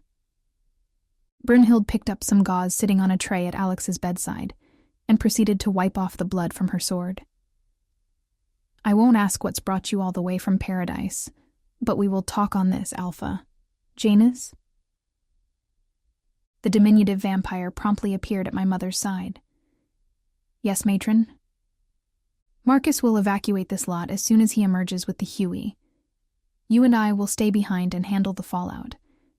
We need everyone to believe this was a gas explosion, a terrible accident that claimed the lives of mother and child. Can you handle that? Jan tipped his head. Of course, matron. I should advise you also that I can hear the sirens of the emergency vehicles and authorities approaching. You should probably reclaim and hide your silver. Without arguing, my mother held up her weapon. A solid object one moment, its edges shimmered and turned in on themselves, flooding down her sleeve and under her cloak. A moment later, the flowing garment itself faded from existence, revealing an odd choice for slaying wear. A smart pantsuit. So, she was going to act the role of a Huey, while Jan mind-wobbled the actual humans to believe every lying word that came from her mouth. Huh? Part of me admired the forethought. Marcus emerged from the bathroom with Amy, her blonde hair still dripping. She wore nothing but a pale pink hospital gown that clung to her curves at unnatural angles. Her words barely managed to sneak past her chattering teeth. I feel violated. Seriously, Marcus. You have no idea how to touch a woman. Gee, let's wonder about that, shall we? Marcus pushed Amy forward into my arms, then heeded Caleb's request to help pick up Alex's body. Propping Amy up, I pushed the two of us forward. Strike first, die last, is that it, Mother? Thanks to you, my only lead on where to hunt for the other Asinaics in Spain is gone. Keeping up her zero Geri policy, she continued to ignore me, talking instead to my cousin. Are there enough cars here to transport everyone back to Triberg? Yes, matron. We have 2 SUVs parked outside. Good. Cody? The werewolf turned. Yeah, Mrs. K? Brunhild's eyes drifted down. Clothe yourself. Then nodding to Marcus, she said, take the others and go. Only Janus and the Slayer are to stay. I'll need their assistance to contain this. Marcus hesitated. Matron? Yes, Marcus. Just at that second, Mina's little grunt rose through the silence, as though asking, what about me? For the briefest second, my mother didn't have an immediate response. The hesitation was over in 2 blinks as she steeled herself. Yes. Take the baby, too. Got it. The brawny hood clapped twice. Let's go, crew. Move, move, move. Cody, who had found a pair of green scrubs in a cabinet, pulled a simpering Anya to her feet. The poor dear had become the victim of her own fight-or-flight instincts, in which she'd gone the unspoken third route. Don't make a move, shut down completely, and hope it's all just a bad dream. Come, sweetheart. She's gone, and that's terrible. But we need to get out of here. My father assumed Amy as his burden, perhaps to help me. Perhaps out of concern for her. Perhaps just because it brought him within a few feet of his wife for even the tiniest of moments. Brunhild tracked him, but never once did her resolve crack. As the others started toward the door, following my mother's orders without question, I lingered. The anger dwelling within me had finally reached critical mass. The barrier would no longer hold. Wait a god-forsaken minute! Stopped in their tracks, everyone swung their head in my direction. Except my mother, of course, who only let her expression fall into one of general annoyance. But I was here, and I would be seen and heard. The last time I saw you, You attacked me, banished me. You made it perfectly clear that I was nothing to you, that I was relinquished, disowned, an outsider to the world in which I'd been reared and raised. And now you're just going to show up out of nowhere and start commanding around my friends and commandeering my choices? This is largely the result of your choices. For the first time since she entered the room, Brunhild squared her gaze on me. Besides, isn't this what you wanted? Not to be a hood? Yes, it was.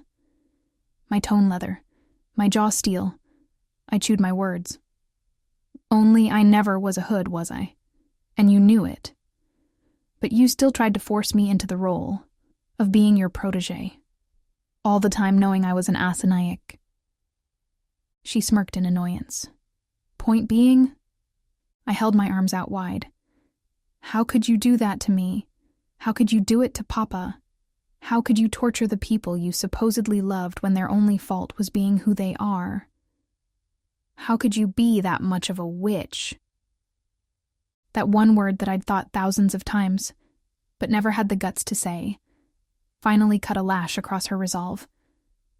My mother towered over me, easily 5 inches my better, and lowered her voice in a way that somehow made it feel louder. Everything I have done was to protect my family. She pointed at the corpse lying prone on the floor. That woman, the vampire you thought was your friend. She wanted to kill you when you were 4 years old. She knew the ravens would take you, use you, bleed you. You want to know why I forced you to train harder, to know more, to be tougher than even my mother. One of the most infamous and cruel matrons ever to wear the red cloak. Ever did to me? It's because making you this tough was the only way to make sure you'd survive people like her. I bit back tears, even though whether they were born of pain or of anger, I didn't know anymore. But what kind of mother pushes away her own child? One who knew the cost if she didn't, she said. Don't you think it hurt me to constantly hurt you? I ached with every cruel word, every bitter pronouncement. But it had to be done. You had to be able to run, as far and alone as necessary, to keep yourself safe. Any attachments I fostered in you would be to your detriment. If you're expecting an apology from me, you're going to be waiting a long time, because it's not coming. I'm not your friend, Gerwalta. I'm your mother. My job is to provide for your needs, not your desires, and what you need to do right now is move. Cody's arms around me reminded me that I still had a body. Come on, kiddo. We're keeping the others. Shaking out my confusion, I surveyed the room and found it was only him, my mother, and myself. And just like that, we were moving. At some point, we must have gotten into one of the SUVs. It wasn't until I was laying in the back on the impromptu cot that had been set up for Alex, the baby placed in my arms, and Cody laying across the way from me, that I even became cognizant of the fact that we'd left the parking lot. Like old times, huh? The werewolf reached out, rubbing my arm. You and me, laid out in the back of a vehicle after one of your mom's screeds? The joke brought no joy. My soul was bleeding, and beside me lay an infant who was suddenly mine. Mina flinched, her arms flailed, her limbs out of control. She's so helpless, useful, doomed, orphaned. His comforting smile faltered. She is. Inga and Alex are dead. In my mind's eye, the events of the last 20 minutes replayed in a loop of terror. Inga charging Alex's bed, the Slayer's attempt to send a solarium at her attacker, the magic somehow robbing her of her energy and turning back on her. Her limp body surrendering. Caleb screaming as he dove, getting to the new mother too late. The havoc of all of us trying both to protect Anya, and not hurt Inga, who was, after all, our friend. Or so we'd thought. The moment the vampire's body had fallen away from her head as my mother's sword cleaved her in two, because she was the only one who understood who Inga really was. She saved us, Cody. She flew us out of Istanbul. She supported Caleb, gave Tobias a job, got him fake papers to make it possible for him to stay in the U.S. She was our friend, and my mother just cut off her head. She's dead because because she threatened to destroy you. The voice was my father's. Based on the way it projected through the car, he was at the wheel. For the second time in your life, your mother took her word once, and Brunhild does not give second chances. Of all the faults I could assign to my mother, this might turn out to be the biggest yet. She should have let Inga kill me when I was 4. I never would have lived my life, my very existence a burden to my family. Cody's father might still be alive. Tobias never would have been captured by the Ravens. And Alex. She might still be a prisoner in Vlad's harem, but she wouldn't be a corpse that my ex-boyfriend had been ordered to dissolve in a hospital shower. This child would still have hope. I have no idea how to care for a baby, especially not one like her. Cody's eyes narrowed. Why would you need to care for her, Geri? What is she to you? A source of guilt? A debt I owed? I asked myself the same question, but the truth brought a smidgen of warmth to my shaken spirit. She's Pack. The Alpha's mouth quirked. What do you mean? The last few words I'd exchanged with the Slayer before the doctors made the incision replayed in the back of my mind. Alex asked me to be the baby's godmother. I said yes. And then, Cody, am I going moon mad? Is this how it starts? With delusions? His voice remained soft, but a lilt suggested suspicion. Why? Did you see something? I'm not sure. I passed out, and maybe it was a figment of my imagination, or it's impossible. I thought I heard Tobias's voice inside my head, like he was whispering right in my ear. He grinned his relief. No, Geri, you're not going moon mad. That was a quickening. A quickening? I repeated the term like it came from a foreign lexicon, even though I'd heard the term all my life. The weird thing that happens when an alpha accepts a new member into the pack. But Tobias is my alpha, and he's hundreds of miles away. I tried to quell the odd thrill that ran through me when thinking of the roguish and rough Englishmen in that way. Genetics and hormones made odd bedfellows. Cody placed a finger in Mina's hand, the tiny creature gripping for dear life. Might have been a proxy acceptance. I've heard of it, but it's uncommon. Distance doesn't matter. You've probably just never heard that because, well, you know, werewolves aren't exactly globetrotters in general. The quickening happens to the whole pack, not just the alpha. You're saying I'm acting as some kind of proxy alpha? I asked. Cody bobbed his head. But that can't be. 1, I'm a woman, and 2, I'm barely even a wolf. Being an alpha isn't all about the bloodline. It's about attitude. It's about who's willing to step up and do what needs to be done to keep the pack safe in a time of crisis. If that doesn't describe you, Geri, I don't know what does. Men make kings. Wars make rulers. Even with all the crush of truth and tyranny and trouble, the thought appealed to me. Then I did hear Tobias, because I had a quickening. Because I'm wolf enough. Tell you a secret, Little Red? The day you stood up to me at the wedding, when I told you to back off of your moping, I felt some kind of snap. I told you, I'm not going to apologize for that. No, that ain't what I'm driving at. He pulled his hand back from the infant's grasp and wiped it down his face. I mean, I felt you leave me. Not physically, but like metaphysically. I'd always joked you were Pack, and then you up, and proved it by becoming a rogue. and then damn Tobias went right after you, didn't he? My memories traced back through that night, to the first kiss Tobias and I had shared.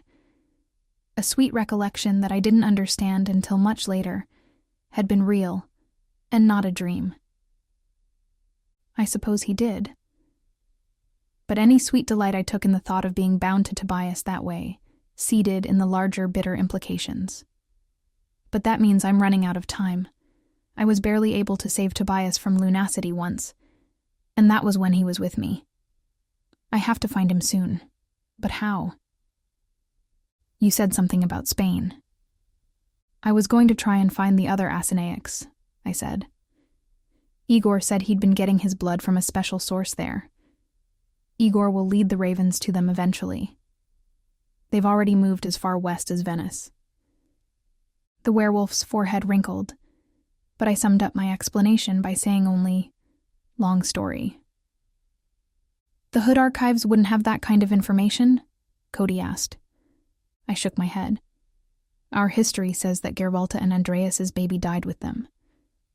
But you got this inheritance from your father, Cody said. Just trace back his bloodline, then wheel it forward. My dad's family immigrated to Argentina from Spain 3 centuries ago.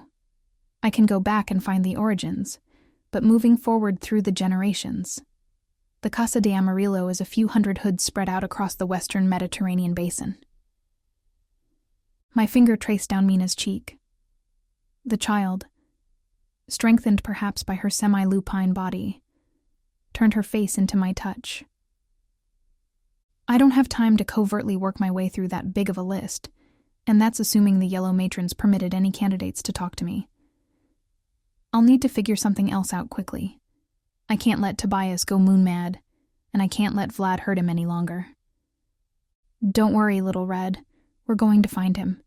And after that, well, I'm not sure what kind of relationship is possible for you two, but at the very least, you'll have your friend back. I grinned at him as my eyes fell closed. You mean another friend. Chapter 18. Bitter wind bit my skin, jolting me awake. A weapon. I needed a weapon. Instinct beckoned my silver skin to yield to my command, but found it lacking. Didn't matter. I could kill with my fists, break bone with my kick, claw out eyes. Geri! Cody yelled. Stop! You're going to hurt Mina! Mina? Mina who? A tiny cough rose from a bundle of warmth beside me, opening the gates of memory that sleep had closed with mercy. Sunlight stung my eyes, pouring in from the open back hatch of the SUV, a sea of bright in which Cody's face swam. Clarity came in both mind and body as the backdrop of circumstance returned. The last time I had seen the edifice behind the werewolf had been from this same car. Then, however, a dozen hoods bearing guns pointed in my direction had stood between it and the outer bailey walls. Now, there was just Cody, Amy, Anya, and my dad, all staring at me with a mix of concern and fear. I'm fine. No one had asked it aloud, but they were all screaming it with their eyes. I sat up, turning to check on the child beside me. In body, Mina was fine, except that she was hungry and wet. How did I know? The former by some odd instinct. The latter because the smell was undeniable. We're going to need diapers. I worked off the bundle of soiled blankets, wishing I could just take Mina inside and wash her. But the formalities of Schloss Wolfsretter demanded ceremony, procedure, time. Babies were not unprecedented or even uncommon in the keep. How could they be, when our matriarchal society put women in most leadership roles and demanded them to reproduce? It was also true, however, that self-reliance remained a core value. When you came to the compound, other than food and basic toiletries, you were expected to bring what you and yours needed. Come on. Cody tugged gently on my ankle. Let's take her inside and then worry about that. I shook my head. She'll catch her death in cold. I have to wrap her in something dry. Doesn't someone have a coat or something?" They wore blank expressions. We'd fled the hospital with such haste, none of us had had time to grab anything. I hoped Caleb, Yan, and my mom remembered to collect the things we'd left behind. My father stepped forward, closing his eyes and drawing on his power. As he did, the threads of his ancestral garb formed about him, draping him in the yellow cloak of his bloodline. He undid the tie at his throat, spinning it around. "Here, wrap your niña in this." The offer, both of the garment and of the indication that Mina was somehow mine, pinched at my heart. The act, however, made clear what needed to be done for this to be true. "Thank you, Papa, but—" I shook my head as I turned back to the cub beside me. Since claiming my fire, though still uncertain how that had come to be, I'd not tested myself in this capacity. Now, the moment had come, and the bloodline needed to cede to my request. I closed my eyes, calling on the ancestors of my clan, saying internally the summoning charm I'd been taught since childhood. "Ancestors, cloak me in your wisdom and let my bloodline be my shield." Its weight on my shoulders warmed, while simultaneously reminding me of the burden of my legacy. Having not even been sure I could summon my red cloak, I'd put off the attempt, afraid of what it would mean if I proved incapable. Now that I found I could, I worried what that meant for an Asanayak. My father beamed at us as we crawled from the back of the vehicle. Pride of such depth. One might think he was looking at his own grandchild in my arms. He shepherded us under his wing as we turned toward the open east gate of the castle. "Are you ready? The council will have questions, make demands." My jaw tightened. I have a few questions and demands of my own. Rebecca Krantz stood at the door, a solid archive of Huey pride and fortitude. Gray hair and deep wrinkles around her eyes didn't detract from the fierceness of her heart. "Welcome home, Miss Klein." Uniformed in her custom black slacks and beaten-up brown bomber jacket, I could tell she wanted to say so much more, do so much more. Hug me, kiss my cheek, tease me about some secret romance. She'd never had children, and so the young hoods of the Schloss had become the family she'd never bear herself. Beside her, Chin stood, resolute and severe in every way a woman of her stature could be. The wind picked up, blowing out the trail of her bloodline's white cloak, even as her eyes settled on the bundled baby in my arms with disdain. She'd read the child as a wolf. Hoods couldn't sense slayers. At ease, Castellan. She wouldn't even address Becky by name. What an ass. Or was she just ticked off at having to oversee a formal affair in the middle of the day when she'd much rather be upstairs in bed? Chin continued. "Miss Klein, the Grand Matron phoned about an hour ago.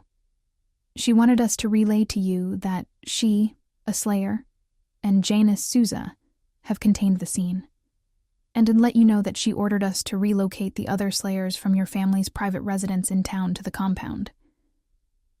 "They're here?" Anya stepped forward. "Where?" Chin tilted her head in Rebecca's direction. Miss Krantz volunteered her personal residence within the castle walls for their use.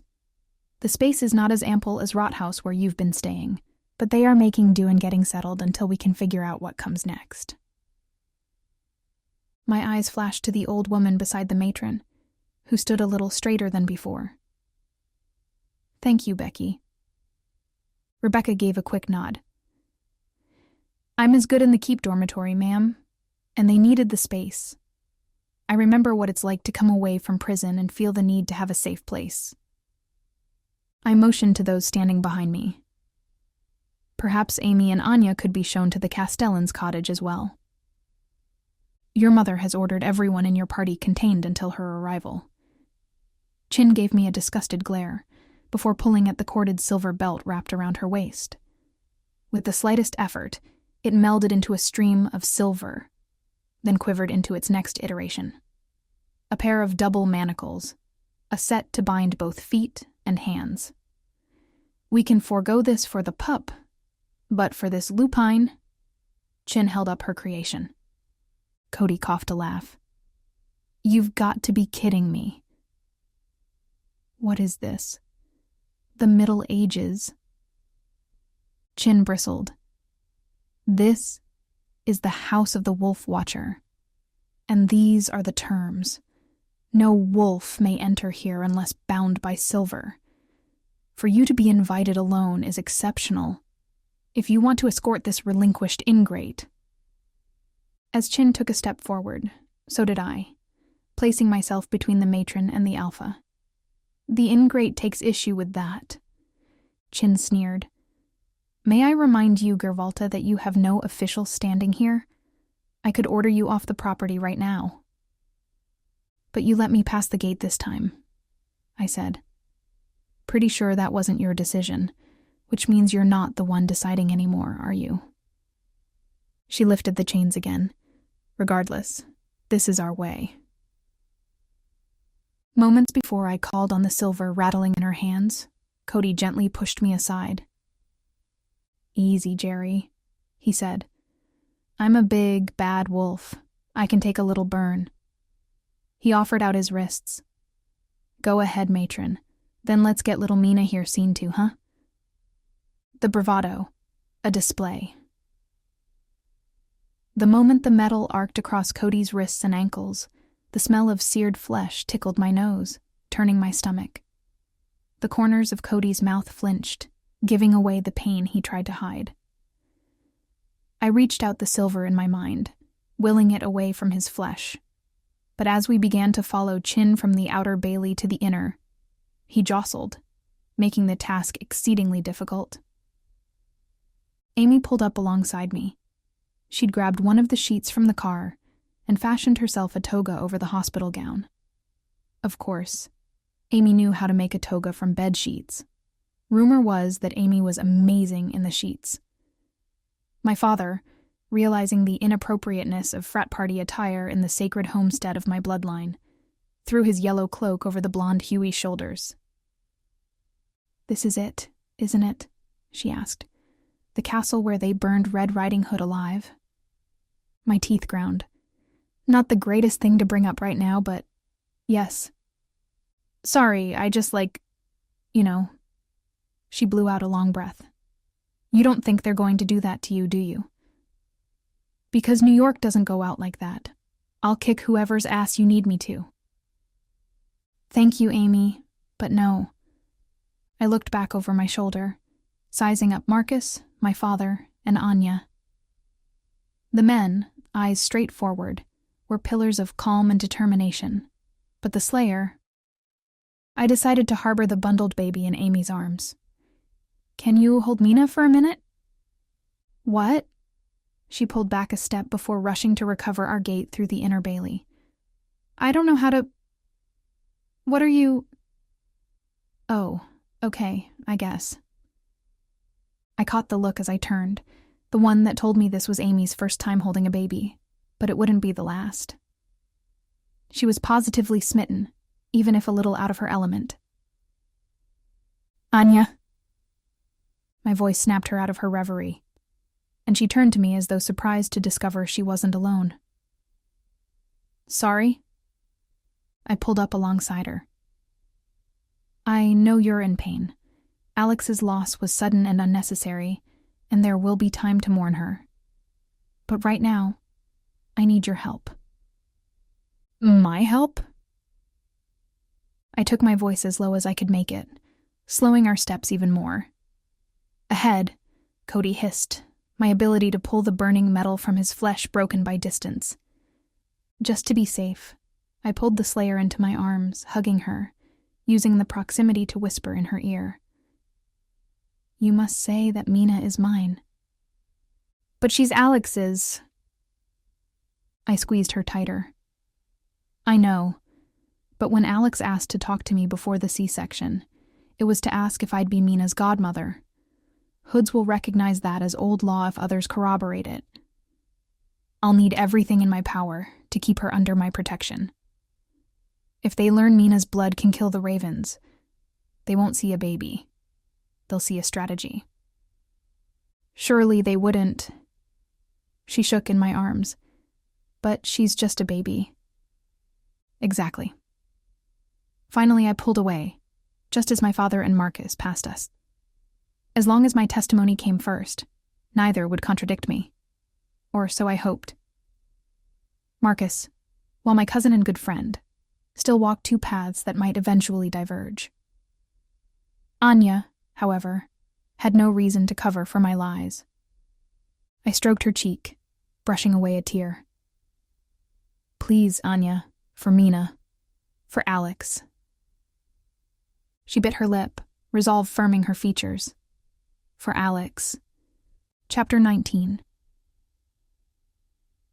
No one knew the exact year Schloss Wolfsretter had been erected. Best guesses placed it in the 13th century. When it had only been the home of the House of Red, and not a de facto administrative center for the whole race, the current council chamber had been the Red Matron's throne room. The rectangular space could easily host 50 people or more, but its current furnishings were only arranged for 13. The massive oaken table sat at the far end of the space, one chair for each member of the Matron Council, each in turn representing a bloodline.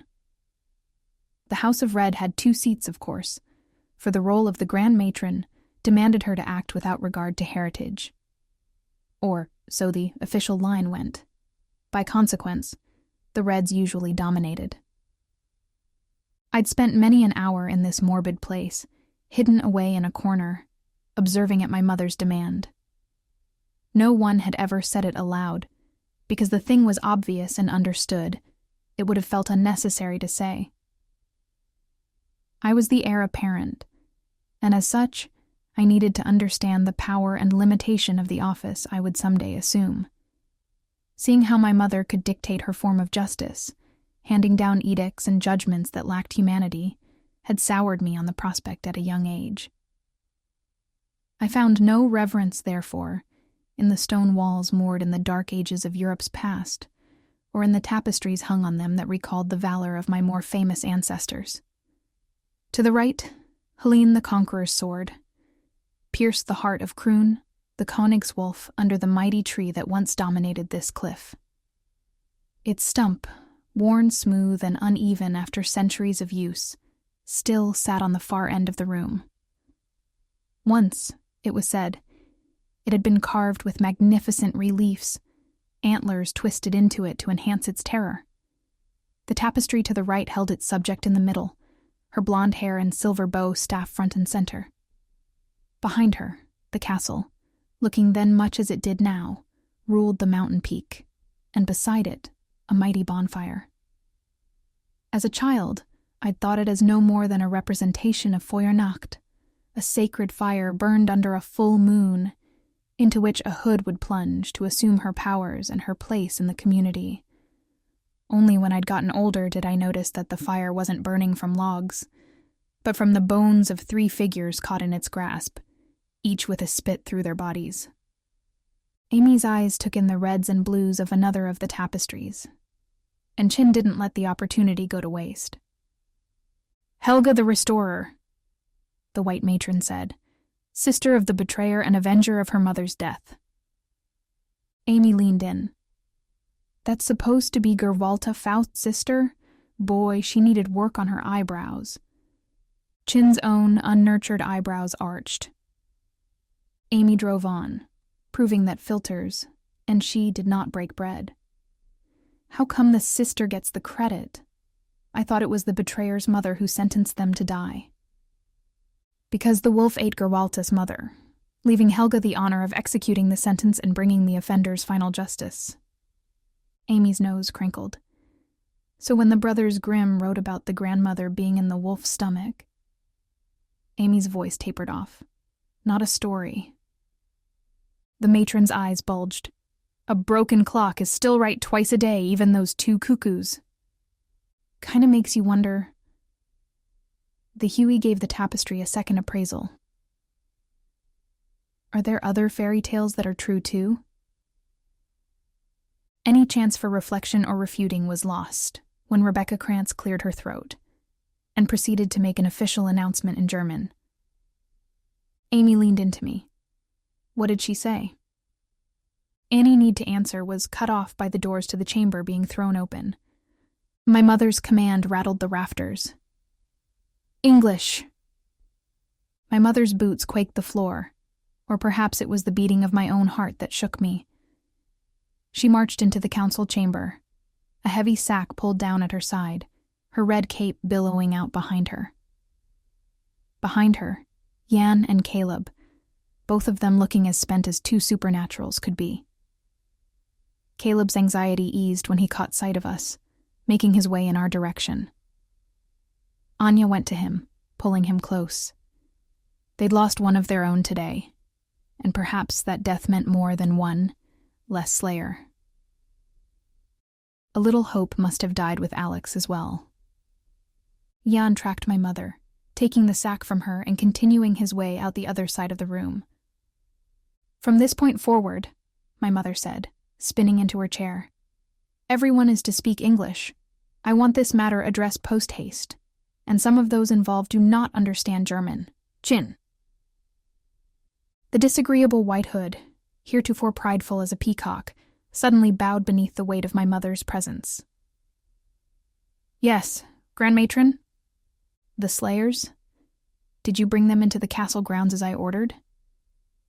Yes, Grand Matron. Except for this, one. Chin acknowledged Anya. They are in the Castellan's house. We have activated all security features on your home in town as requested. If anyone further enters, it will be known within moments. Excellent. Sweeping her way across the room, Brunhild took the dominant seat at the head of the table. Security features? I asked. What security features? The place has more bugs than a Sunday school picnic, Marcus said. Sorry, Geri, the information was embargoed. I turned to my mother. You were spying on us the whole time we've been there? No wonder she'd known to look for us at the Lar hospital. Brunhild ignored me, continuing her orders. Open the council at once. Chin's olive skin blanched. But matron, it is midday, and everyone is asleep. Certainly we should wait for... Did I stutter, May? I may have imagined the tiny frown I thought I saw flit across her face. Now, there is no time to waste. Without further ado, the white matron swept from the room.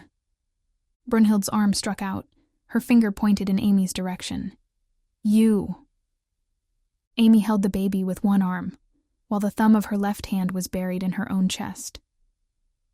Yes, you girl. The one with little common sense and even less intelligence. Okay, it's going to be like that then. Amy took 3 steps forward. Excuse me, but I don't recall asking your opinion. I don't have opinions, my mother said. I have convictions. This evening, you will be driven to Munich. We will provide you with the necessary papers and airfare to anywhere in the world you'd prefer to go, but it will be a one-way ticket. Henceforth, you will remove yourself from the supernatural realm. You will be kept under observation to ensure this, and if there's any hint of you attempting to reconnect with anyone present or exposing our secrets, you will be dealt with swiftly. There will be no warnings. My friend's face could light London. Who do you think you are? You don't get to tell me who I will or will not associate with. Part of me cheered the outburst, and part of me wanted to push Amy to the ground before the metaphorical daggers my mother was shooting became literal. Caleb cleared his throat and took a knee.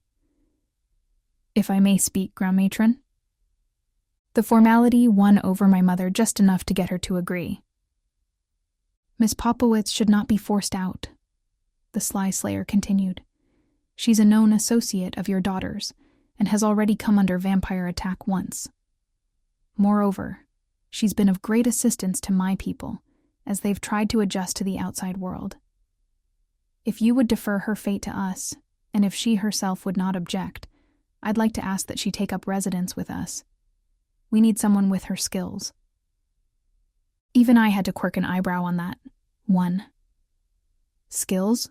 What skills? Luckily, I was able to keep the thought to myself. Very well. Brynhild's face melted around the edges. Does the Huey agree to consign herself to the community of slayers? All eyes fell to Amy, who had commenced flapping her jaw noiselessly and pulling the bundled child a little tighter to her chest. Finally, she managed to squeak out, "What does that mean exactly, consign?"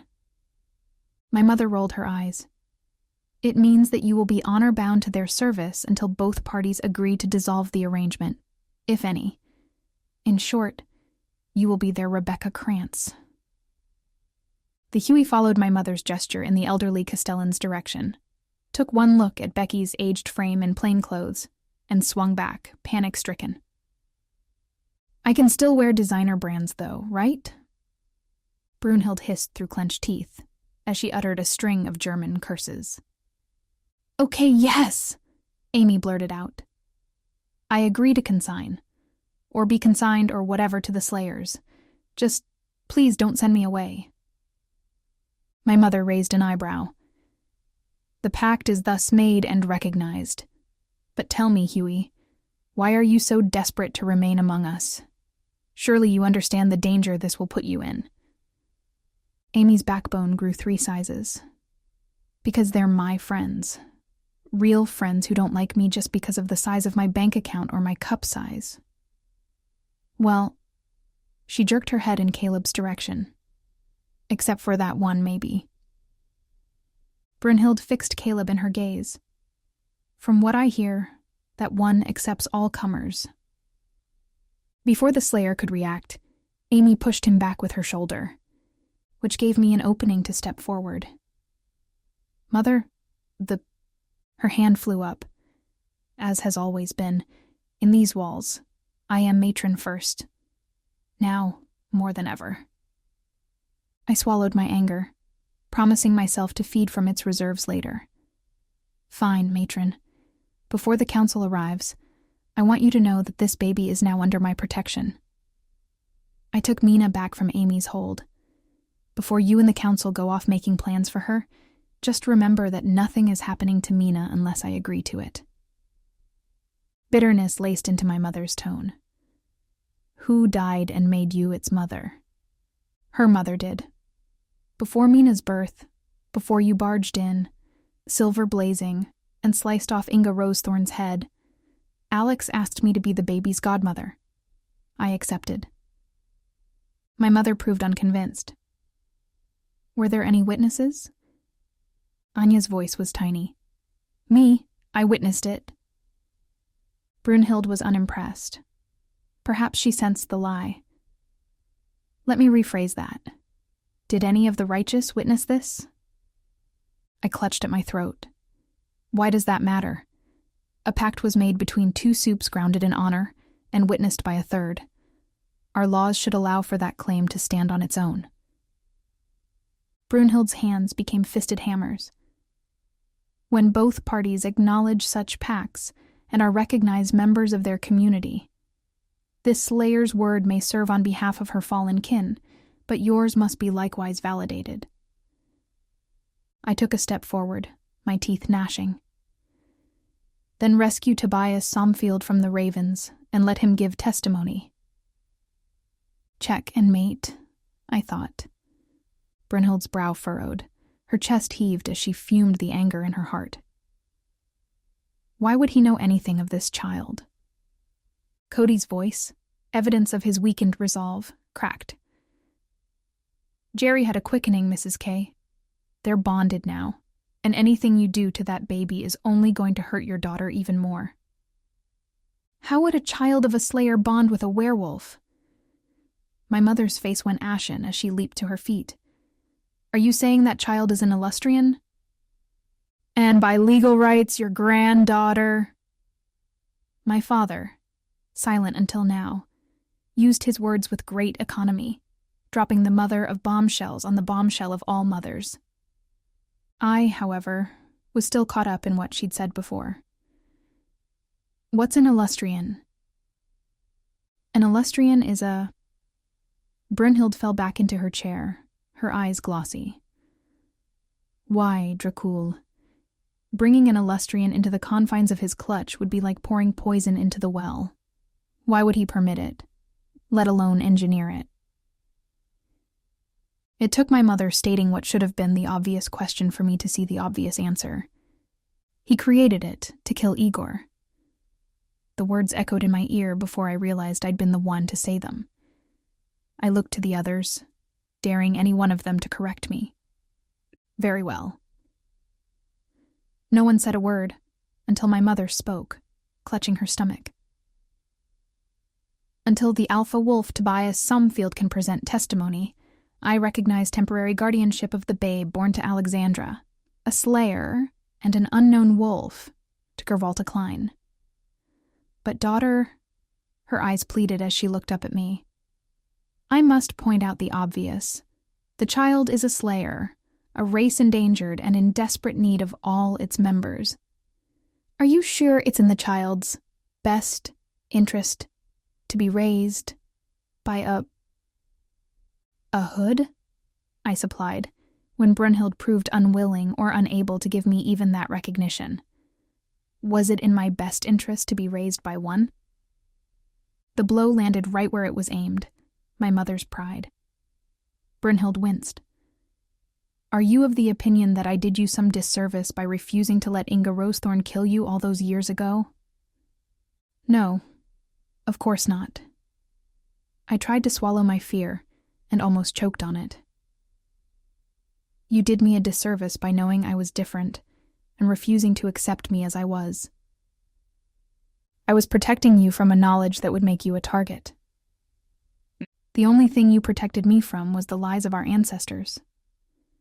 I ran a hand over Mina's soft head as the babe lay peacefully in my arms. Her eyes cracked open, searching. I will never treat my daughter that way. She will know all that she is, because there's no shame in any of it. There is no shame, but there is great danger. My mother looked up. The child could be weaponized. Instinctively, I moved closer to Anya and held Mina tighter. I'll kill any who try. I have no doubt. As Brunhild rose, circling the table, part of me wondered if this was the moment I'd have to fight my mother. Instead, only her gaze touched the babe I held, examining from a few feet away before turning on my father. This child is not my grandchild. Then, softening ever so slightly and bringing her eyes to me, she added, but it is still an innocent. The council will not be made aware of what she is, but they will sense her wolf nature. How will we explain? Was she actually asking me for advice? Tell them she's mine and Tobias's, that the request to have Petunia's help for one of the slayers was a cover because I was the one who was pregnant.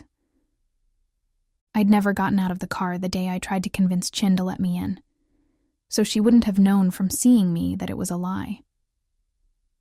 My mother fanned her fingers through the air, but Petunia attended Alexandra. She would say that was a cover if the Grand Matron ordered her to. You are suggesting we lie, the very sin you just laid at my feet not 3 minutes ago. My mother never spoke, just for the sake of talking, and even though she could be cruel, she was seldom spiteful. I sensed that perhaps highlighting the conflict was an effort to ask me not to be so hasty of her judgments. I realized that, I admitted. Maybe if I had more time to think, I'd have a more honorable solution. But as you like to say, honor is a currency bought over years and spent in minutes. It was as good as I was going to get, owning up my hypocrisy while not absolving hers. She bowed her head. I will speak with Petunia once the council adjourns, then. Whoa. Cody stepped forward, keeping his arms as still as possible to avoid the silver slipping onto unmarked flesh. Geri, think about this for a second. The last time I checked, It would still be a capital offense for Tobias to sleep with a hood. You say Mina is the result of him and you getting together. There's no point in rescuing him from the ravens. As soon as he's free, the council will command his execution. We all spun as my mother let out a Disney villain-worthy laugh, which, of course, ticked me off. Something funny, Mother? She buried her smile into her fist. How could the council convict Tobias of anything? Geri's been relinquished for over a year. Cody persisted. Yeah, but she's still a hood, so... But not officially recognized. My words cut off Cody and everything else I had been thinking. When Tobias and I finally manage to be together, it won't be a crime. I spun on my mother. Did you do this on purpose? What? Disown my only daughter and my sole heir just to keep her from harm? Though she tried to keep her face flat, I saw the minuscule flicker at the corner of her mouth. That decision was made for many reasons, but none of them was to appease your heart. I know it wasn't. I closed the distance between us in 3 steps. It was to appease your own. And for the first time in many years, I threw myself into my mother's arms. Chapter 20. Amy. My mother read Alice in Wonderland to me when I was 9. She was drunk at the time, probably didn't remember it afterward, and surely embellished it with her interpretation of what the mouse in the tea kettle and falling down the rabbit hole were meant to symbolize. But the metaphors didn't elude me the way sobriety often did, Mrs. Popowitz. Seeing Geri forgive her mother after 2+ years of non-ending under-her-breath instigations about what a sucky mother Brynhild had been ranked up on my miracles can happen list, with painless dentistry and the mainstreaming of country music. Yeah, none of those things had fully happened either, but they were goals people worked towards that might come to be totally true. I just hoped that as Geri fell down the rabbit hole, she didn't forget what had led her there to begin with. No sooner had the Klein girls had their hallmark moment, and yes, I did hear Pietro's sniffle, and separated than the worst fashion catwalk featuring the least beguiling hooded cloak models of all time marched in. As we collectively fell back, I heard Versace turn over in his grave all the way from Triberg. Each matron wore a different color. I'd known from discussions I'd had with Geri that the other bloodlines existed. I guess I just didn't realize how many there were. 12 in all, one of them dressed in red like Geri's mom, and another dressed in yellow like her dad would have been if I wasn't using his cloak as a poncho. I tried not to think about how that meant Geri had grown up in a ketchup and mustard house, but once the thought popped into my head, I laughed out loud. Chin slithered into her chair at the council table. "Silence, Huey Interloper!" "Matron Chin!" Brynhild's voice lacked any of the softness it had had just moments before. How could she so easily flip from secretly protective mother to batty mother in a blink? I wanted to be this woman's acolyte. The grand matron's acidic stare corroded the white hood seated to her right. "Surely you did not mean to insult the Slayers, Castellan, and our guest." "The Slayers!" Chin's throat bobbed as she swallowed down her shock. "I did not realize the Slayers had a Castellan. My apologies, Miss Popowitz," I said, and though I had no freaking clue what a Castellan was, seriously, did she tell me off? Or what my role was supposed to be as one, I wasn't about to let a shame door go unused. "Matron Chin, as the Kaz Ellen, speaking for the Slayers, and given what went down yesterday, I wonder if we can review the terms of the contract you have in place with my peeps right now." Brynhild blinked. "Your peeps?" "Yeah, you know," I pointed vaguely behind me. "My peeps, my tribe, my Slayas." The Grand Matron cleared her throat. "Mr. Helsing, does Miss Popowitz have the permission of the community to speak on its behalf?" Which, of course, everyone knew was a resounding, no, the heck, she did not. I'd just been annexed into their community 10 minutes ago. When would they have had time to do a welcome and please take a seat as our representative on the student council mixer? Even Geri was giving me the wide-eyed treatment, but what were this bunch of silver sycophants going to do? Kill me? Come on, I had an American passport and an American Express black card. Both had been left behind in Istanbul, but still. Since Geri had made me call my parents and tell them where I was at during the long wait at the hospital, I at least had contacts on the outside who knew where I was and how to raise a diplomatic crisis. I didn't wait for Caleb to answer. I'm new at supernatural negotiations, so I have to ask what might be obvious to other people. Is it customary to offer refugees aid only on a quid pro quo basis in this neck of the woods?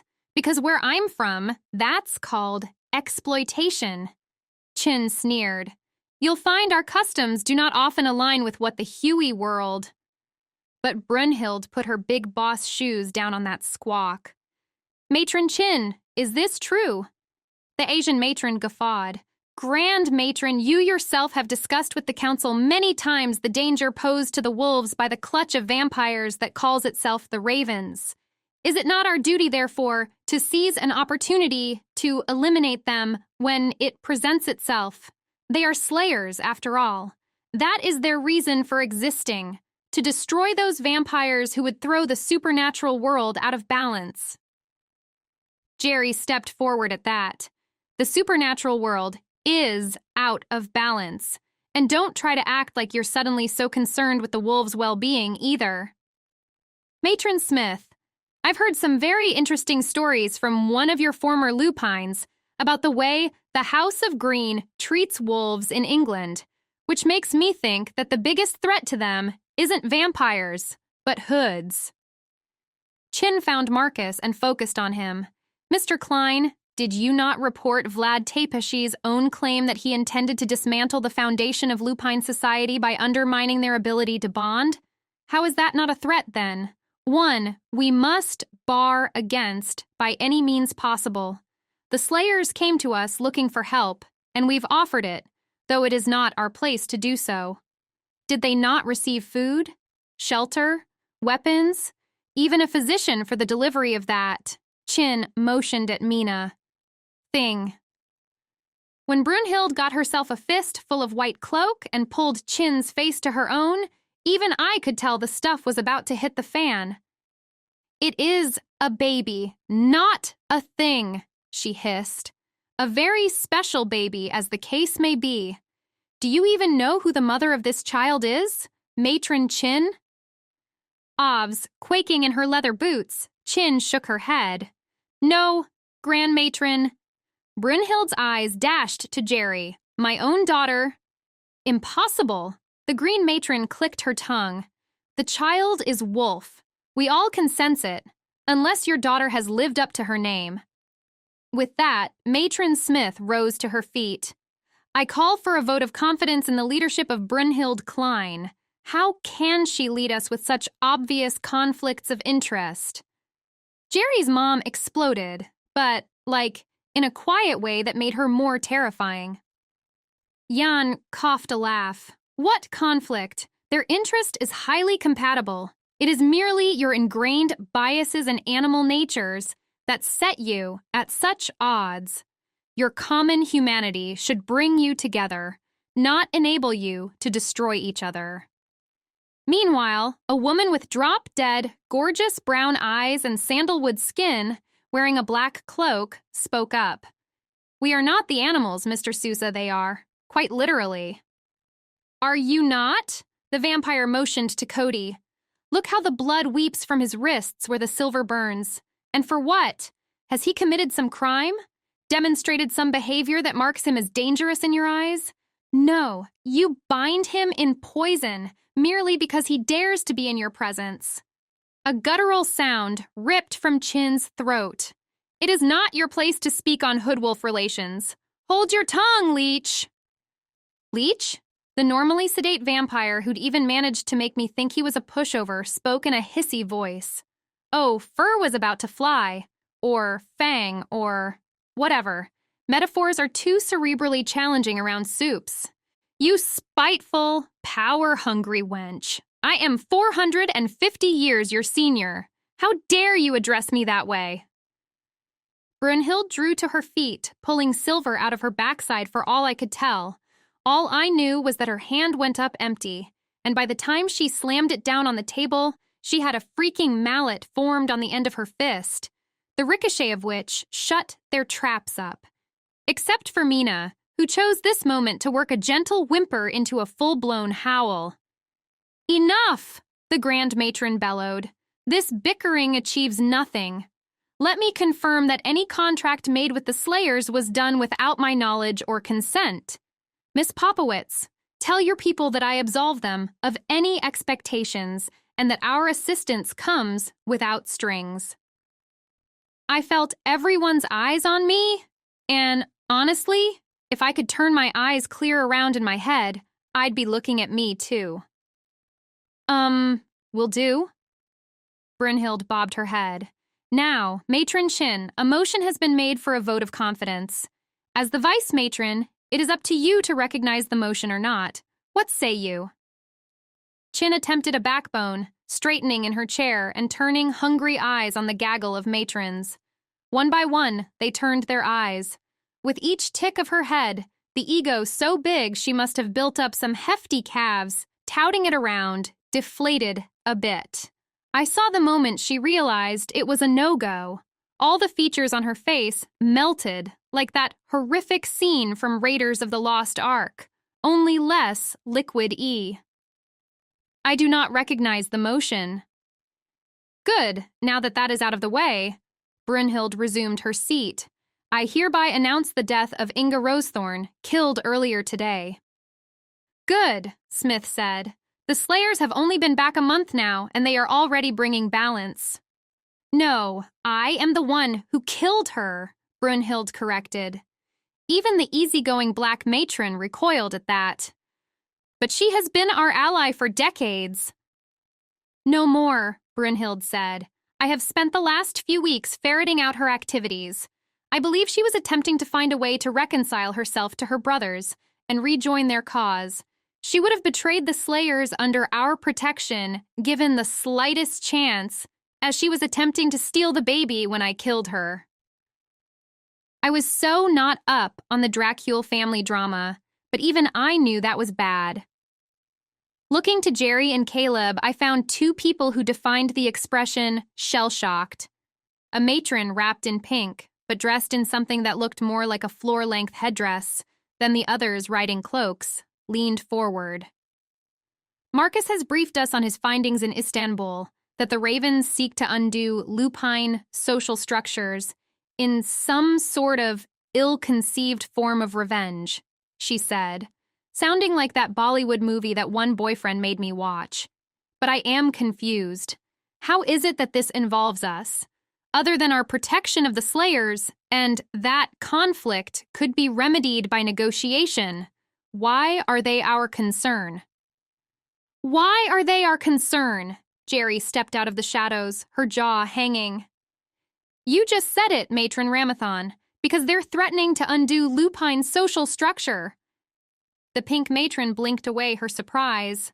"Our purpose does not include assuring that werewolves remain bonded couples and happy families. Our role is to serve as a barrier between them and humanity, and to destroy any who threaten life." Geri threw her head to the side. "Oh, please. I'm so sick of hearing that hoods are some golden, virtuous race that protects Hueys from animalistic heathens.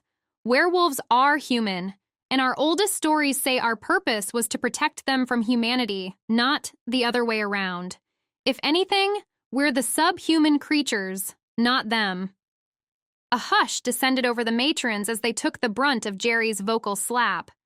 Finally, Chin, so flustered she could barely speak, leaped to her feet, turning on Brunhild. "Will you not punish such insolence, Grand Matron? How do you stand by and allow your own flesh and blood to desecrate our sacred calling that way?"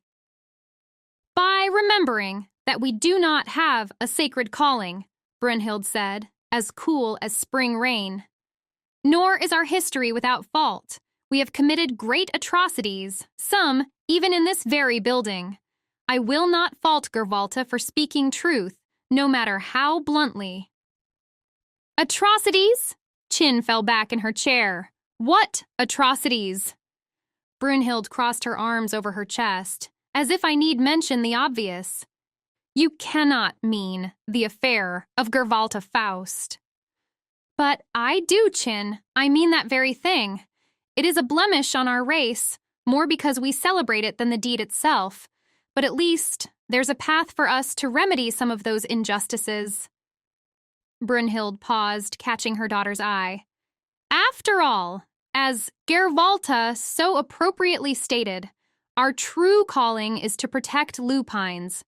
We can do that by protecting those most at risk, Asenaics, the descendants of Gervalta Faust. That knocked them righteous bees off their rockers. Some gasped, some gawked, and at least one looked like she was going to town on someone. It wasn't sexy. Pinky was the first to recover. Are you saying that the offspring of the betrayer survived? Survived, thrived, and multiplied, Brunhild confirmed, though for numerous reasons, few of that limb of the family tree endure. In truth, there are only 5. As the Grand Matron, I tell you this now. Our current priority is protecting them and ourselves by destroying the ravens.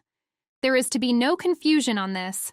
Once this mission has been completed, then I will pass word to those 5 that if they wish to disclose their identities, my office will accept them openly. I am currently determining their location.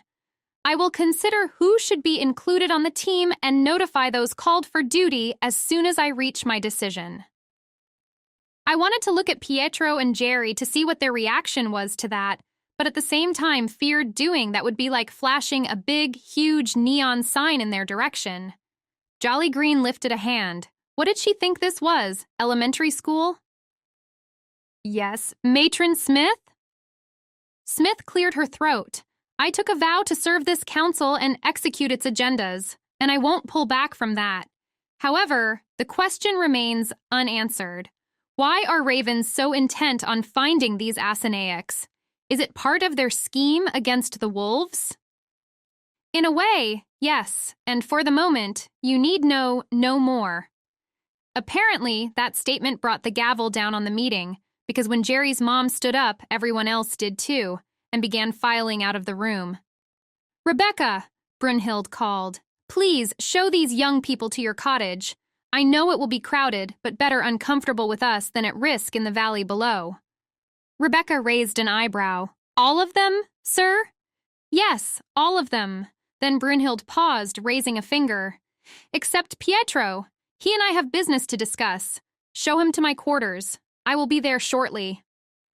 Pietro grinned, as did his wife in return. Wow, great to see even Jerry's dysfunctional parents still got their groove thing on. Maybe my parents would find a way to pull it together eventually.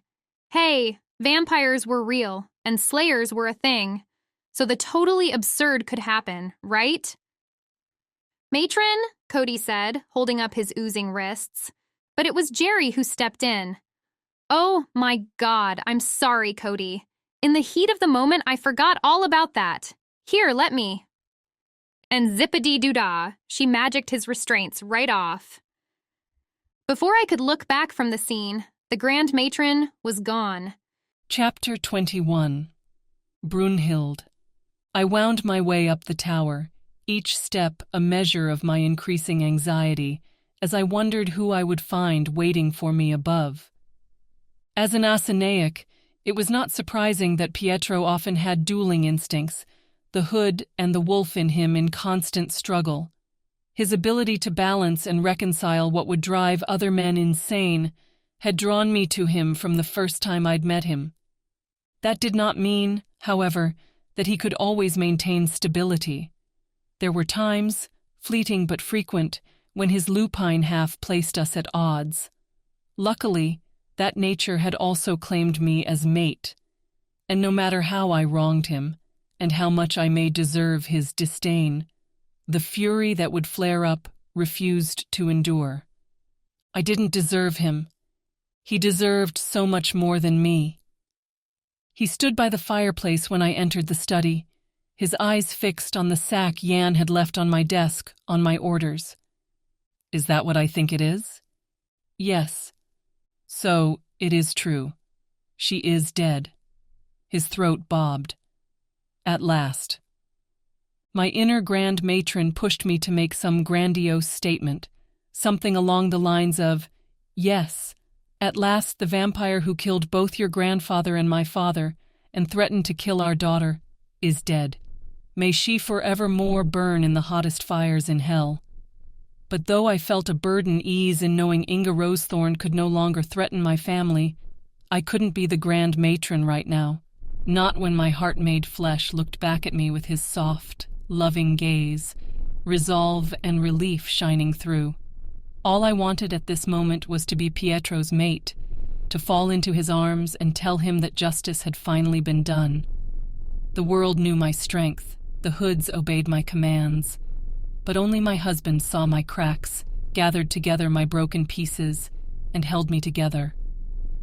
We met halfway between the door and the fireplace, my head pressing into his shoulder as his arms locked around me. Pietro kissed my forehead. When Marcus told me you were tracking her, I was so afraid. If she had discovered you, she couldn't. If I'd lost you, Brunhild. You never will. I pressed my lips to his. Like you said on our first night, we stepped off the cliff together. I'm in for the fall, no matter how far. See him pray. See him pray. My mate's hand stroked my cheek. Mi familia es mi plata. My family is my silver. As his hold loosened, I felt the air shift around us. Mi corazón, Gerwalta is... His words tapered away. Coming into her own, I said, completing his sentiment. She has learned to harness both her lupine and hood strengths. I worried the day may never come, and now her power is even more than I could have imagined. A line formed between Pietro's eyes as he crossed his arms over his chest. How, though? You stopped her from being claimed by the Casa de Amarillo. How is she able to wield her silver, having never taken her fire? My eyes went to the floor. Marcus says when they were in Istanbul, there was an incident. Helsing hit her with his solarium. Accidentally, I quickly amended as my husband's wolf threatened violence. He was trying to defend her, but she was caught in the crosshairs. I don't know what to think, Pietro. Perhaps it was Providence. It managed to wake up every part of her, give her the defenses she needed just in the nick of time. Pride beamed from his eyes. Alexandra's death was a tragedy, but it is a blessing that the illustrious baby has come here. Who better to mother such a child than one whose own nature is likewise drawn from so many roots? There was truth in what he said, but I also knew that until we defeated the Ravens, young Mina's existence was under the very same threat Gerwalta had been for years. Vlad Tepeş saw the enhancements crossing supernatural species, gave the blood of those born to multiple natures as no more than a weapon he could wield. She needs every ally, every strength we can give her. I paused, knowing my husband would be reluctant to believe what I was about to say, including having her mate at her side. Pietro's eyebrows arched. So you finally accepted that Marcus and Gerwalta will never wed? Each other? I asked, my voice flat. When wolves fly. My soul renewed with his laugh. Soon, however, Pietro continued in earnest. We will rescue him then. Perhaps Vlad's serum is a blessing in disguise. It will allow this wolf to love our daughter. My insides curdled. It seems at first blush, but I was able to finally track down the one who developed it, a Dracule, of course. I forced the truth from her before she died. My husband's face screwed up, but he didn't ask. He knew my methods to procure information, even if he didn't agree with them. And the results are valid. A therapy of the serum, administered regularly, will weaken the lupine bond. It does not destroy it, however, it only masks it. After the therapy is discontinued, its effects dissipate. Within a few weeks, the bonding rebounds. From Vlad's perspective, it wouldn't matter. A few weeks of unmade bonds is long enough to corrupt the foundation of lupine society. So even if we rescue Tobias Somfield... I shrugged. He is also an Asinaic, though his only Hood ancestor appears to have been the betrayer. Like the Munezes, the residual enhancements are very weak. Still, we don't know. Perhaps having a genetic baseline, the serum's ability to hold in his system will prove stronger than with the other subject the Dracule tested. Pietro mused a space before his head dipped in a single nod. There is a chance, then, and if a chance is all we can give to our daughter for happiness, then it shall be done. But for me, mi corazon. He crossed back to the table, his hand disappearing inside the bag. Little blood remained in Inga Rosethorn's severed head. She must not have fed for several days before cornering my daughter in the hospital. Pietro's hands threaded her hair, pulling it high into the air. He locked me in his sight. Por mi padre, por favor. Silver flame, fed by a bit of the metal I kept always wound around my arm, lit the air, licking across the space, and found its target with a preternatural instinct. As the vampire's head turned to dust, a smile spread across my mate's face. I hoped somewhere in the afterlife, his lupine grandfather found peace as well. Chapter 22. Geri. You'd think it was the first baby the Slayers had ever seen. Maybe it was. Alex had mentioned there hadn't been any pregnancies for some time, which made me begin to wonder how I was supposed to just randomly bring up the topic that should probably change soon. I imagined myself saying awkwardly one day, "Hey, since you guys might be the last of your kind and you're not getting any younger, perhaps consider having sex like crazy so you don't actually die out. Okay? Start now if you like. I can go to the other room. I mean, unless they wanted to cease to be a species, they'd better get to the baby making. At least they had Caleb with them.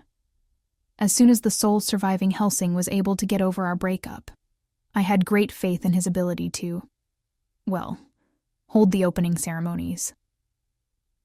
Isn't she the sweetest thing ever? Teiko was the only female slayer of Asian heritage, but like all the women, she'd been raised in the harem speaking English, Turkish, and Vlad's own dialect of Romanian. She was also one of the most beautiful women I'd ever met. Petite, but with ebony locks that would have fallen past her waist, if she didn't twist the mass of it around her head like a crown.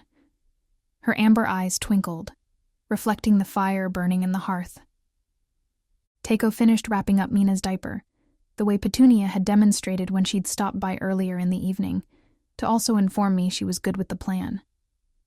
I can't believe Alex named her Mina. It's so cliché. I tapped on the tablet sitting in my lap to close the map of Spain it displayed. What's cliché about it? Amy sauntered in from the kitchen, handing Sergei, a ruddy-faced blonde stick of a man, a cup of juice. Come on, Geri. Even I know that one. Mina, you know, from Dracula? I shook my head. Sorry, still not getting it. The blonde Huey rolled her eyes. Mina is the name of the English prude old Drac tries to bone in that book by Bram Stoker. I let out a scoffing laugh. Everyone in the soup world knows those Huey knockoffs are hogwash. Amy fixed me with her best "oh really" stare as she settled on the floor at Teiko's feet. Just like the Grimm brothers? Yes, just like the Grimm brothers, I said without thinking. Like the hoggiest of washes. I don't know about that. Amy began counting out a point on each finger.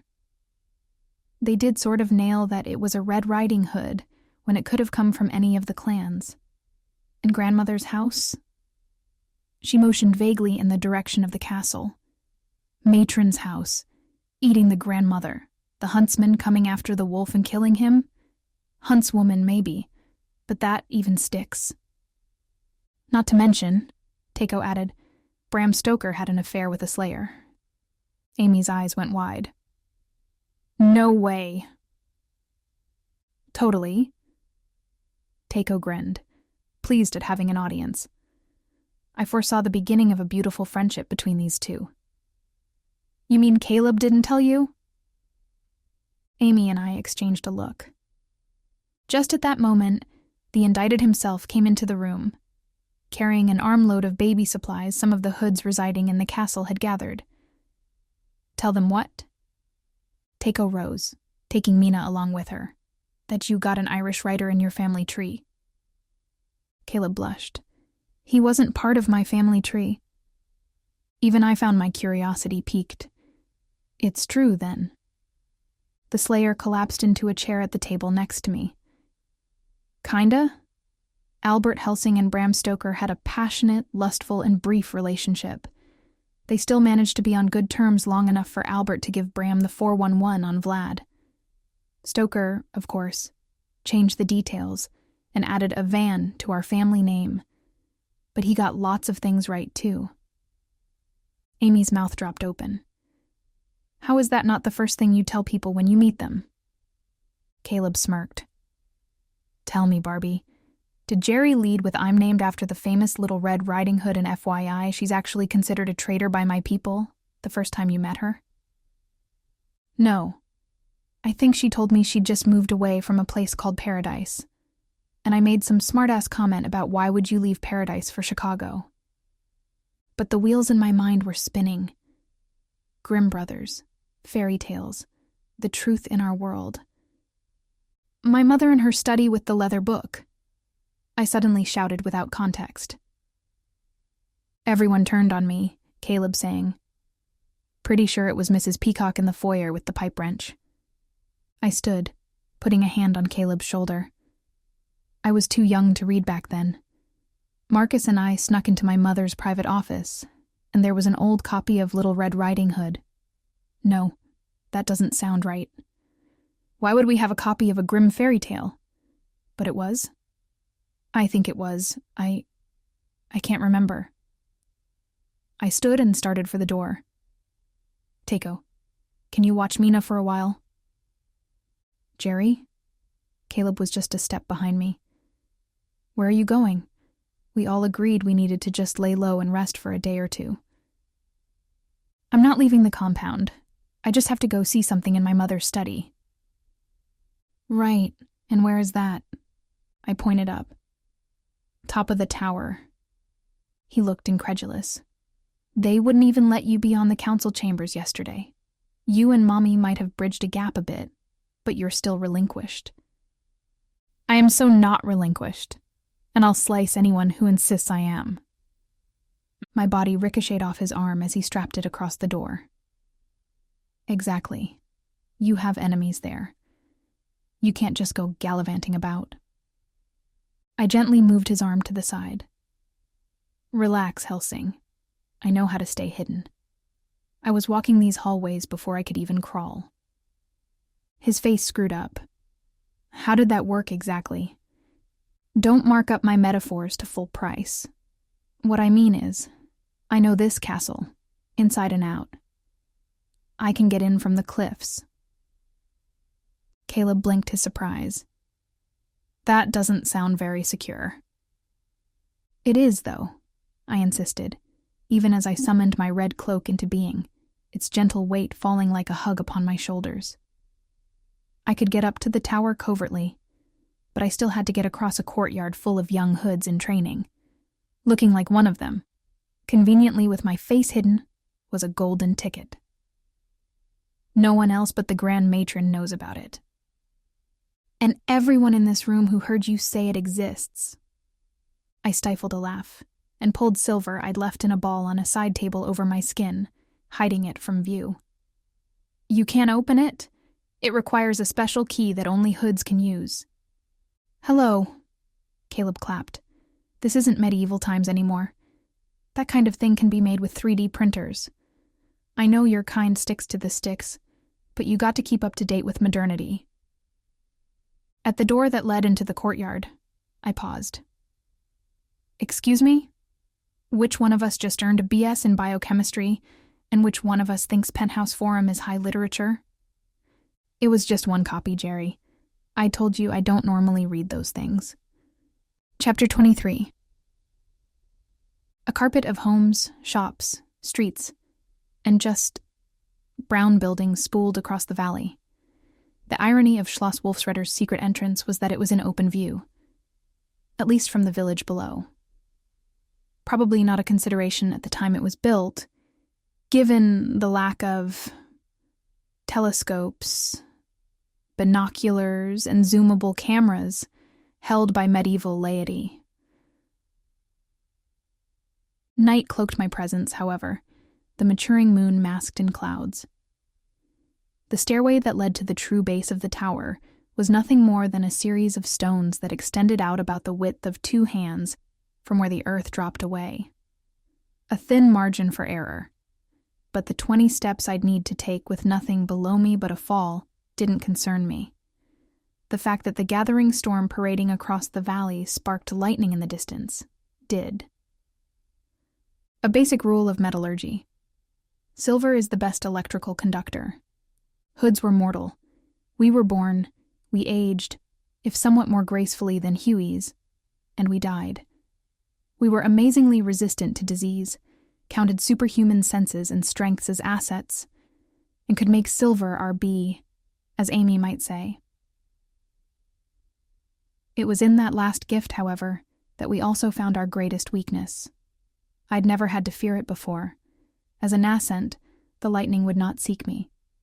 Now, having claimed my fire, that would no longer be the case. Wolves had always known the best way to outmaneuver a hood was in a storm. We didn't dare expose ourselves to them, because when lightning struck near enough, it would reach out a finger to us and strike us dead. Even though the storm was far away, if I took too long at my task, it would be too late to escape the same way. I'd either need to find another way out, or a place to hide inside, until the danger had passed. The silver wrapped around my arm obeyed my command, pooling into a thin stream that siphoned into a crevice beneath a stone bearing the crest of the House of Red. Liquid metal snaked its way deep into the structure, finding the lever at last when it had gone so far as to be nearly out of my command. With a shift in my mind's eye, the silver solidified, forming a chain. With a hearty tug, the lock released, and the faux brickwork concealing the chamber tilted in. Into a tunnel of darkness, even my sensitive eyes could barely distinguish. Great. I'd been so quick to leap at the chance. I'd forgotten basics like the need for freaking lights when ascending a foot-wide staircase entombed between 2 massive stone walls. Here, let me help. Holy moly! The brilliant light struck my eyes, and nearly made me lose my footing. Caleb grabbed me just in time with his solarium-free hand and threw me into the tunnel. Sorry, Geri, didn't mean to scare you. Just thought you could use some help. Some help? He winced as I pelted his chest, ignoring the fact that he'd plunged to his death if I hit too hard. What in the heck are you doing? I'm trying to be all covert and stuff. Did anyone see you? Did anyone follow you? All the nascents were heading indoors when I passed through. I guess even if they aren't allergic to lightning. Still sucks to be in the rain. I ran through fast. They probably didn't see me. I'd forgotten that a slayer could run almost as quickly as a vamp. Good, but you shouldn't have come. If I get caught inside, it's bad enough. Bringing an outsider into the Grand Matron's private study, it looks like my mother's matronship isn't as secure, and that will be major capital for her rivals. Relax, Geri. I'm the master of sly. Besides, he took a few steps up, calling up a solarium as he did. You forgot a flashlight. Pretty cool hidden door trick there, too. How did you open that before you could wield silver? I didn't. the way illuminated as we began the 408 spiral steps it would take to reach the top. Not from the outside, anyway. I've only been down here once, about a decade ago. My mother showed it to me in case I ever needed to make a quick escape. Does that happen a lot here? Emergency escapes? I shrugged, even though being in front of me, Caleb couldn't see. I don't think so. I think she just thought that I was finally old enough that I'd keep it secret. Guess she was wrong. If it helps, I promise I won't tell anyone. Especially don't tell Amy, I demanded. He paused, looking at me back over his shoulder. Why would I tell Amy of all people? I don't know. You two seem to have a way of getting into one-uppings. I gave him a little push, urging him on. Why did you do it, by the way? Offer to make her Castellan of the Slayers? You guys don't even have a castle. Maybe not, but I have a corporation, or at least a big part of it. I stopped and turned back to him. What are you talking about? You don't think I was giving Inga my blood out of the kindness of my heart, do you? He laughed as he turned forward. Everything was very quid pro quo. Inga got feedings. I got a big slice of WWL ownership. Wait, so basically you're God-maddening rich, yes. Caleb shrugged. Amy will be well compensated. Don't worry about that. Should finally get her away from those self-involved parents of hers, too. Why do you care about that? I thought you hated her. I don't hate Amy. I just hate being around her. And you didn't hear her side of the conversation when she called home. After the "thank God you're alive" part, I kind of questioned if they really were. Thankful, I mean. I don't know exactly what they said, but after a few minutes, she just went all quiet-like, letting them get their licks in. Can you imagine what you have to say to Amy Popowitz to make her mopey? Oh my God, how long is this staircase? Just keep going, I coached. You do realize you just guaranteed to be around Amy for, until you figure out how to get rid of her, right?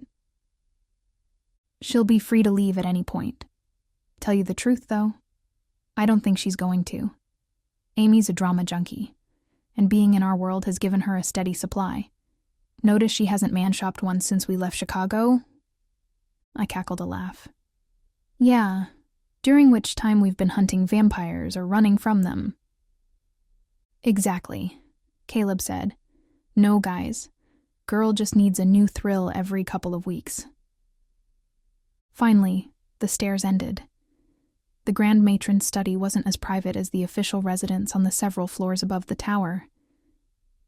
It wasn't uncommon for her to host meetings with other matrons, or even passing hoods here, though only by invitation. While on my side of the entry, the door looked like something taken from a barn. From inside my mother's study, it was hidden behind a very large painting of the Schloss, made in the 18th century. I pushed it gently, checking that the coast was clear, and came face to face with my mother. Reclining against her desk, her arms folded over her chest and wearing street clothes, I had to wonder just how long she'd lain in wait. Well, she asked, a slow, impatient draw in her voice. Coming in or not? Not knowing what else to do, I pulled myself erect and crawled in. Caleb is with me too. I assumed it'd be him, since I sensed no wolf. Well, hurry along then. I do have other matters to attend. I looked back in the portal at Caleb, jerking my head. Hesitation lingered until I gave him a death glare. I didn't ask you to come along. Now suffer the consequences. You know, Geri, if you wanted to come off as the nagging wife, you really should have said yes when I proposed. The Slayer stepped in, and as soon as we were in the room proper, proceeded to act like we'd just arrived for a scheduled appointment. Extinguishing his solarium, he offered his hand. Grand Matron, You're looking lovely this evening. Brynhild rolled her eyes. Then, pushing herself off her desk, leaving Caleb's hand hanging, she circled toward the fireplace. You're still officially relinquished. If my adversaries find out I've let you into the tower, they'd have my head and yours. I know, and I'm sorry. I know it's exceptional that I'm even being allowed to stay in the compound. But why was I twisting my hands? I think Vlad is heading to Spain, and I think he'll have Tobias with him. That doesn't explain to me why you're in my study. So tell me, why exactly did you break in here? She folded her arms over her chest and stared into the fire. Caleb launched into a seeming non sequitur before I had a chance to come up with a convincing lie. Grand Matron, let me explain. To start with, vampires are not, in fact, immortal. They get about 500 years after they're reborn in the Krish before becoming ash. But they can extend their lives by drinking supernatural blood. I mean, Wolf doesn't do anything special for them. But a meal of Slayer or Hood blood every couple of weeks keeps them going. Which was why Vlad kept his harem. I jumped in. They hunted down most of the race, but kept a select few to breed and live off of.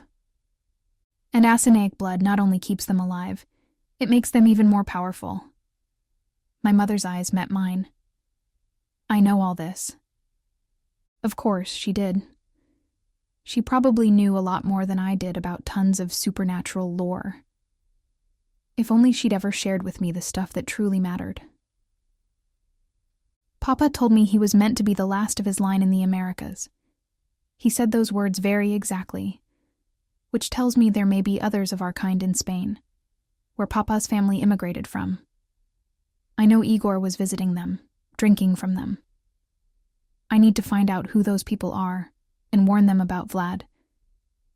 And I need to be there if the Ravens show up, when they show up, because they're already on their way. Really? She arched an eyebrow. What makes you so sure? I gulped down my nerves. Because during the quickening, I heard Vlad say as much. That was a few days ago now. They're either already there, or just about to be. If this surprised my mother, she showed no signs of it. Instead, she looked bored. You still have not answered my question. Why are you here? I sucked in a breath, and all the courage I could summon. Because I think there's a book here that lists the history of the Asinaics. I'm pretty sure it's the one I was looking at once when you caught Marcus and me snooping around. I need to see it, so I know where to go. Brynhild walked forward, bracing her hands on the back of a guest chair on the opposite side of her desk. Last chance, Gerwalta. Why are you here? Confusion drew my eyebrows down as I tried to figure out what I was missing. Then, suddenly it dawned on me. She didn't mean just in this office. No, her question was so much broader than that. Because I love Tobias, I said. Because I want him as my husband, and I want to be his mate. He already had a mate, my mother said. Her name was Kara. I nodded. But Vlad's got some kind of gene therapy that's unraveling the wolf instincts, undoing bonds. Tobias had already been exposed to it in Istanbul. I know because he kissed me. Though that didn't explain it all. He'd told me he loved me before the Ravens had taken him, kissed me before he'd been lost to me. But I didn't want my mother aware of his idiosyncrasies any more than was necessary. It might give her fodder later to condemn the man I loved. To my surprise, my mother smiled. Finally, remember that from here on out, or you're not going to succeed at anything. Expecting fire and getting only kindness, I found myself aghast. You're not mad? All my life you've drilled into me that Hood begets Hood. You even tried to convince me to marry Marcus for Christ's sake. Caleb blew a raspberry. As in, your cousin? He asked. You. Such pairings are not uncommon in our society, Mr. Helsing, my mother snapped. And given the extraordinarily small gene pool your kind will be swimming in for the immediate future, I think you'll find they'll be somewhat common in yours. Then, focusing back on me, she added, I was trying to find you a protector, because I've always known this day was coming. Marcus loves you, though sadly, not in the way I would have liked. I appreciate Cody Ryland, but I never thought of him as the kind who could be a leader. Happily, he's proven me wrong on that account. Now, Tobias Sumfield, he's good for you. I swallowed my disbelief. What? Do you not think I, above all people, could be sympathetic? I love your father, even knowing that I'm supposed to hate him, even want to destroy him. You need to be sure you feel that for your wolf, because even if I, the Grand Matron, accept you, that does not mean everyone will. I was dead, or in a coma. Whatever was happening, it couldn't be real. Accept me? But in my mother's characteristic fashion, she considered the matter closed as soon as the words were out of her mouth. Pushing herself off the desk, she spun in the direction of her bookshelves. I destroyed the book you're talking about. I cannot show it to you. And there was reality, crashing back down around me. All the hope I'd felt, like pure oxygen, it caught a spark and leaped into flame. What? Why, you... Mother, how dare you destroy something that... You really need to work on your communication skills.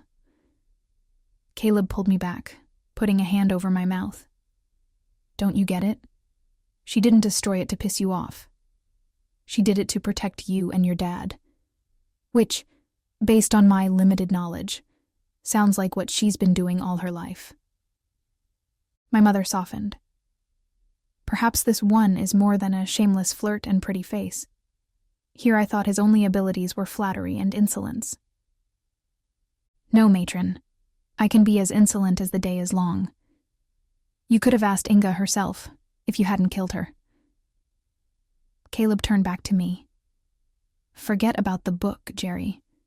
Remember in the council meeting when your mother said she was closing in on the Raven's location? She already knows what you're after. I turned on her, tapping a foot. Well, do you... Emotions cycled across Brunhild's face. Annoyance, disappointment, and finally, acceptance. At the council, I mentioned there are 5. 2, of course, you and your father. 3 more survive in Navarre on the edge of the Pyrenees. Pedro, Eleonora, and Indigo Muñez. Indigo? Caleb's voice filled with glee. Elo, my name is Indigo Mon. His words turned into groans as I elbowed his stomach. Not the time, Helsing. What is he? My mother looked at my ex like he was a mental patient. Something about vampires and slayers. They have a thing for the princess bride. I nodded at my own insight. Pedro, Eleonora, and Indigo Muñez in Navarre. Got it. I'll leave just as soon as I have my supplies gathered. Just like that, you're going to flee? What would keep me here? Our warm and sentimental relationship. You think one hug in a moment of weakness overwrites the years of disdain and cruelty? Look, I am thankful that you've given the Slayers refuge, that you recognized my claim on Mina for saving us from Inga. But you lost me the moment you kept me from my birthright. You attacked me with silver flame, Mother. Me, your own flesh and blood. How did you know it wouldn't kill me? Barely visible lines on her face grew taut. It was never my intention to hurt you. I had hoped it might... It doesn't matter anymore. Struggling to keep my voice even, the heels of my hands bore the grunt of my frustration. Thank you for telling me the names of the other Asanaics. I'll do what I can to let them know the danger they're in. Just as I turned, she said perhaps the only thing that could get me to stay. "There's a reason, why Tobias Sumfield can love you." I tried to burn her with my glare. "Because it can't be my charming personality?" Her jaw worked. "The book you saw? It contained more than just the details of the yellow bloodline from which your father descended. Stuck in the pages was a letter written to my grandmother in 1944 by Igor Karmarov." I tried to downplay that fact. "What does that have to do with Tobias?" "Gerwalta Faust gave birth to a healthy Asinaic baby, and that child, when she matured, had twins. The father, by the way, was also lupine." I didn't know why that knowledge caused a pang in the pit of my stomach. I had 2 wolf ancestors erased by time. How many more secrets were hidden in my blood? How would Igor know that? Because he's the one who raised Gerwalta's daughter, Bianca Baron. I scoffed. "Are you serious? Igor would have told me." "Besides," Caleb chimed in, "a vampire would never raise another Soup's baby, especially not a Dracul. It's just not in their nature." I suspect he would not have done it if he had not felt some guilt. You see, Gerwalta Faust was not called the betrayer because of her affair with Andreas Baron. It was because she learned of a plot by the Ravens to destroy werewolves, likely the same plot they're playing out now, only enhanced by modern science and technology. She was ordered to stay out of it, but she refused not to fight for the wolves. It is Gerwalta who entombed the ravens in jars of silver. Someone had just shot my brain with a confusion cannon. Wait a minute. You're saying Igor, the sweet little professor with a pet cat, raised the betrayer's kid? And her twins, until he became aware of the hyper-restorative power of their blood, she said. He knew then that this new Asinaic bloodline could restore the ravens to power if ever they escaped. He even separated the twins, untwisting their fate. The one whose nature proved more hood than wolf was adopted into the Casa de Amareo in Navarre. The other, who tended towards lupine, was sent far away to England, where he was raised wolf. I fell back into the chair behind me. Are you trying to tell me that Tobias and I I'm in love with my cousin? A very distant cousin, yes, my mother said flatly, like she was only confirming it had rained that morning. Caleb coughed a laugh. 5 minutes ago, you didn't raise a huff at the idea of marrying Marcus, but someone you shared a grandma with 300 years ago? Oh, be still, my scandalized heart. My head whipped back and forth so hard, my brain ping-ponged. You're saying Tobias is also... But when I took 2 seconds to think on it, it fit. Tobias had been attracted to me even before Kara died, something that should have been impossible. He'd been able to sense me from almost as far away as I could him, more so than any other wolf I'd ever met. Most convincingly, he'd fallen in love with me before Vlad had ever done anything to him. An Asinaic, yes. My mother put into words what I couldn't find the strength to do. As is my husband and my daughter. You seem convinced that I am against you, Gerwalta. Maybe that's part of your wolf nature, too. Or maybe we're just a typical clashing mother and daughter. But I assure you, everything I have done, every secret I have kept, has been to protect my family. If that's true, I said, help me now. For the first time since Caleb and I had emerged, Brynhild wore surprise. To do what? Include me on the team going into Spain. I appreciated that she didn't deny her plans. Geri, you are my daughter, and I love you. But I am also the Grand Matron, and you're not recognized as a member of this community. I couldn't possibly include you. Besides, Vlad will want you above all others. I'd be handing him a gift-wrapped package by sending you. I know, and I know that's against your traditions. I'm asking you to do this not for my sake, but for the sake of those Asenaics. I'm one of them. They're more likely to trust me than the leader of the community who has shunned and ignored them for 3 centuries. Then I can also be there to save Tobias. Besides, no one you have here is a better fighter than me. You know that. Her eyes went to the fireplace. I'd need to get the council's blessing before agreeing to that. But I thought you were the Grand Poobah, Caleb said. My mother swung an acidic glare his way. We aren't a dictatorship, Mr. Helsing. I am a queen, who serves only with the support of the nobles. They have so far let go of my insistence to use our resources to track Gerwalta. They are all mothers, after all, and understood my concern. But as you saw, support for my office is waning. Daring her objections, or worse, her indifference, I stepped forward, taking one of my mother's hands in mine. Please, after I save Tobias and warn the others, I swear I won't ask you for anything again. I will go about my life alone. It took a moment, but at last, Brunhild's fingers hooked around mine.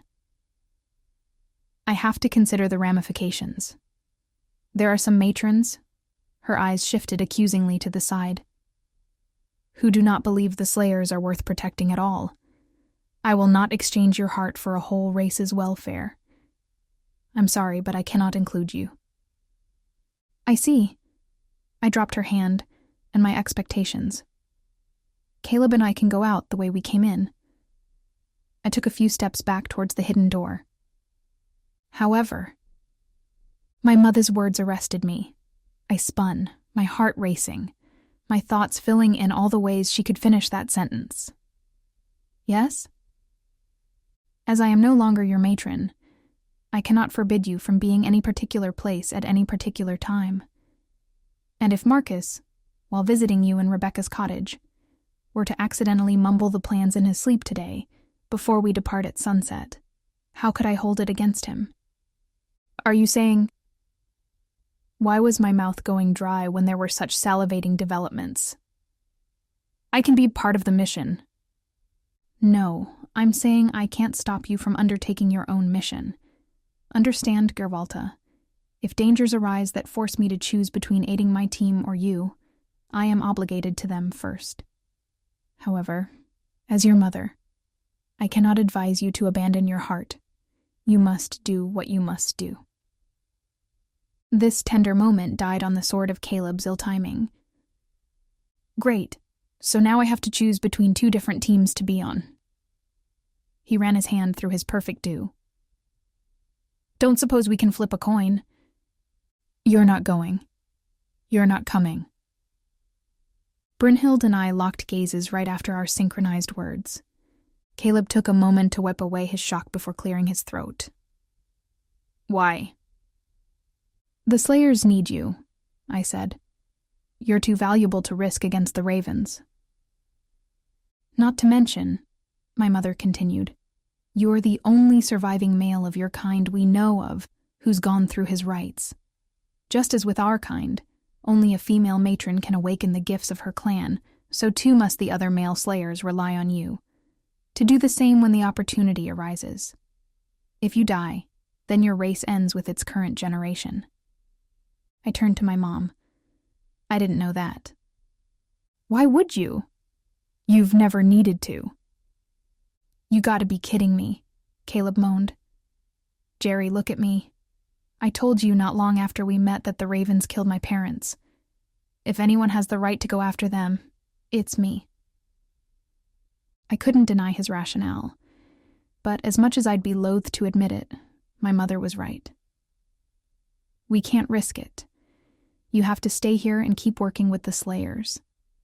Didn't you say you wanted to try and perform rites with some of the guys this coming new moon? You need to get them ready for that.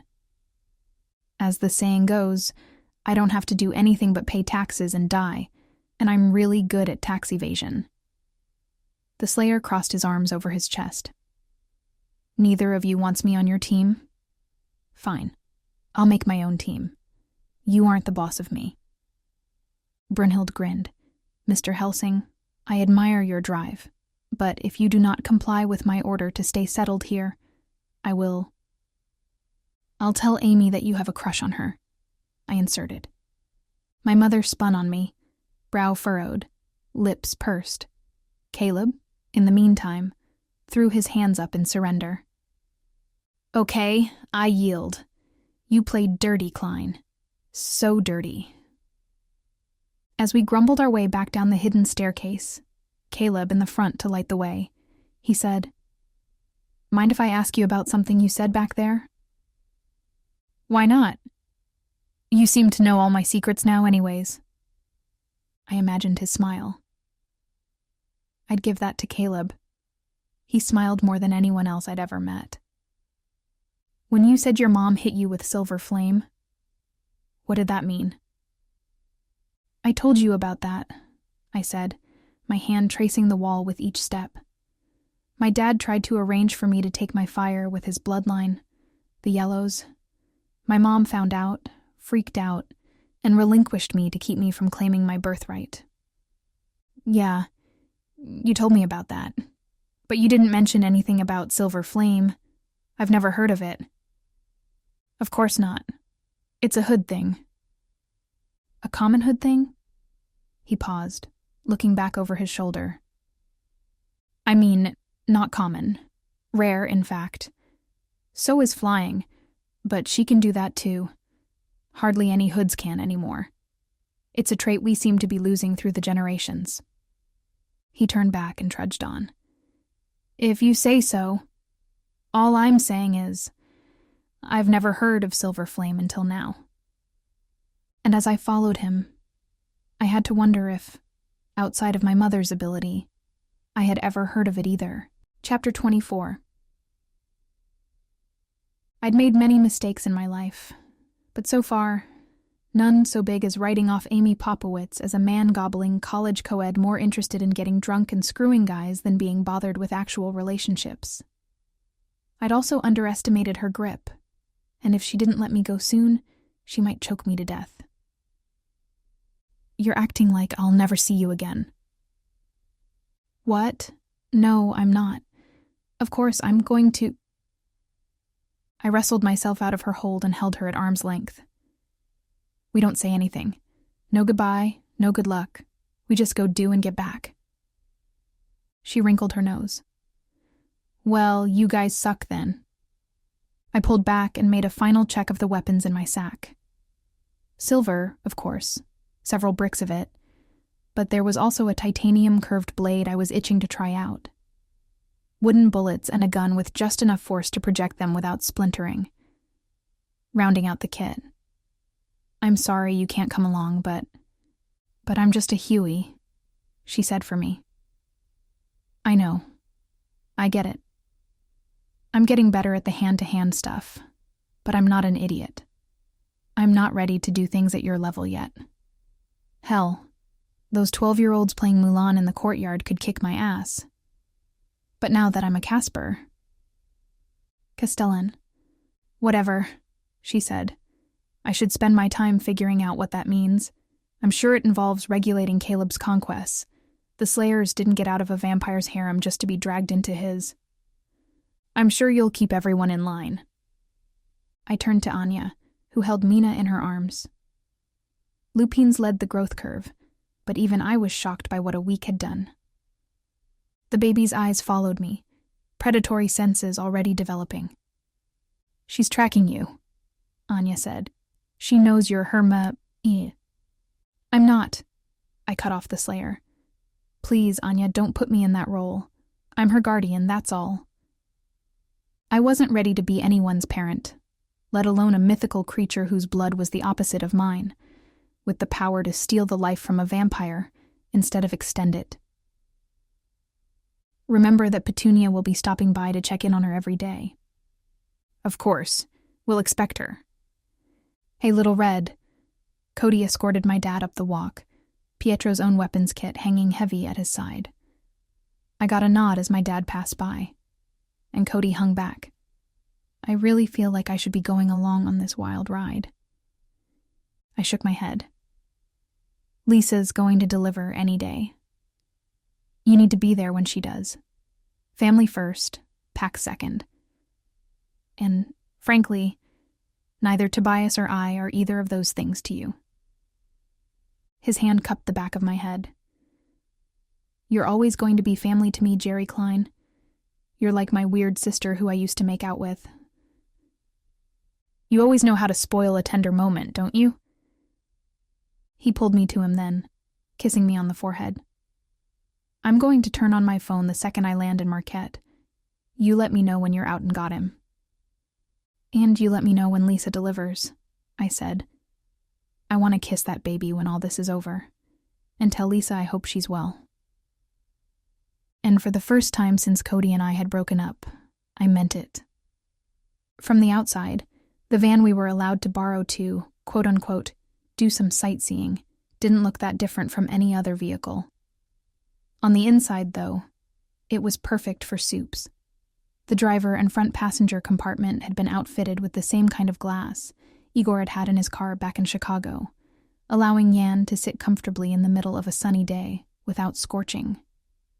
I hadn't even considered asking the vampire in residence to come with us. But in his improvised sleep-talking, the offer had been made via Marcus. How could I turn that down? To my surprise, my mother hadn't ordered him to stay behind when asked. So what happens after all this? My father's question from the driver's seat broke me from my reverie. What do you mean? You get your wolf back. Your mother kills the ravens. And what after that? I haven't really had a chance to think about it.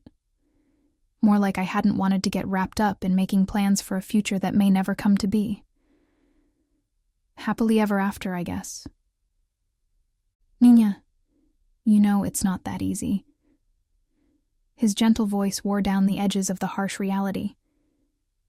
Even if your status means there's no official crime, the biases of lupines and hoods will make you outsiders almost anywhere you go. I know, but I can't plan for infinite possibilities. I just want to hope for one that has a chance for Tobias and I to be together. As mates, a couple. I longed to say both of these things, but feared putting so much debt into a prospect that may not pay off.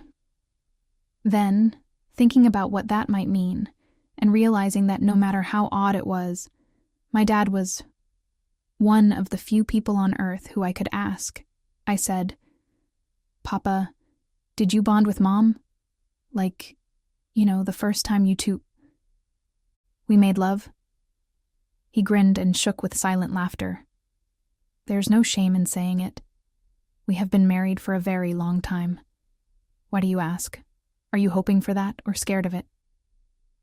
Tobias already had a mate, and when Kara died, he suffered like any lupine would.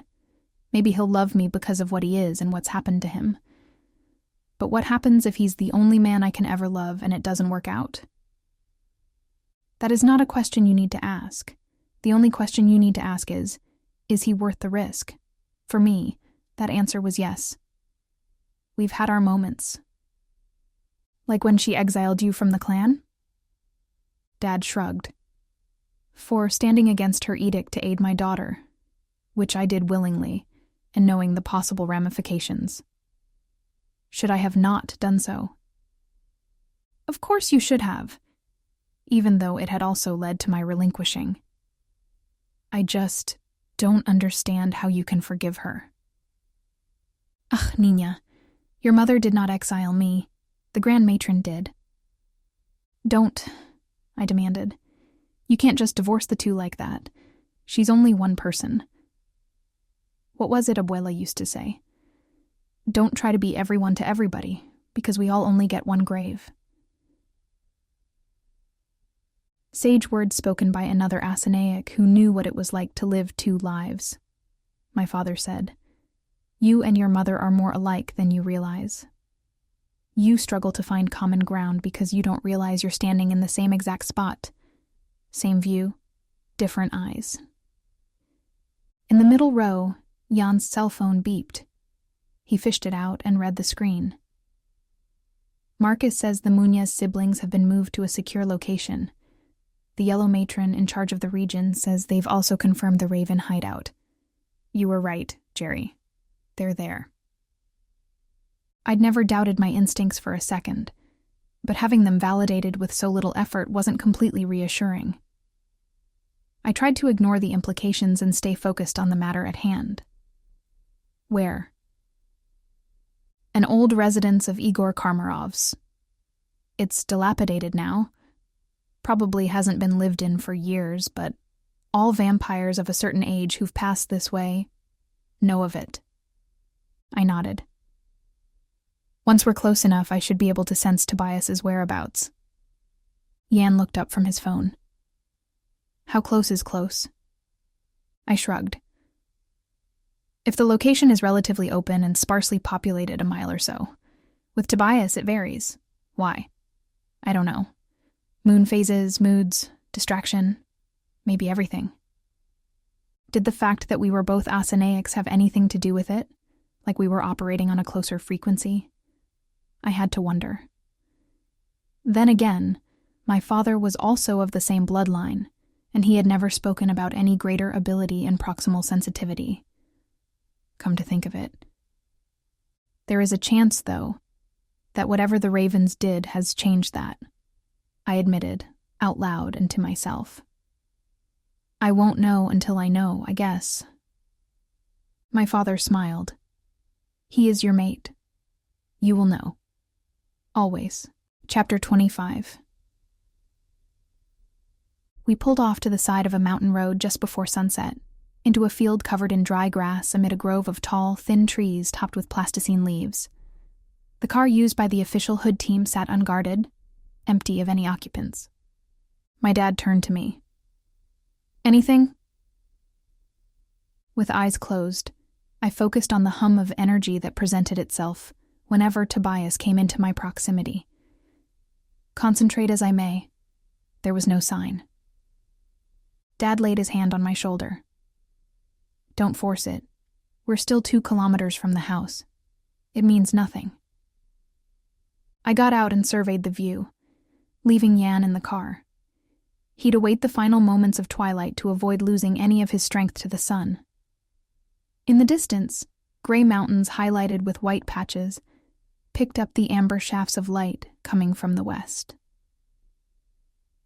As soon as night rose in its fullness, this landscape would glow under the shine of a full moon. The snow wasn't deep. One would have to round up to say it was an inch, but it did serve as an archive of those who'd gone before. I squatted down, examining the contours of the footprints heading south. Mother, Marcus, Matron Smith, I think. These 2, I don't recognize. My dad knelt down beside me. I suggested to your mother that she recruit from the local clan to accompany the mission, to avoid political questioning. More than likely that is them. He pointed to the southwest. Igor's home is just over that ridge. We agreed that this distance would allow us to have a sufficient staging ground. I pressed my hand to the hood of the late model vehicle Marcus had parked. Still warm, but barely. Given the temperature out here, I'd say that means this car was turned off about 15 or 20 minutes ago. According to plan, my dad added, rising to his feet. Your mother will engage the Ravens, attempting to draw them away from the home. While they are distracted, we will locate Tobias, and if we can, Igor Karmarov, and free them.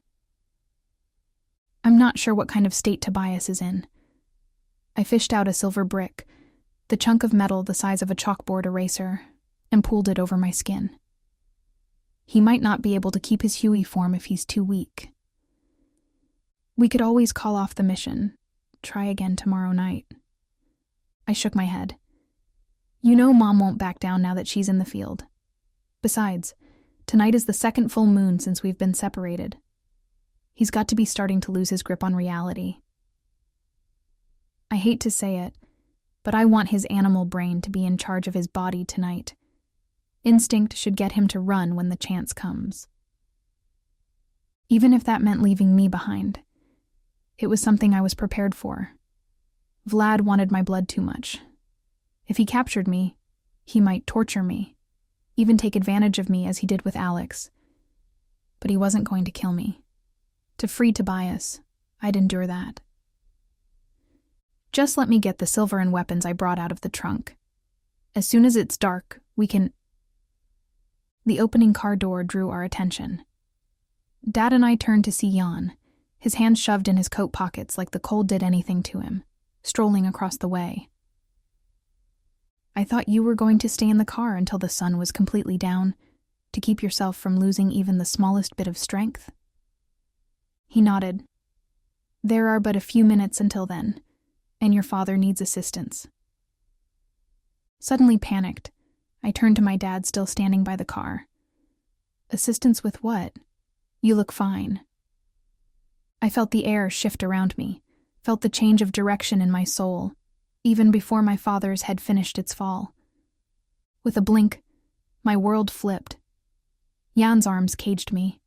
Silver threads raced through the air, a network of spider webs that laced over my arms and legs, drawing me into a hold. My mind raced even as my limbs flailed and my mind tried to comprehend the impossible. It was silver. Just silver. But why wasn't it obeying me? Why did it refuse to yield to my command? My father couldn't bring himself to look at me. The silver is blood-claimed. It obeys only me. Blood-claimed silver? But didn't he say the act was banned? That it caused horrific pain for the one who claimed it? Why would my biggest champion my whole life put himself through that, just to trap me? Papa? The intensity of his gaze knocked the breath from my lungs. When you were born, your mother and I vowed to do whatever it took to protect you from harm. That holds even if it means protecting you from yourself. Every movement drew the taut threads tighter across my skin, even as my sadness turned to fire. You have no right. He's my mate. He's my responsibility. And you are mine. Crossing to me, the metal about me moving at his command and allowing my legs freedom just long enough to collapse beneath me, leaving me in a sitting pose. My father's hand cupped my cheek. I promise, mi corazón, I will save him. Now, no more discussion. We're losing precious time. I closed my eyes, resigned to the fact that to struggle would only hurt more. You're losing something far more precious than that. My father paused, looking back over his shoulder. Time can heal an injury, but it cannot restore the dead. I shook my head. Tell yourself that if you want, but the full moon is still rising. A threat full of hope and lacking all capital. My father said no more as he and Jan made for the nearby trees. I flexed every muscle, trying to break the hold of the cords around me, but to no avail. No magic could force it either. At this point, I only had one choice. If the silver would not bend, it would have to burn. Chapter 26, Amy. So this is the archive, huh? I examined the rows and rows of leather-bound books and piles of scrolls with all the interest of a fruit fly to styrofoam, i.e., 0. But for some reason, the last place on Becky Krantz's itinerary for my personal tour of Schloss Wolfsretter was what she seemed proudest of. She looked at it now like her own grown child striding across the stage at graduation to make his valedictorian speech. It's, very nice? It wasn't. True, it was nicely organized. I'd add that it was surprising to find in the subterranean floors of a medieval castle. What was a climate-controlled, high-security library room straight out of a Nicolas Cage film doing in the dull patina of Schloss Wolfsretter? And what did the hoods have that was so coveted it demanded this level of mall cop mecha-hood anyway? It is my pride und joy, Becky said. Everything arrived here in the 40s and 50s from all over the world. It was a mess. Just boxes and boxes of records, every family using its own classification system. And preservation, the only thing the hoods know how to preserve is a grudge. But now, you see, years of labor, all for this, and it is marvelous. What could I say? I didn't want to be rude and not appreciate something she obviously bled and sweated for. So I guess you know a lot about wolves and hoods, then.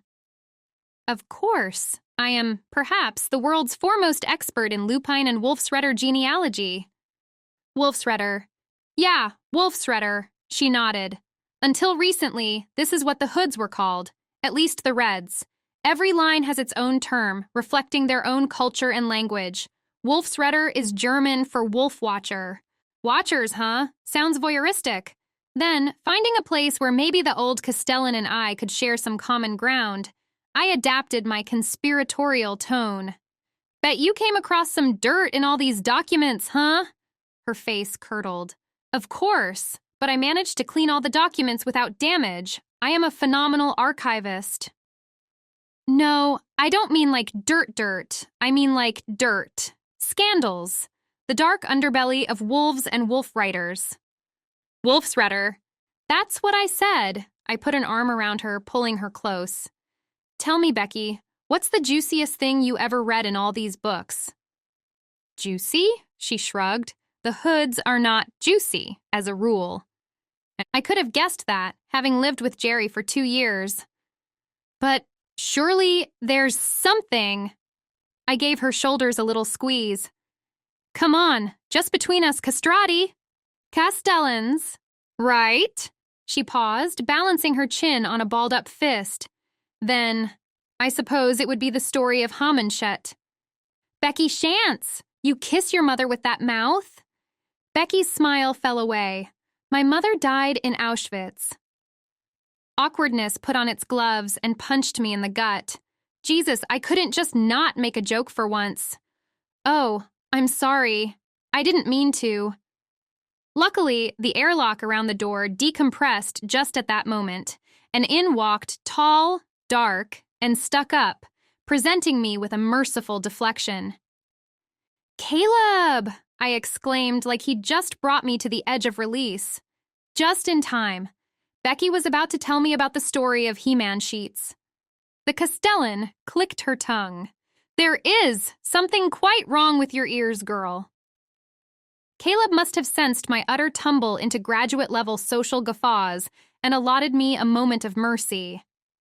Go easy on her, Becky. You have to remember, Barbie here was raised in a place where the most exotic thing she encountered in everyday life was the halal food cart outside her hot yoga studio.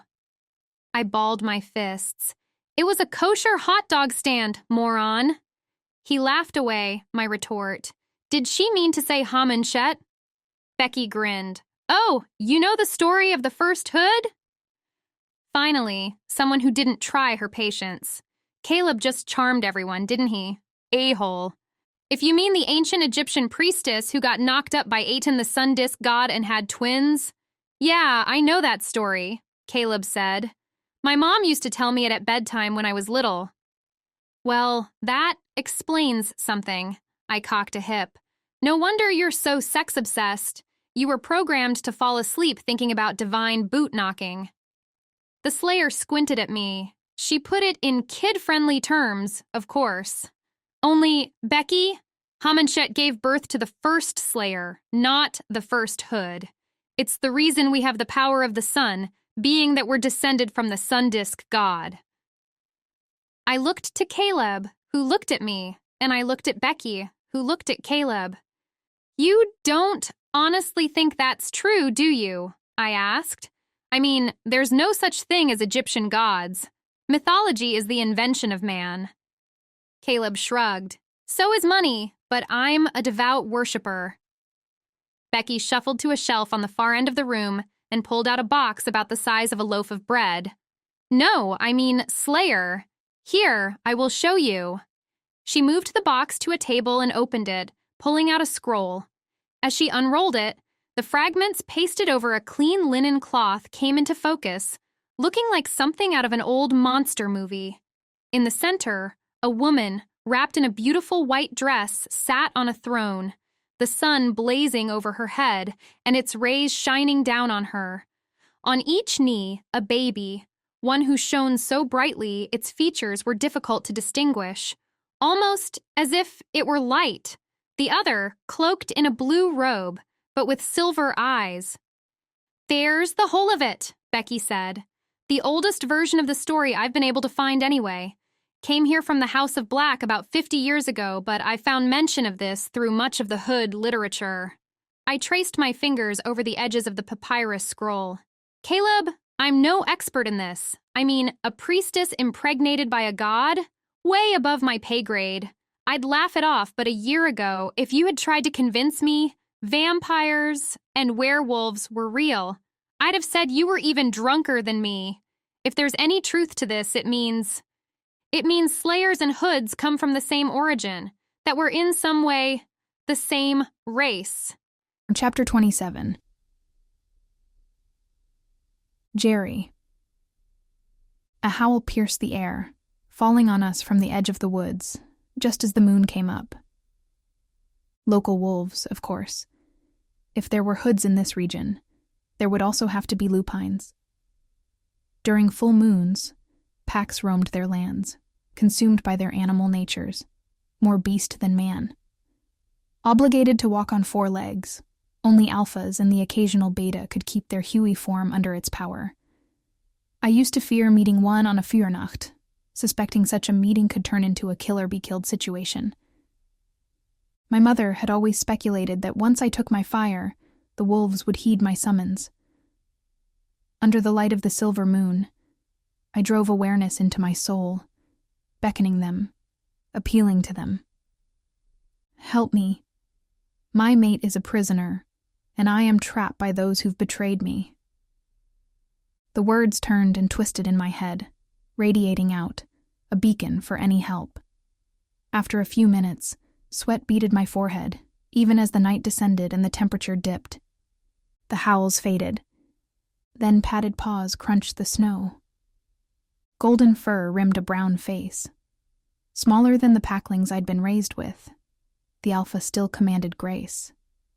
His tenuous steps as lithe as they were determined. He must not have been expecting to find what he did when he'd descended from the hills. For when he suddenly shifted into his he form, he wore a screwed-up expression. "You're a hood," he said in a form of Spanish that sounded more lyrical than my father's. I shook my head. "Soy una asenaik." Soy una muqueta, pero soy también una loba." "Both a hood and a wolf? Is that possible?" He continued, scratching his unkempt black hair. "What did you do to me? How did you make me feel like I had to listen to you?" "Please, I don't have time to explain. My name is Gerwalta Klein, and I—" "Gerwalta?" he said, cutting me off. "The betrayer?" I gulped down my anxiety. "Her descendant. Her something. Look, my mate is being held prisoner a few kilometers from here. I need to get out of these silver cords and save him. Can you help me?" His eye swept over me, taking a survey of my situation. What is this? Some trick to get me to touch the silver? There are other hoods near here tonight. We have sensed them. They must be near now, hiding. You have a bet or something, don't you? See if you can trick a wolf into getting burned.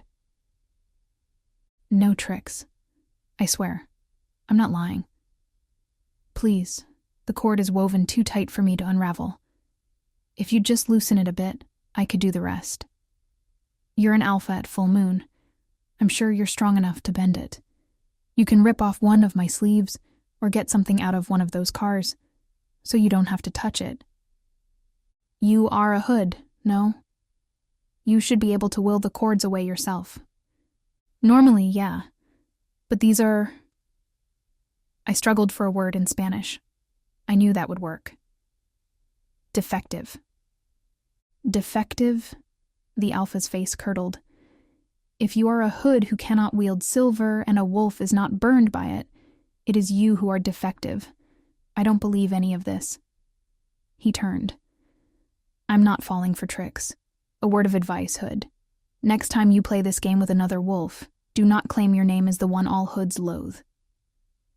He turned tail, reclaimed his fur, and ran. "No, no, please." But it was no use. I was alone, I was bound, and I was trapped. Or was I? And part of my training had been learning to get out of tight situations. Surely I could do that now. First step, stand. Leaning forward, I folded my legs underneath me, getting ready to jump. The moment I did, however, I discovered that my father wasn't an idiot. The cords were looser at my ankles, but still restrictive. They threw off my balance. I called out as my body paralleled to the ground, the earth rising to meet me. The moon laughed above as I rolled onto my back like an overturned armadillo. "Give it up, Geri Klein," it seemed to say. "I've seen this story before. Now just sit there like a good little Red Riding Hood and wait for Mommy and Daddy to return. You're not going anywhere." Which I might have done, if not for the fact that I knew, if the decision came down to freeing Tobias or killing Vlad, there was no way my werewolf was getting away. Through the forest and over the river in the valley, my mother and father, my cousin and his boyfriend, and even a few hoods took on the ravens. I had to get out of here. I had to be the one there to make the right choice. But I was going to do that. How? I was a hood and wolf. Why couldn't my strength be enough? I pulled and pushed, trying to stretch the metal. Nothing. It was too strong. I was not strong enough. Frustration caught spark, sending anger raging through my limbs. Twisting. Turning. Crying out to the night until my throat was raw, I screamed. No. I refused to be sidelined. I refused to be relinquished. I would find a way out of this. The cry started in my heart, clawed its way up my throat, and ripped from my body with the power of my ancestors. Soon, the fire was not only emotional, it was physical. I opened my eyes and looked down at my body, watching silver flames dance over my fingers. The melting started slow, the bands on my wrists and arms dropping to the ground. Too amazed to be curious, I pushed my palms in turn to each of the cord's stress points. My ankles, my shoulders, my arms. In a moment, I was free. The second none of the cords remained, the fire snuffed itself out. I ran. Across the field, through the forest, through the splashing ice-cold water of the barely a river, until it came into view. Moonlight clung to the ancient alabaster walls of a structure, taller than wide. Its sharp dimensions punctuated with arched windows and doors, alluding to a Moorish past. Perhaps not authentic to the period, but the influence was there. 5 or 6 stories high, and with only one apparent way in or out, the path was clear as my feet ate up ground between the forest and the house. When the lurch in my stomach grabbed me, stopping me dead in my tracks, my control almost abandoned me. He was near. But he wasn't moving. Not away, not toward me, not at all. The sensation remained constant, growing in strength only as I forced my feet to work. Part of my instincts told me to call out, to tell him I was coming. The wiser portion of my brain remembered that wounded animals fell first to predators stalking the night. Igor's old home lay no more than 400 meters ahead, but the same distance to the east, my heart stood still. I saw it then, the low rise of a masonry wall more ruin than foundation. Light footsteps carried me across the open earth. A well, or what remained of one. Even as I leaned in to peer down, I knew what I would find, but that did not stop the pulse of anticipation and woe as I did so. Tobias! Either he hadn't heard me, or couldn't. Even from 30 feet overhead, and with the moon above at such an angle that he was left in shadow, there wasn't much of him I could see. His lupine form lay motionless, drawing my worry. He's not dead, I lectured myself. You'd know it if he were dead. Tobias, Answer me or I'm coming down there. Nothing. Not even a flinch of an ear or a cycle of breath. I looked around, hoping to find a rope or some kind of ladder even. Nothing but empty, cold ground. Then I remembered the silver I'd grafted under my clothes before we'd arrived. If my father could make a cord to bind me, surely I could make a rope to climb down into a hole. I reached for it with my mind, demanded it do as I willed. Only nothing happened. No rope, not even a tiny little string. I pulled off my coat and looked for the metal, my eyes demanding to confirm what my senses already felt was true. It was gone. All of it. Whatever magic it was that had let me melt my father's bindings must have also claimed the silver plated against my skin. Nothing to do then, but jump. I threw my legs over the walls of the well, took a deep breath, and let gravity pull me down, my feet planted on either side of his head. Tobias, wake up. A rising and falling frame proved he was, in fact, still alive. My hands pulled up his maw.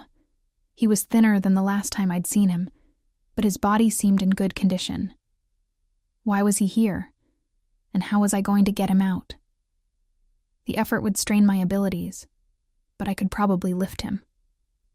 But to do that, while attempting to climb the well-worn, icy walls of a dry well?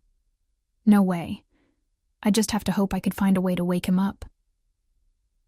I closed my eyes and tried to sense the pack that had roamed the hills, hoping if I got them to where I was, they might have greater sympathy for one of their own than their alpha had had for me.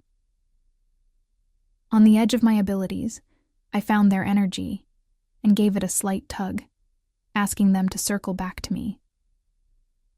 The alpha's direction shifted, but just as soon as the string between us pulled, it again went slack. Suddenly, footfalls on the ground above took my attention skyward. A head blocked the moonlight from my view above. Gerwalta? Mother? I leaped to my feet. Mother, I found him. He's here. Tobias is here. He's okay, but unconscious and... Mom, you can fly. You can get us out of here. The next sound I heard made my blood boil and freeze at the same time. Oh, I don't think that will be happening, Geri. With a shard of moonlight cast over his features, his eyes looked even more intense, his surreal beauty threatening. Vlad wore his usual cock-sided grin as he turned to my mother, who I realized had her hands tied behind her back, likely bound in electrical wire. You see, matron, I told you she'd fall for my trap. Never doubt the pull between mates. The magic that binds them also makes them blind to danger. I'd done many things in my life to invite my mother's disappointment. My days and nights seemed meted for her disapproval. Never before had she looked at me with such dismay, and for once I felt I deserved it. Chapter 28.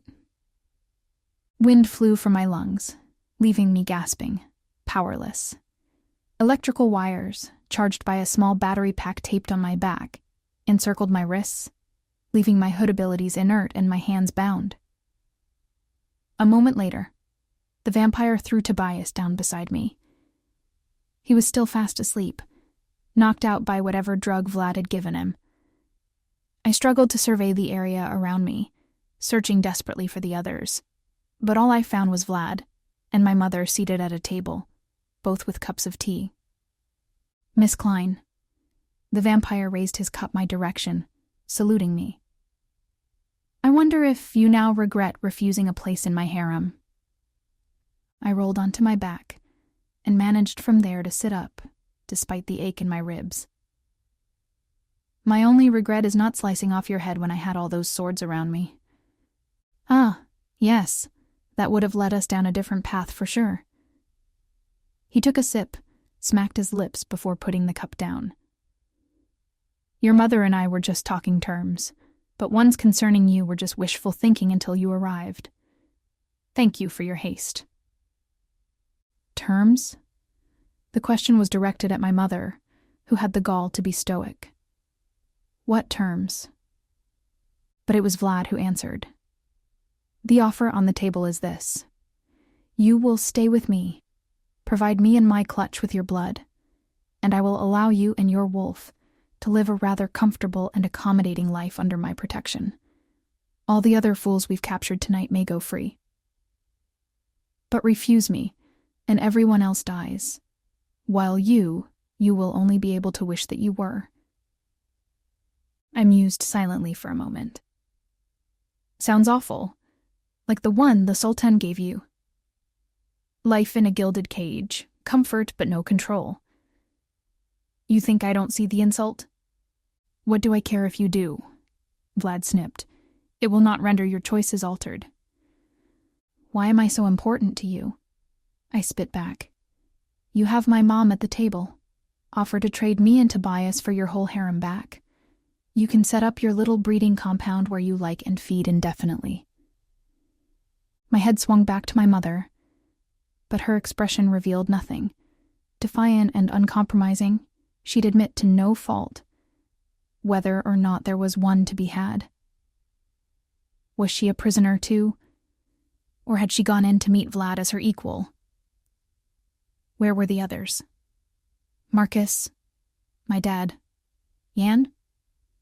Were the two yellow hoods really safe? I searched her expression for some tenderness or clue, but found none. Vlad's eyebrow perched curiously. Your mother tells me Inga is dead, that she turned on you. Tell me, Geri, how well did you know my dear departed daughter-turned-sister? Well enough to know she hated you. He spit out the blood pooling in the side of my mouth. Makes two of us. He grinned. You're witty. I shall enjoy your humor in the years to come. Vlad stood, bringing his teacup along with him as he paced in my direction. Truth is, Inga never should have been turned. She didn't have the constitution for an immortal life. I blame myself. You see, when she was no more than my human child, I neglected her. Abused her, even. She grew up with what I believe your generation calls daddy issues. She spent her eternal life running between two father figures, me and Igor and me. The last turnover was about 20 years ago. I didn't realize that when she was giving regular checkups to my young slayers, she was also slipping a little something extra into their vitamin shots. Left all the male slayers infertile. The ramifications of that, if true, were terrifying. Caleb might not be the last, but what if he was the only one who could still have children? These thoughts I needed to cordon off and think about later, because apparently Vlad's monologue wasn't finished. Oh, Inga was kind-hearted, he said. She didn't want to harm them. She just wanted to keep me from making any more. That's when I realized the cycle had flipped. You see, Igor thought the same thing once. Since he couldn't kill me, he tried to kill off my food supply. Didn't work, of course, even with Inga's little trick. And soon enough, she was on her way back to me. Inga always came home again. A swirling of emotions made it impossible to react. What Inga had done was horrendous, but was it the best possible solution to an untenable situation? How many more slayers would have been bred in captivity if she'd not sterilized the males? How we'd remedy that in the future was a problem for another day. So you see, Geri, Vlad continued, while I adored my slayers and would have been happy to keep them forever, I've known for some time that source of sustaining blood had an expiration date. I was so delighted when Caleb wandered onto the scene. One vibrant, fertile stud for all my lassies. Inga thought it would make up for her previous transgressions. I was starting to worry, thinking I might finally die, in 60 or 70 years, when my slayers died out. But then, my sister surprised me with one final offering. In a blink, he dropped the teacup, crouching down beside me and pulling me up by the hair. Dear little Geri, I would take your father, I would keep the Munezes. I would even barter back my slayers for the right offer. But all of them put together aren't worth a single blade of your hair. All I need is you. You and the children. You and this Asanaik. His head jerked in Tobias's direction. Will produce. And your children's children. And their children's children. Perhaps with the occasional outsider thrown in to keep the gene pool healthy. Confusion swirled in my soul. What makes me so special, Vlad? What makes you so deserving? My mother cleared her throat, pivoting in her seat. I think that what my daughter means is, while it's true her veins carry wolf blood, we're 3 centuries down the line. Whatever elixir Asanic blood seems to be for you, surely the effect would be increased by a fresher coupling. Vlad, amused, pulled back. Are you offering me an alternative, Grand Matron? Unless the offer is the illustrian I was breeding. I told you, my mother interjected. It's dead. I killed that abomination and her mother. What was she talking about? Mina was alive. And Brunhild hadn't killed Alex. Alex's death had been a tragic consequence of forcing so much power into an attack when she was already so compromised. And Mina, an abomination? And Inga, all in the same swoop. Vlad acknowledged. Yes, I recall. You have a remarkable sense of bloodlust. And all this leads me back to Geri. The pick of any under the command of my office. Every 20 years. The mirror cracked, and my mother's inner demons took control. The words flew from her lips with a passion I'd rarely witnessed in her. The air of desperation clung to each syllable. And the forced acquiesce of an acceptable wolf mate, in perpetuity. I can make that happen. Venom laced my tongue. Mom, you can't. Silence. Her eyes drilled into me. You are my daughter, but you are not a righteous hood. Haven't I always told you I am Grand Matron first, a mother then after? Vlad stood, taking 2 steps to my mother. One of his long fingers traced a line down her cheek. The time for feigning ignorance is over, Brunhild. You know as well as I do why I want Geri. I've tasted her blood. I know what she is. He leaned in, his tongue darting out. A slick line of saliva marked the path. Vlad licked up my mother's jawline. And I know what you are, too. I saw everything and understood nothing. For the first time in my life, Brunhild Klein was scared. Her words trembled over lips gone white. She doesn't know. No one knows. Know what? I inched closer to the table as well as I could in my position. What is he talking about? Funny thing. Supernatural blood, Vlad mused, backing away. It's a genetic chemistry lab, all the ingredients stable on their own, but mixed together in different proportions. Boom. His clap made both of us shake. Explosive results. Huey blood keeps a vampire alive until for some reason the magic just dries up. I can drink Slayer blood and that's, well, delightful, really. Hood and werewolf blood, a little more gamey and not quite as powerful. But manage to cross a werewolf with a hood or a slayer, you get liquid life and death. And I thought that was the ultimate cocktail. But then I tasted the blood of one who had all 3 creatures running in her veins. My mother's eyes fell closed. All 3? For some reason, I took the question to Vlad, who seemed to be the only one willing to give answers. That's impossible. Hood begets hood. Brunhild's loathsome words melted through a sighing resolve. Her eyes shone as she lifted them to meet mine. Words I tried to drill into you. Words my own mother drilled into me. She never wanted me to repeat her mistake. My world turned red. No, that's impossible. Grandpa Germain was a hood. Yes, Jacques Germain was a hood. my mother said. But Jacques Germain was not my father. The words echoed in my head, but repetition didn't bring clarity. 3 bloods ran in my veins. The hoods of my mothers, the wolves of my fathers, and the slayers. My grandfather was a slayer?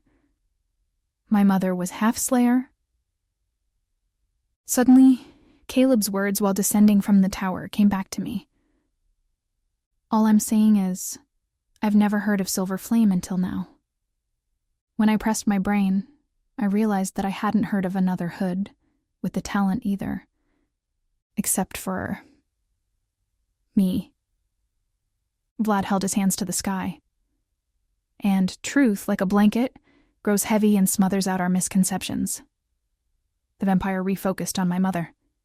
Geri and the wolf are mine, payment in kind for my slayers. The monster returned to my side and reached down, his cold, bony fingers threading through my hair, pulling me to my feet by the scalp. I refused to offer him the pleasure of my cry, and filtered the pain through clenched fists and ground teeth. What say you, Miss Klein? You, your wolf, and eternal comfort, or just you and all the others be damned? My acidic glare met his. How about neither, and you go take a long walk on a sunny day? Do you need further incentive? His chin lowered into his chest. Very well. At the far side of the room, where there may have once been shutters or a pane of glass, only a window frame remained. Vlad pulled me to it, forcing me to look down below, to a clearing where a man stood tied to a tree. For a moment, I assumed it must be one of the local hoods. The cloak distinguished the captured as a member of Casa de los Amarillos, but I couldn't find familiarity in the swollen, broken skin or the blackened, bloodshot eyes. Only when I noticed the patch of solitary gray hair just above his right temple did I realize the truth. Dad, let my father go. You fuck. Ah! Vlad yanked me back, his cold cheek pressed against mine, sending a pain shooting down my neck. Do you know what happens to a vampire when he does not feed, Geri? He asked, his voice distorted by fangs. I think it's much like what wolves experience, a form of madness. The onset is quicker, though.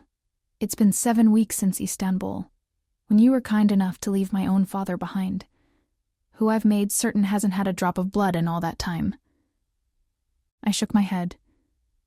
Igor's strong. He can endure it.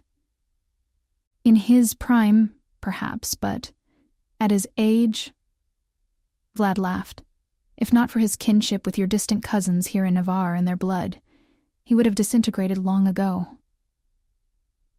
Below, guided by 2 other vampires I assumed to be members of Vlad's clutch, Igor emerged from out of my line of sight. Ragged, pale, skin on bones, he was a fading echo of the vampire I'd come to know and trust over the last 2 years. His brown eyes found me, and a momentary sadness made the depth of his suffering reverberate. As he turned his head, Igor saw my dad. Like an unrepentant criminal being led to the gallows, he bucked, struggling against the hold of his captors, crying out words in a language I didn't understand. What are you doing? Vlad grinned. Have you ever been to a zoo, Miss Klein? I haven't, but I understand animal feeding times are quite a draw. Feeding times? It didn't make any sense. Vampires didn't need so much blood as to kill their prey. Such deaths were usually the result of intent or the consequence of inexperience. Is this a threat? This will only make Igor strong again. Oh, make no mistake, as hungry as my father is, your father will not last long. Even when he is restored, Nikolai and Petru, my ravens, will easily overpower him.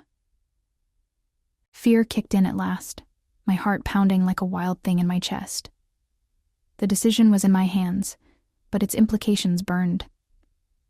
Say yes to Vlad, and my father lived.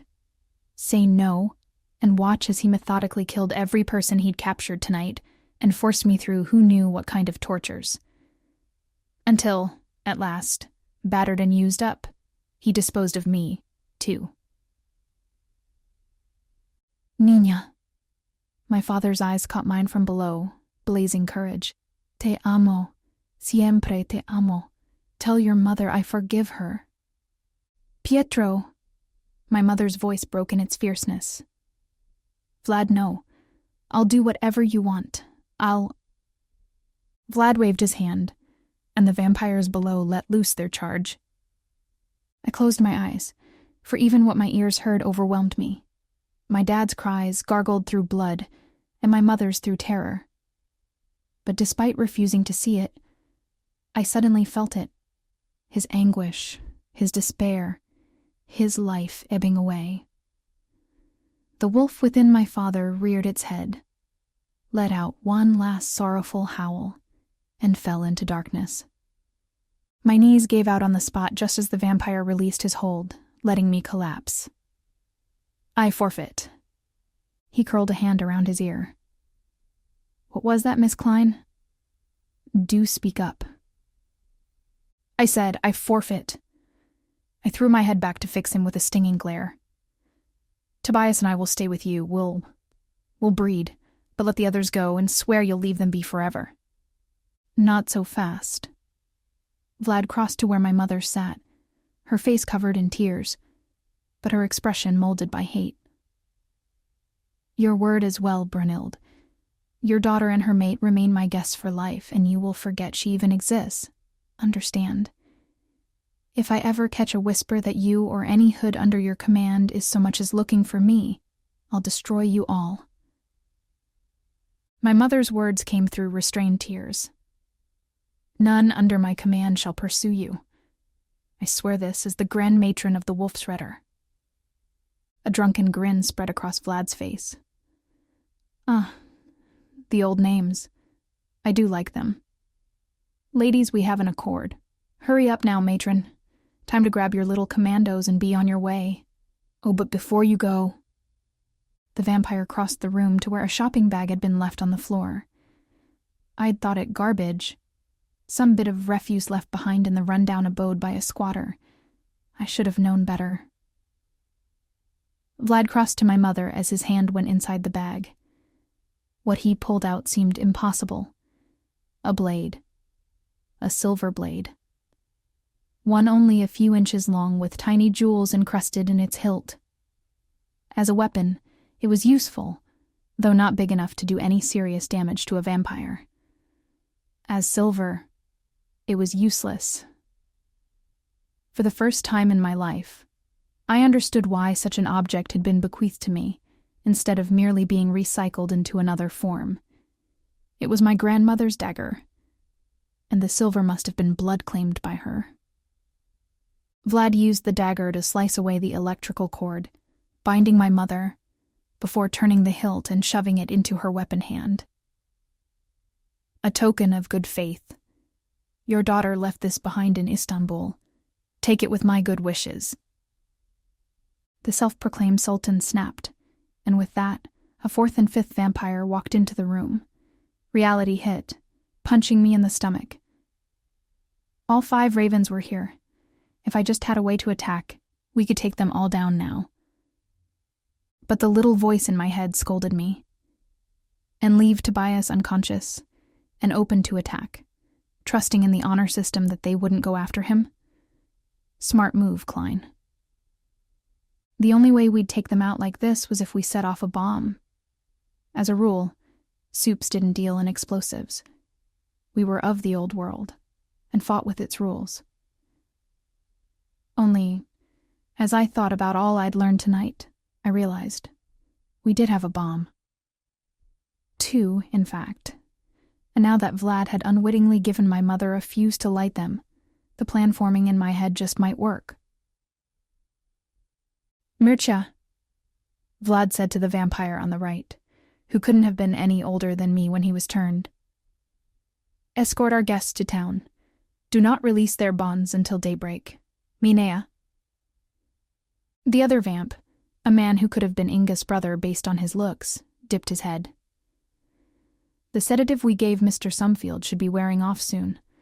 Once he's awake, please see him and Miss Klein to a containment chamber before daybreak. They will have much to speak on once they are able to talk. Minia bowed. Yes, Sultan. I struggled to my feet, and then, with all the mock obeisance I could muster, bowed my head. Your Grace. Vlad, on the edge of leaving the room, turned, his face aglow. Ah, see, she is learning. Well done, Miss Klein. Thank you, Sultan, I continued, my eyes kept low. You won, I'm yours. But please, let me say goodbye to my mother. It's the last time I'm ever going to see her. He weighed the request, his eyes tipping from side to side, before ceding. Very well, but quickly. Playing up an inability to move, the restraints on my arms and hands stretched with my efforts. Can I hug her? My. Aren't we suddenly sentimental? With a jerk of Vlad's chin, Mikina followed unspoken orders. Brunhild Klein felt light in my arms. A spirit, a shell, a hollowed heart that beat, despite its owner wishing to die, all hidden behind a brick wall. I wouldn't question it. I was barely holding on myself. But grief was a luxury I could not afford. I wrapped my arms around her, pulling her drifting form into my hold. Please, Mom. Please. No response. Not even a sigh. My chin on her shoulder, I looked to the silver in her hand, the dagger my grandmother had left to me. My dagger. Would it be enough? Mom, I sighed. I'm going to be okay. We're going to be okay. You have to relinquish your love for me, just like you did before. Do you understand? I squeezed her even tighter. Relinquish it the same exact way. God willing. Vlad thought nothing of the tiny gasp my mother made, nor understood its significance. No wonder there were no other hoods who could command Silver Flame. It wasn't a hood power. It was a unique skill, commanded by a rare individual. My mother's Silver Flame must be some kind of solarium, and that was the craft of slayers. I know it seems impossible with what's happened, but is it something you think you can bring yourself to do? I pulled back to find her red eyes as wide as saucers. She nodded, looking as astounded and shell-shocked as any widow should. Was it subterfuge or sincere? Could it be both? I know you'll persevere, she said.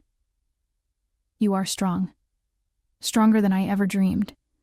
But your mate? I nodded, my confidence drawn merely from earnest hopes and solemn prayers. He's strong. I leaned in the tiniest amount. Like me, remember? And tonight I realized, in the ways that really matter, I'm just like you. Her eyes went to the comatose wolf on the floor, then back to me. She opened her arms, inviting me, even as Vlad huffed in the background. My daughter, my child. A raw energy crawled over my skin, leaving gooseflesh in its wake. Then, suddenly, heat. Warm, hot, burning, blistering. My mother's power electrified the air, making the hair on my arms stand on end. The last time she'd hit me, the shot had robbed me of my abilities for months. Then, I'd only been a nascent. Now, I was so much more. Hood, wolf, mate, mother. If I lived. She kissed my cheek and... I relinquish you. Silver flame lit the room. Chapter 29. Flames licked my limbs, then bore deeper. Down, down, down into the very marrow. Gervalta. My mother's voice was so close, and yet distant, mottled. Gervalta, run. A hard smack brought my attention to the pain. reared my instinct to defend. Focus summoned me back to the present, to a place where I was under attack. Run? From what? Oh yes, from Vlad. From Vlad. With a gasp, I plunged back into reality, falling to the floor where Tobias lay, awake but confused. As was I. He was no longer in his wolf.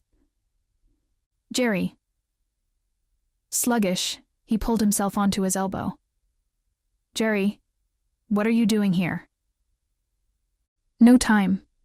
I pulled him up, gasping. Run! All around us, howls of pain and cries of anguish rang out. One particular wail stole my attention, and when I looked, I couldn't explain what I saw. It was one of the ravens, only, where there had been flesh and bone, all that remained was a sinew and blood. The image of charts hung in my human biology lab back in college resurfaced in my mind, and I knew what I was seeing. The human form, ripped from all flesh. The vampire surveyed himself in disbelief, trying to come to terms with what had happened. He was a walking anatomy model, a cross-sected corpse that nonetheless was still living. Another monstrous body stumbled into view, its front side scorched as well as peeled, and they took to confirming their worst beliefs. My mother tugged on my clothes. Clothes? How did I still have clothes when we just managed to peel the flesh off of 4 of the world's most powerful vampires in a single blast? Explanations would come later, when we weren't dead, or prisoners. I scanned the room as my mother helped me get the werewolf to his feet. There are only 4. Vlad smoked away a moment before the blast. She shook her head, pulling Tobias's arm over her shoulders. I don't know if it hit him or he got away. Hurry. Silver flame, Mother. It's... Later, she yelled as we raced down the stone stairs, emerging at a terrible scene. Igor and my father, both tied to a tree. The vampire, staked through both shoulders and at the hip, blood still smocked across his chin. My father, his head lolling to the side, half of his throat missing. You! Tobias stumbled as my mother dashed away, crossing to the vampire with terrible, ferocious speed. She drew the stake from Igor's stomach. The vampire cursed, calling out for a long-dead saint. Please, do it, he wept. Kill me. I deserve death. I deserve much worse. Mother, no time. Even as I said it, I was shuffling as best I could with Tobias in tow. We have to run. Shrieks erupted in the house behind us, hideous bemoaning wails that soon took on depth and breadth. The vampires, my mom said, snapping her gaze. When she looked back at Igor, and at the stake in her hand, poised over his heart, it was as though she were discovering both fresh. Redeem yourself. Igor swallowed his cries as best he could. How? You're going to die tonight, Igor Harmarov. Either by me stabbing you now, or by you attacking your brood. Which will it be? He whimpered his response. I can only kill 1. Then I die. Without asking him to say more, Brunhild dropped the stake in her hand before yanking out the 2 that remained still buried in him. Igor fell to the ground. 1 life then for the one you took from me. Survive, Igor, and I will hunt you to the ends of the earth, and destroy you slowly. No words from the broken man I'd once respected as a mentor, just a silent nod of acknowledgement. Her eyes fell then on my father. Brunhild lifted his head with the palm of her hand, pushing a kiss against his white lips. Siempre, mi amor. Siempre. Mr. Sumfield. And like that, she was all business again. All emotion gone from her face. You'd best take your fur. Do you think I'd be in skin if I could bloody take my fur? He snapped. I can't. It won't come. Another bellow in a tongue my ear did not know. This one closer to the front door. They were coming. The walking corpses were on their way. Mother, the ravens. Brunhild pointed to the trees in the distance. Take him and go. Don't wait for me. What? Was she serious? But the ravens will... There's another pit around the back of the house where they threw Marcus and the Yellows assigned to help us out. Jan went there to rescue them. I will rendezvous and we will make for the cars together. I blinked. What? How do you know that? She held up her hand, pulling down her sleeve to show me some kind of electronic device strapped on her wrist. The ravens didn't even think to look. He was listening the whole time. Until we used the silver flame anyway. We had codes for different contingencies worked out in advance. More rambunctious curses from voices dipped in pain, and their forms appeared in the doorway. The rue of a matron dies last and slowest. Kill the rest. Kill them all. My mother's eyes went wide as she pushed us in the right direction. Go. They started for her before she even turned, their advance slowed by their condition. They didn't notice Igor's presence until he was on them. The snarling, yipping fight happening at a speed my eyes couldn't comprehend. Tobias assumed his own feed and wrapped his hand in mine. Moments later, we were running as fast as we could. Weighed down with sorrow and fear, we drove forward, pushing beyond our limits, until Tobias doubled over, his hands on his knees. "What's happening to me?" he said through gasping pants. "Why can't I take my fur?" Silver flame. His wide eyes looked up. "The stuff your mom hit you with when she relinquished you?" I nodded. "I don't understand what that means." "I don't either, but seems it temporarily screws us up." In the distance, wolves howled out. Under the light of the full moon, a pack was only as tame as the alpha demanded. An alpha could be reasoned with, as I'd experienced earlier, but if any other wolf encountered us, they'd be just as likely to attack us as not. Taking to Tobias's side, I tried to pull him along faster. "We have to keep moving." He jerked up when a second howl came. "We should ask them for help." His feet trudged. 1 step, 2 steps, 3. "They won't help," I tried. The moon above became playful, skipping its way across the night sky in and out of patchy clouds, making the forest a patchwork of blues and grays, blues and black, over and over again. Perhaps that is why I didn't see the cloud of smoke rushing toward us. "Tobias!" It came upon us like a swarm of wasps, encircling us, blinding us to direction. We swatted the air, trying to push away the assault, but every movement only made the blanket around us tighter. "Geri!" Tobias shouted out. "Take my hand!" I reached but found only air. A moment later, the man I love called out for me, his voice trailing on the breeze, growing distant. "Tobias!" No answer came, even as I grew dizzy, turning in all directions, arms out, desperate. With the taste of ash on my tongue, I coughed, until finally, everything rushed to a stop. I opened my eyes. My hands were empty, but on the ground a few feet away, hideous charred lips drew back in a sinister grin. "Now you are ours." The monstrosity of bone and sinew bared his fangs. Nikolai, Minia, the others. I didn't know which raven it was that seized me, and it didn't matter. They were all equally deadly. "You did this to us," he hissed. "Give me your blood, and undo it." "No. Wait. Cries broke the air as fangs sunk deep into my neck. My cries, I realized, though the beating of my pulse in my ears dampened the sound. My hands planted on the monster's chest, trying to push him away. But I could feel my strength draining away, pouring into him, healing his temporary wounds. The thrum of my heart drowned out all other sounds, and soon echoed in the vampire's chest. He was killing me. Or at least, he'd bring me as close to death as he could. I knew the vampire wouldn't really let me die. He'd only make me wish I could. Only when he'd had his fill did he pull back, grinning. Even as my eyesight blurred, I could see it. The transformation.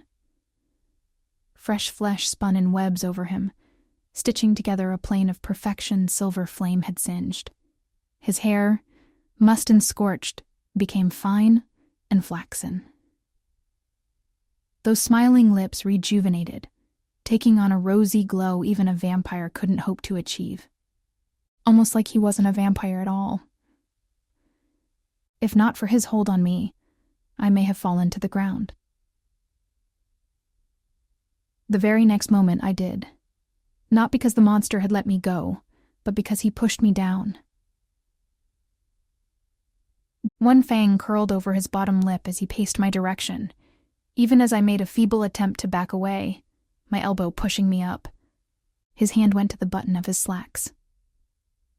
You need to be taught your place, girl.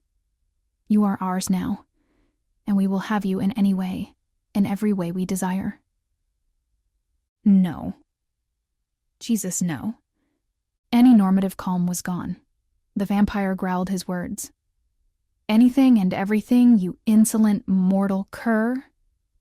No freaking way. But what could I do? Even as my mind raced, rooting a dozen solutions, finding ways to escape, nothing would work without a weapon or at the very least my strength. In a moment he was on me, pulling at my clothing, robbing me of my security. The world began to fade, trees, sky, ground, all narrowed into a pinprick of light.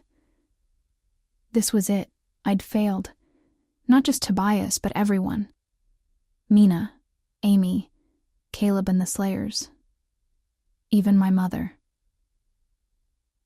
Cold wind and icy snow pushed into my naked flesh as his renewing body covered mine, pushing my shoulders into the ground and pinning me at the hip with his weight. I closed my eyes, helpless, telling myself that I'd do no one any good as a martyr.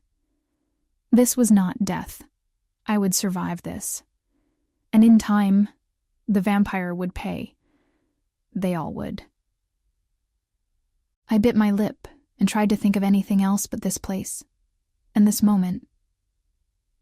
If I had stayed present, I may have heard it. The rustle of leaves, the approaching of a foe. My eyes shot open when the vampire's weight flew off me, and the sound of conflict filled the air. A few feet away, my attacker, mounted by Igor Karmarov, stared up at the wooden stake poised for his heart. Igor closed his eyes, his weapon arcing through the air, and plunged it into the vampire's chest. The raven didn't last another breath, his limbs going numb within a moment. Igor, chest pumping, looked down at the body in amazement before turning to me. Did he? I shook my head. No, he hadn't. I'd escaped. Barely. I was, however, injured. Broken ribs, dislocated shoulder, a neck still dripping blood. But it could have been worse. Far worse. Igor staggered to his feet, and it was then that I saw it, his true age coming over him. He'd held the youthful face of a man in his late 30s for hundreds of years, whatever magic that bound him to the survival of his progeny, however, began to take back what fate had given him. Igor himself realized it too, holding up his hand, watching the wrinkles appear before his eyes. I'm dying, he said. As I should. My debt has gone unpaid for too long, and I killed your father. He had, and I should have hated him for that. I should have killed him myself. I couldn't, though. I wouldn't. You couldn't help it, I gasped. They starved you. I gave in to the monster. His black hair lost its shine, then its color. 60 had come and gone, and his body drove onward, the vitality of his face fading, bags forming beneath his eyes. Geri, you must kill them, all of them, or they will hunt you to the ends of the earth. They will hunt Tobias. They will... A curdling noise cut off his words, as the brown of his eyes turned black. Igor's feet gave out from under him. His ripped and tattered clothing coughed the dust he became as he hit the ground. I didn't know how long I lay there, bleeding, naked, scared, alone. When movement caught in the corner of my eyes, all I knew was that it was him, my wolf. I knew he spoke, because I could see his lips move, but only a dull pallet of sound pressed against my ear. Tobias's arms pushed under my frame, lifting me into his hold, carrying me through the forest. Igor. He stopped, looked down at me, mouthed, "What?" Igor saved me. He's dead. A swish of red, and suddenly I began to warm. A cloak. A hood's cloak. I turned my head, only vaguely aware of the pain in my neck, and saw Marcus. I could feel Tobias's voice vibrate his chest. No, not his voice. He was growling. Growling because Marcus was trying to pull me away. No. I shook my head. I stay with him. I'll always stay with him.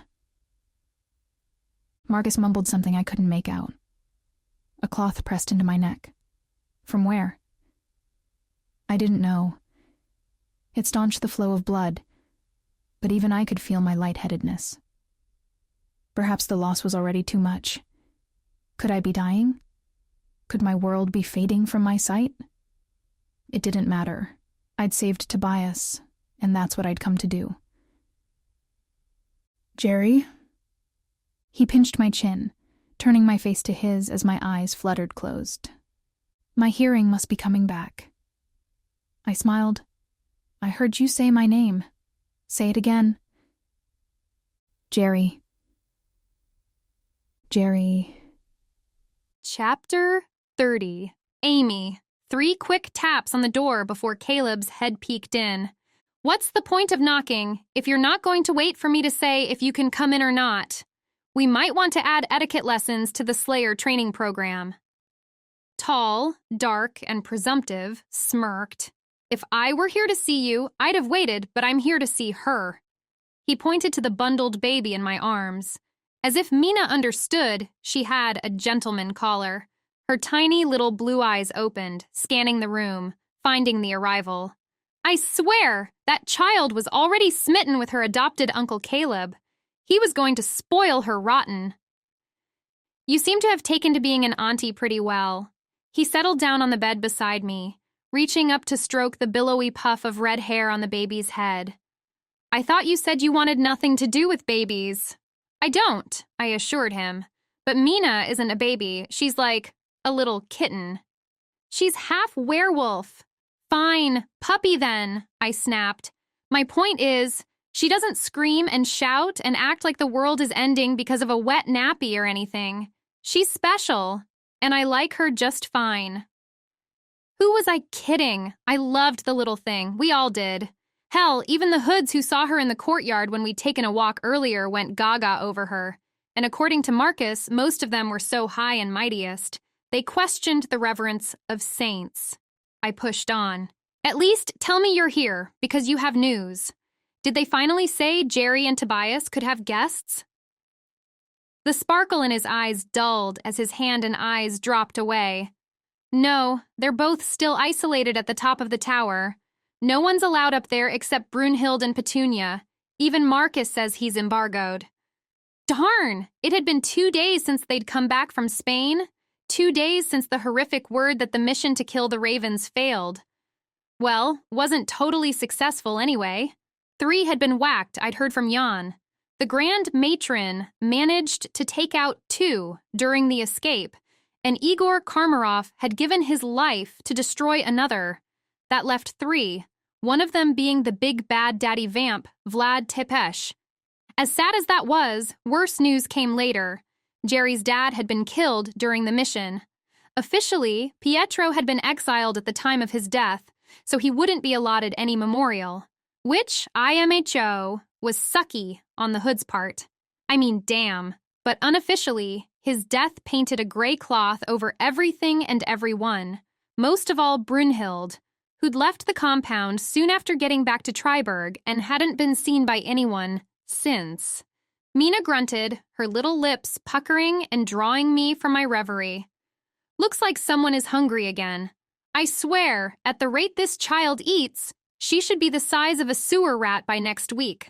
I better make up some more formula. But before I could get 3 steps to the door, Caleb swooped her out of my arms. I got her. You get some rest. It's late. It's only 1 a.m. And you're still a Huey, he said. All good little girl and boy humans should be tucked up in bed at this time of day. I'm not good or little, and if there's any word from Geri, I want to know. I promise, if anything comes before morning, I'll let you know. Get some shut-eye. The others and I will be on Mina duty through the night. He shifted the baby from the cradle of his arms to his shoulder, giving her a little bounce. I mean it, Barbie. We're counting on you to handle the day shift, so sleep while you can. Yeah, I think I'll grab a few hours then. This little one doesn't seem to know that she's supposed to be nocturnal. I extended my arms over my head, inverting my steepled fingers and feeling a beautiful stretch down the sides of my mid-frame. Thanks, Buffy. Sometimes you don't totally suck. Caleb grinned. That might be the sweetest thing you've ever said to me, Barbie. Little Mina's eyes caught mine as the Slayer turned away. I'd blame being tired for why the shut-off key in my brain didn't turn in time. You'd be such a good daddy. The Slayer froze, turned his head halfway back toward me, turned it back toward the door, and left. Chapter 31. Geri. His scent filled my senses. My hand reached for his, which was stroking my cheek. Tobias?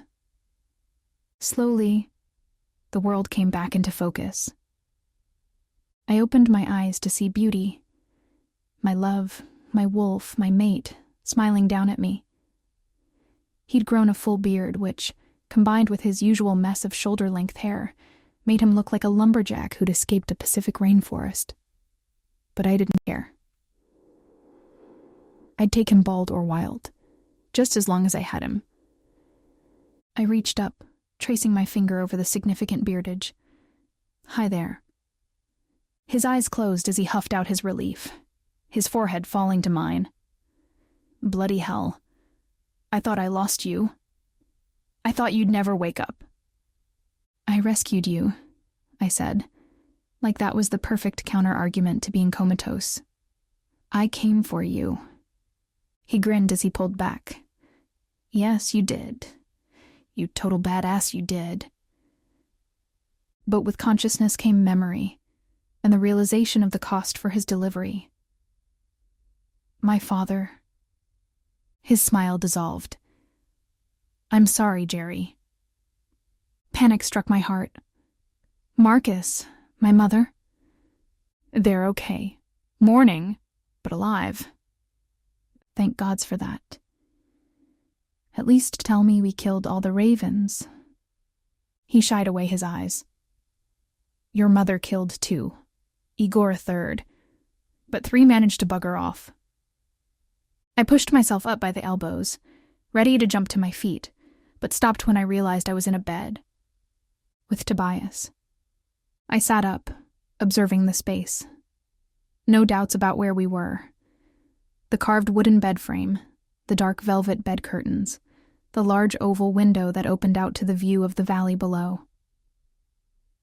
This is the Grand Matron suite. This is my mother's bedroom at Schloss Wolfsritter.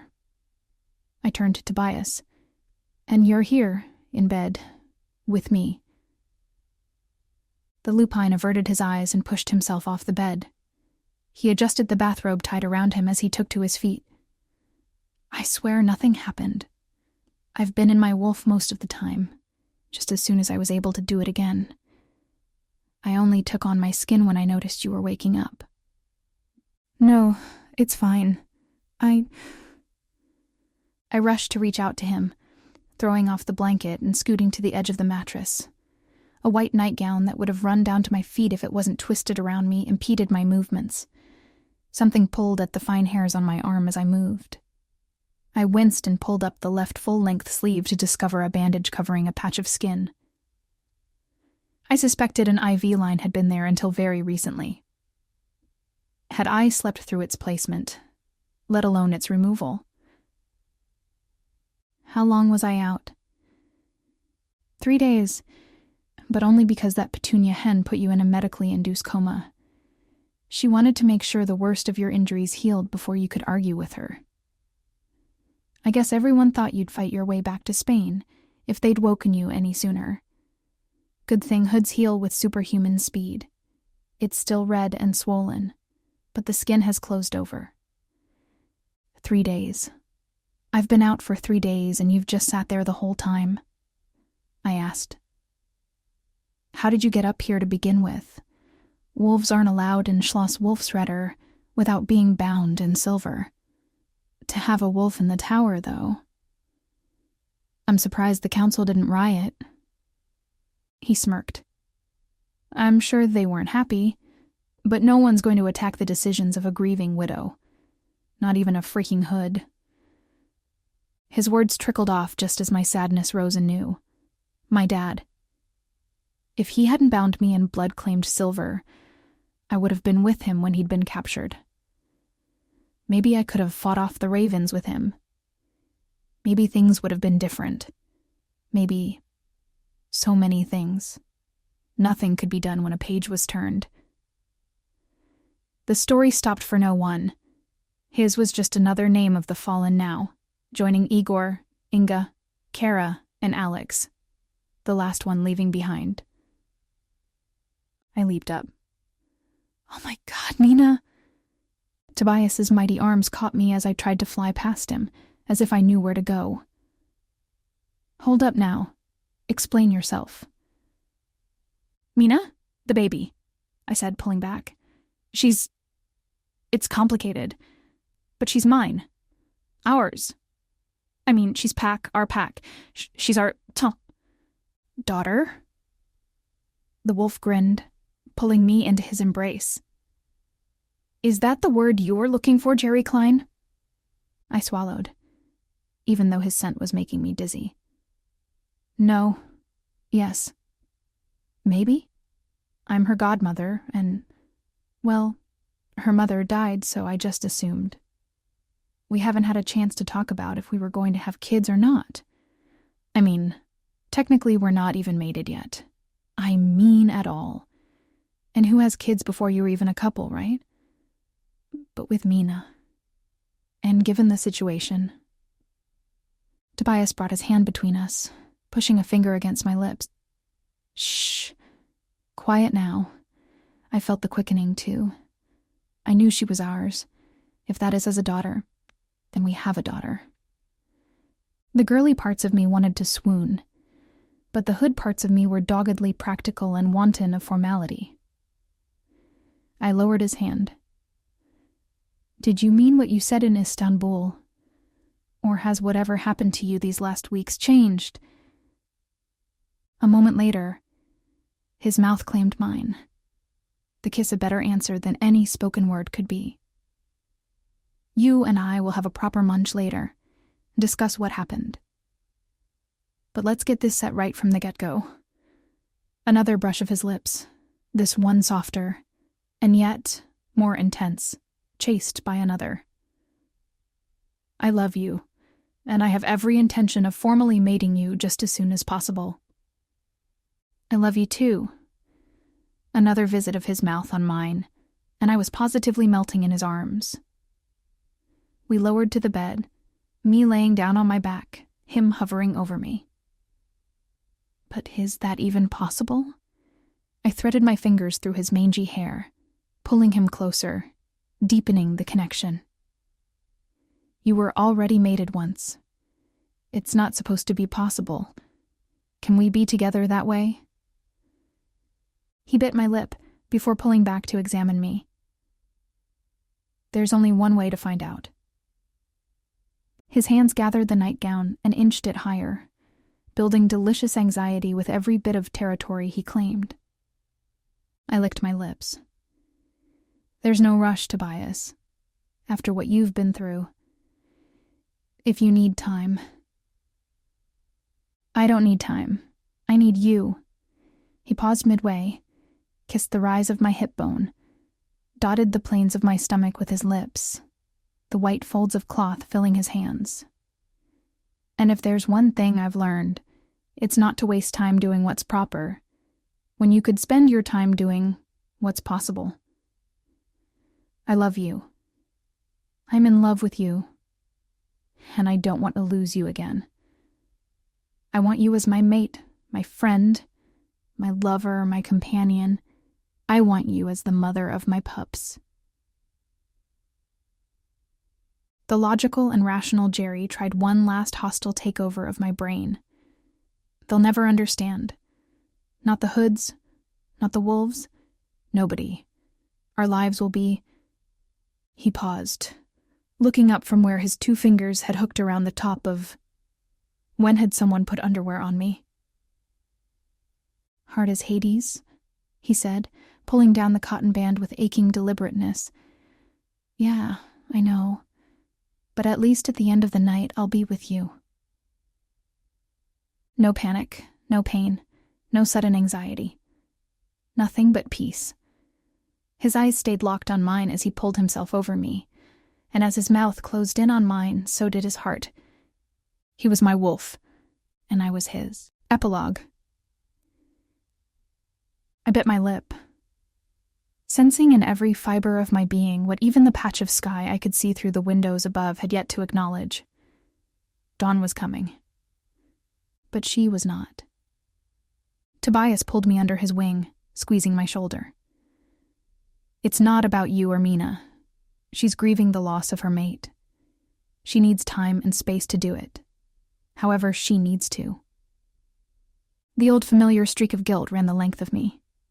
Kara. Tobias's words weren't derived from assumption, but from experience. But he was a wolf. My mother was not. My mother was the Grand Matron, head of the House of Red, and one of the toughest women ever to walk the earth. I just wish she'd let us know she's okay, I said. I mean, I know she's not okay, but that she's safe. We don't even know where she is.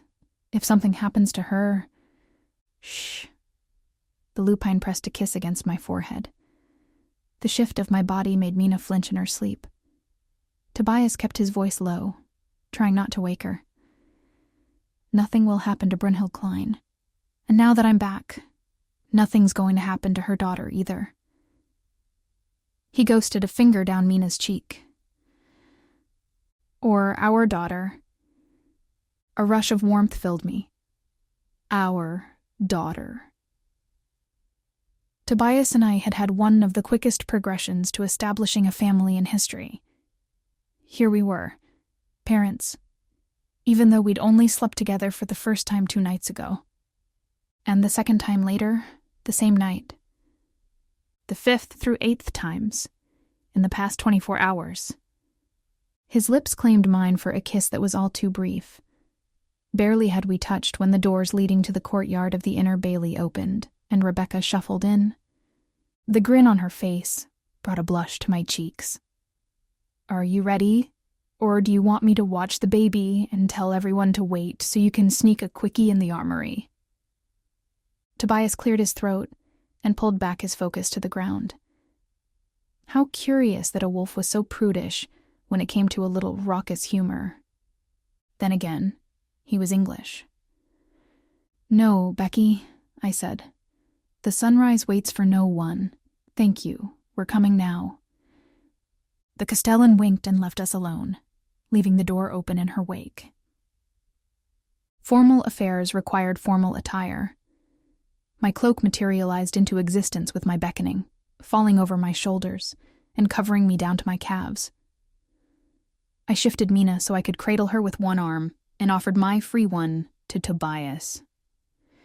Bailey, or call Becky back and head to the armory, I teased. Stuck in a room surrounded by silver weapons. Dousing the residue of his blush, He hooked his arm with mine. Even with you, I'd pass. I'm still chuffed they let me stay without chains. But maybe you could wear that. His free hand motioned vaguely at my cloak.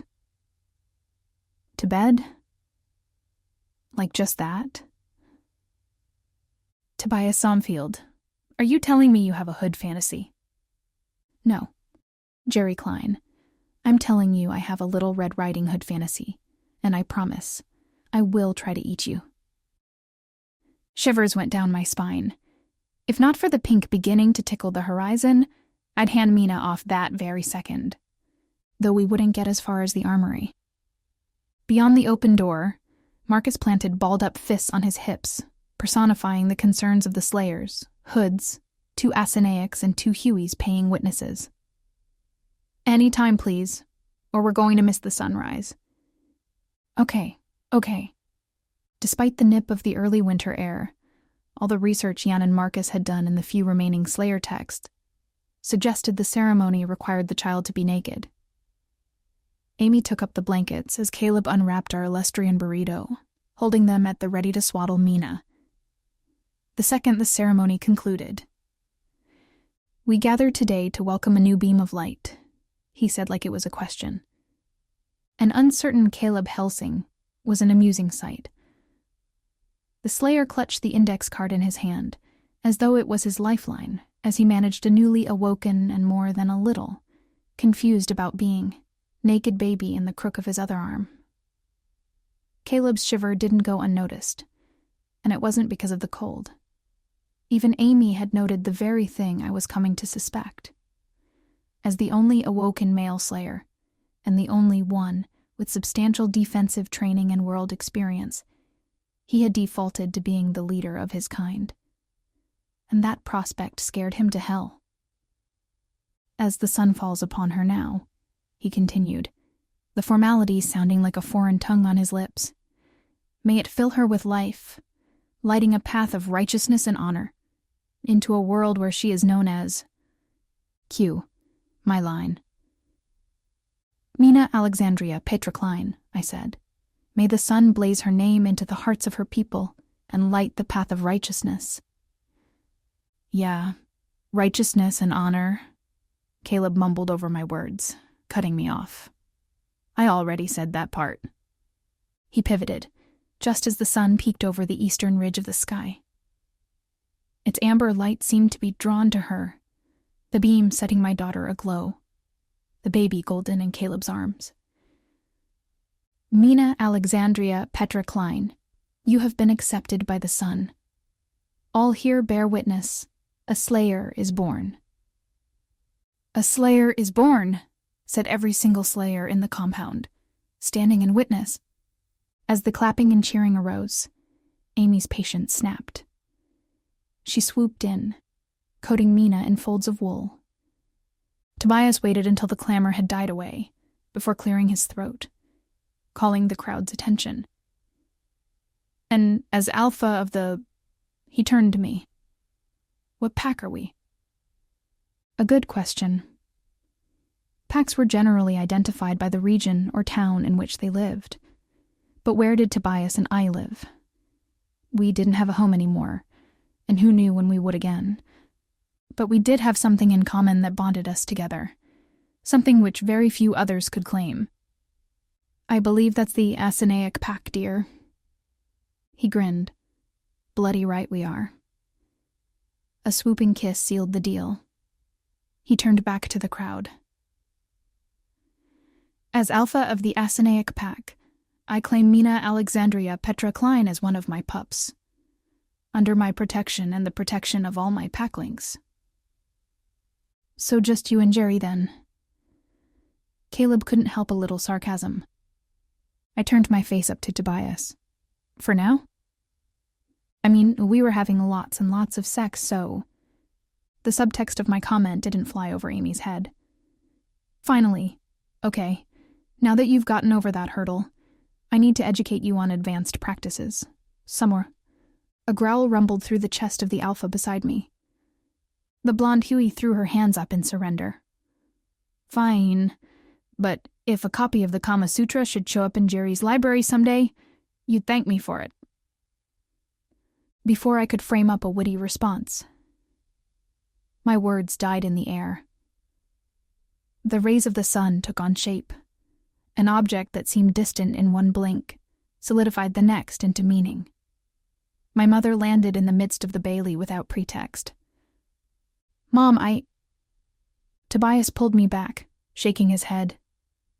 Had he sensed something I hadn't? Or did he just want me to give her space? Brynhild took in the scene with a confused expression. "What is this?"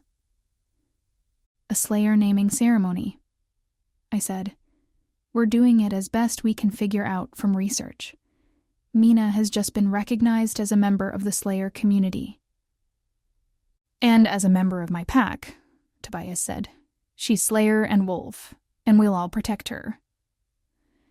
"An Illustrian will need such protection," my mother concurred. She looked at the baby in Amy's arms. "And who will protect the protectors?" Tobias and I exchanged a look. "We'll watch out for each other. Wherever the Slayers go, Tobias and I will follow. We'll make our pack where they settle their pride." "A pride of Slayers?" Caleb asked. "Is that what we're calling it now?" Teiko called out. "You're sure as hell not calling us a harem anymore." "I like pride." The normally silent Sergei nodded. "Like lions. We are fierce." My mother, I could tell, did not agree. But with the Slayers, at least she understood where her opinions should cease. "Very well. But your pride and your pack will not be alone.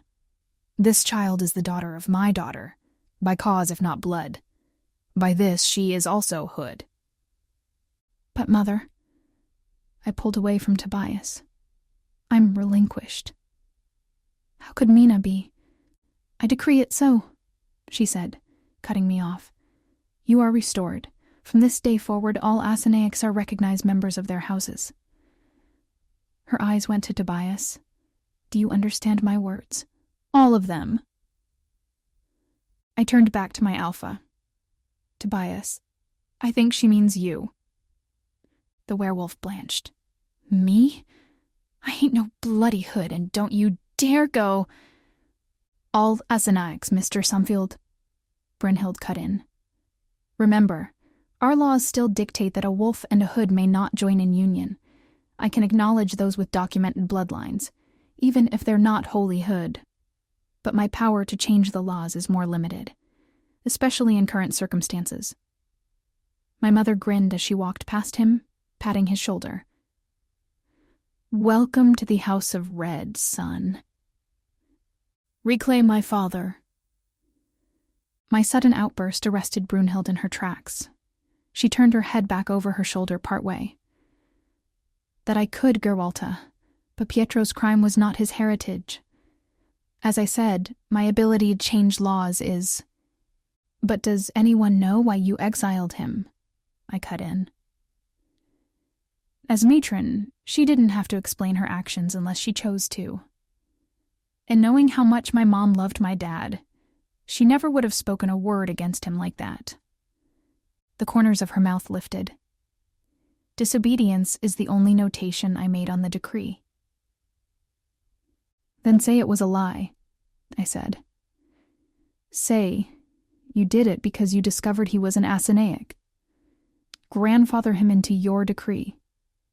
Don't let him die in shame. It will not bring him back in any way. It does not change what happened. If it is written down, then it does." I crossed to my mother, laying a hand on her arm. "Gerwalta Faust wasn't Gerwalta Faust when she died. She was Gerwalta Baron. She was a wife, a mother, an alpha's mate, things I never understood until I saw her grave marker. The writing made her truth real. Don't doom my father to dying a criminal when the only thing he did wrong was try to help his daughter." I didn't know if I asked too much. My mother's leadership had been so strained already, but if I didn't try to move her on this, the cost would be so much more than her matronship. She stood to lose the honor she felt in being my father's wife. Slowly, the Grand Matron nodded. Very well. I hereby pardon Pietro Klein of his crimes and restore him as one of the righteous. Thank you, Mother. Later, I'd talk to Rebecca about arranging a formal remembrance, but one step at a time.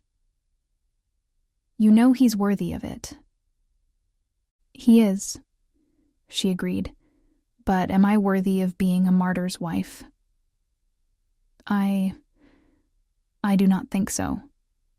As she turned, crestfallen, and made her way into the castle, I prayed that was a question neither Tobias or I would ever have to ask ourselves.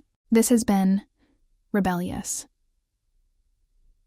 Book 4 of the Red Chronicles series. Written by Kendra Meeks. Digitally narrated by 11 Labs. Original publishing copyright 2019 by Tulip Noir Press and Kendra Meeks. Production copyright 2024 by Tulip Noir Press and Kendra Meeks. Look for Book 5 in this series, Righteous, to finish Geri's story. Also, check out Beauty and the Betrayer, the first installment in the Red Origins series. Find out the truth about what happened 3 centuries ago when an insignificant daughter in the House of Red and the King of Wolves changed the history of the supernatural world forever.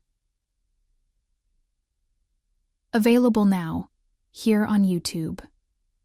Thank you for listening.